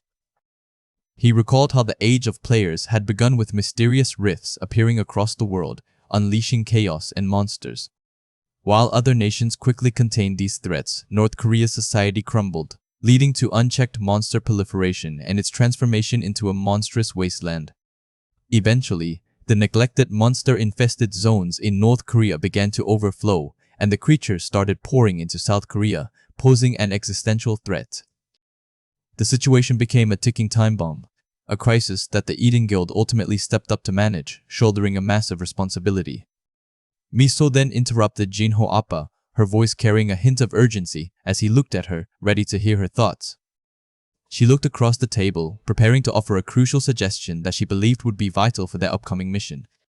She proposed that they needed a mercenary, and from Jinho Oppa's thoughtful expression, she could tell he was already considering the same idea. The specific mercenary she named was Our Boy, a name that resonated with the quiet power in the tense conference room. Another guild member, Taeri, a woman with striking white hair, firmly stated that they indeed needed him, emphasizing the urgency of the matter. Jinho Oppa agreed, admitting that while their guild possessed immense destructive potential, they lacked the capacity to deal with the unknown, a gap Miso's recent Holo 4 State report revealed he could perfectly cover. Miso was then instructed to contact him immediately, but just as she prepared to act, Taeri interjected, revealing she also had something personal she wished to discuss with him. Shin Sang-young, a player with unique abilities, was left reeling after consuming a flame attribute artifact that proved to be unexpectedly spicy. He swore to himself he would never eat another flame attribute artifact again, despite the decent skill he had gained from the experience.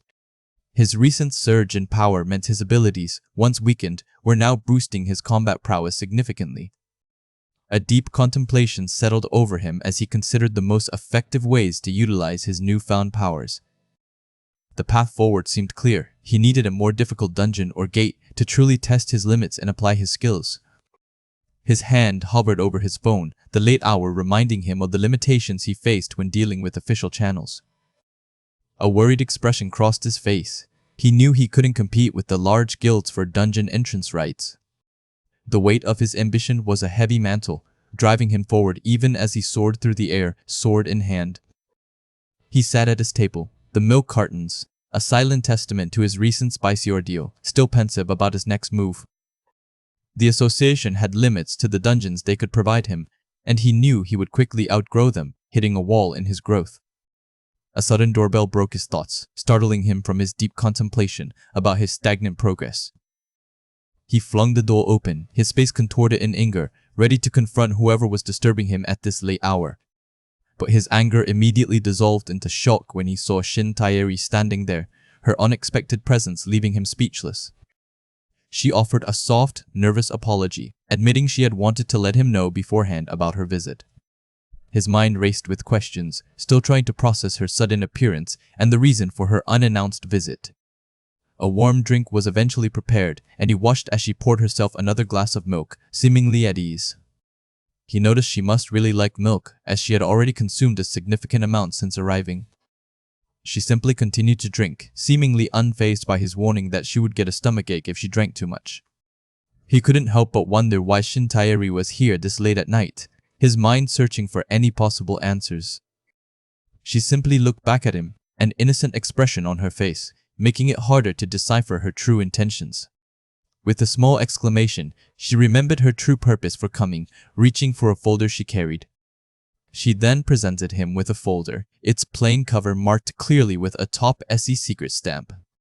He stared at the top secret label, a mix of curiosity and apprehension in his eyes as he took the document. She simply watched him, a hint of something unreadable in her expression, waiting for him to react. With a rustle of paper, he opened the folder, revealing the confidential documents inside. She leaned back, a subtle smile playing on her lips, confident in the information she was about to impart. Her eyes held a knowing glint, confirming that this was information not available anywhere else, its exclusivity undeniable. The document contained a map of Korea, with a specific region highlighted in red, marking the focus of their urgent discussion. Our boy gulped, his expression shifting from surprise to fierce determination as he absorbed the critical information. He looked up, a faint smile spreading across his face as he realized the magnitude of the opportunity before him. His eyes, focused and intense, reflected the ambition ignited by the words on the page. The gravity of the situation was clear, as even top-level officials were involved in the planning of this critical mission. A legendary female warrior, Kim Miso, was depicted in action, a testament to the might required for such an endeavor. Another formidable male warrior, Jo Jinho, showcased his power, highlighting the caliber of heroes involved in the past. Shin Taeri herself was shown in a dynamic pose, her skill and strength undeniable in the face of grave danger. Her intense focus in battle was palpable, a reminder of the fierce determination that defined the top players. A subtle smirk played on his lips. This was the monumental event he had been looking for, a chance to prove himself. Shin Taeri looked at him, surprised by his quick understanding and acceptance of the immense task. She gave a small, knowing smirk, acknowledging the unexpected nature of his question about spoils. He watched her laugh, a genuine reaction that broke the tension of their serious discussion. Her smile softened as she explained the details, clarifying the logistics of the upcoming raid. He nodded, understanding her explanation, the pieces of the puzzle falling into place. A slight smile touched his lips as he processed the information, everything making sense now. His face was wide-eyed, distressed, as he suddenly realized she was still there, not leaving. She was just staring at him, a silent pressure building in the room, making him deeply uncomfortable. She cleared her throat, a soft sound that seemed to punctuate the awkward silence between them. A subtle smile played on her lips, her eyes holding a hint of amusement as she continued her silent observation. His unease grew, a single drop of sweat tracing a path down his temple as he met her gaze. He looked at her, then pointed to himself, a silent question. "Is it about this?" She looked down, thoughtful for a moment, before meeting his gaze again. Then, a broad smile spread across her face, and she exclaimed that he was right. Our boy was stunned by her admission, a chibi version of himself comically reflecting his disbelief. A vast, traditional Korean training room provided the setting for their next encounter. Shin Sung-young was stretching, preparing himself, while Shin Taeri stood nearby, her legs in the foreground. He continued his stretches, focusing intently, his expression a mix of anticipation and readiness. Shin Taeri was also stretching outside, under the night sky, her movements fluid and graceful. A smirk played on his face, the prospect of their upcoming spar filling him with a quiet confidence. She looked at him intently, a single exclamation mark hovering over her head, signaling her agreement. They stood facing each other in the training room, the air thick with unspoken challenge and anticipation. She simply looked at him, her expression serious, ready for whatever he would propose. Her gaze shifted away, a thoughtful look on her face as she considered the terms of this spa. He smiled, the terms of their engagement now clear, adding another layer of excitement to the challenge. Shin Tairi took a combat stance, twin glowing swords appearing in her hands, her power undeniable. Her face was intense, eyes sharp and focused, fully committed to the upcoming battle. Her glowing sword pulsed with energy, a clear indication of the raw power she commanded. Our boy looked surprised by her sudden suggestion for his wish, a touch of incredulity in his eyes. Shin Tairi moved with incredible speed, jumping off a wall, demonstrating her agility and strength. He looked thoughtful, carefully considering her proposal and its implications for his future. His eye, sharp and resolute, showed a renewed determination, ready for the path ahead.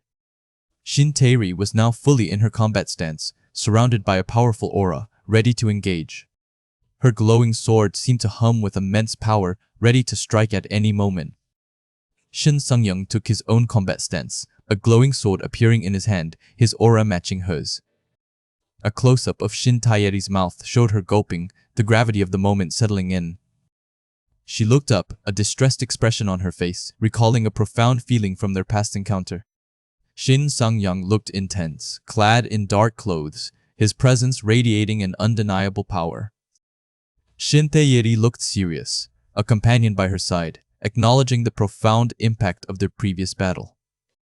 She looked up, a subtle hint of a smile on her face, realizing the true nature of her desire. Shin Tairi's intense face, now bearing a smirk, revealed her rekindled desire to beat this man no matter what. Shin Sang-hyun stepped into the training simulation, his large sword humming with energy as the system announced his target, Shin Tairi. He knew this spar would be different from their previous encounters. A bead of sweat trickled down his temple as he processed the new reality. The system was right. Things were completely different from how they used to be. His opponent, Shin Tairi, moved with a dangerous grace, her form cloaked in shadowy energy. Back then, their spars were purely physical, a test of raw ability without the use of skills. Now, however, she was in full shadow mode, her eyes glowing with an eerie light, yet she still wasn't using her true skills. That alone spoke volumes about her power. He met her advance with a ready stance, his own weapon radiating a faint, protective glow. This was no mere practice session. A slight smirk touched his lips. He had known it. This level of intensity, even from a simulated opponent, was exactly what he needed. Shin Tairi attacked, a blur of motion, striking with bare hands as if her body itself was the ultimate weapon. It was a terrifying display of combat mastery. This was the world of the artifact Devouring player, where strength was earned through relentless challenge and growth. Far away, a reporter named Park Jong-min leaned forward, his face etched with surprise. He had just asked his colleague, Jong Yona, about how one becomes an S-rank. Jong Yona, a seasoned reporter with connections across guilds and associations, smiled knowingly. She told him that just having connections didn't mean access to classified secrets. Jong-min, however, was persistent, his enthusiasm evident. He was sure she knew something, given her experience. With a gentle smile, Yuna admitted there were a few things she did know about S-ranks, though she wouldn't reveal everything. Back in the simulation, Sang-hyun found himself struggling against multiple versions of Shin Tairi. The clones were relentless, each mirroring her movements perfectly. He gritted his teeth, a frustrated sigh escaping him. She was using so many clones, and it was throwing him off his game. 3 of the clones advanced, their eyes glowing, daggers glinting in the virtual light. He had to find a way to counter this overwhelming offense. S-ranks, Yuna explained, weren't just about having a high numerical level, it was far more profound than that. The clones pressed their attack, their movements synchronized and deadly. Sang-hyun parried, the air crackling with their clashing energies. Yuna continued, elaborating that S-ranks were skilled in every aspect of combat, without exception. They were even said to have high levels in luck. The 2 clones in front of him exchanged a surprised glance as his defense held firm, their attacks deflecting off an invisible barrier. Our boy manifested a luminous blue shield, blocking the onslaught of the clones with a powerful surge of energy. He had a new trick up his sleeve. The clones slammed into his shield, the impact sending ripples through the energy. He had managed to block their combined assault. Shin Tairi's main body watched, a flicker of surprise in her eyes. He had a defense skill, and it was surprisingly strong. A wide, confident smile spread across her face. This man, Shin Sang-hyun, was proving himself worthy of her full strength.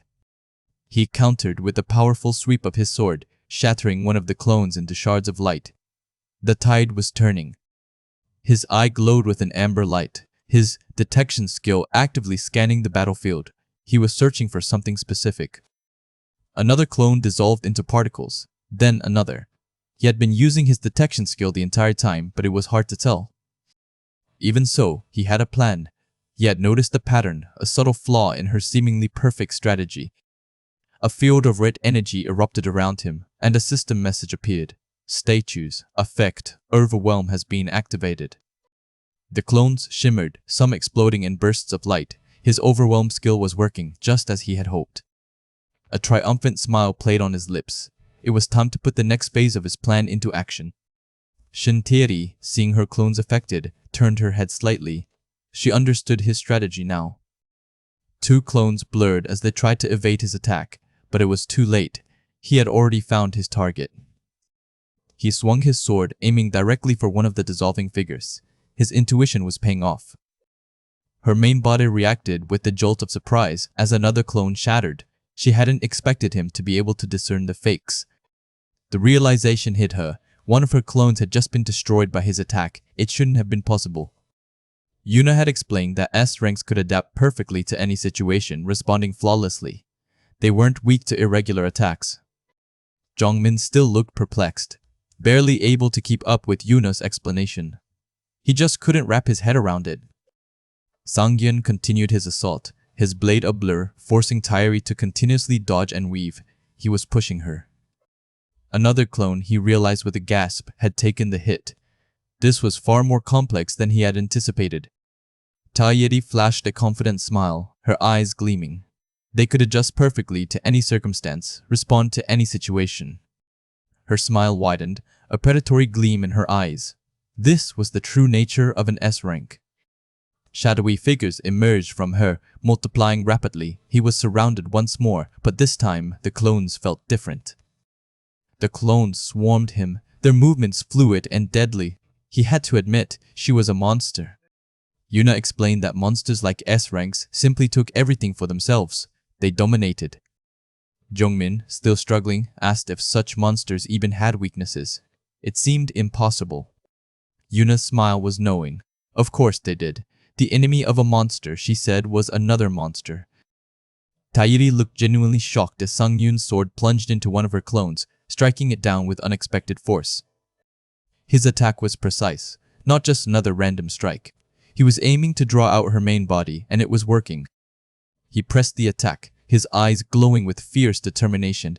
He would not let her escape. Miniature versions of Sang-hyun sliced through miniature clones, a visual representation of the battle's intensity. He was systematically eliminating them. His glowing eyes narrowed. Now then, it was time to make his final move.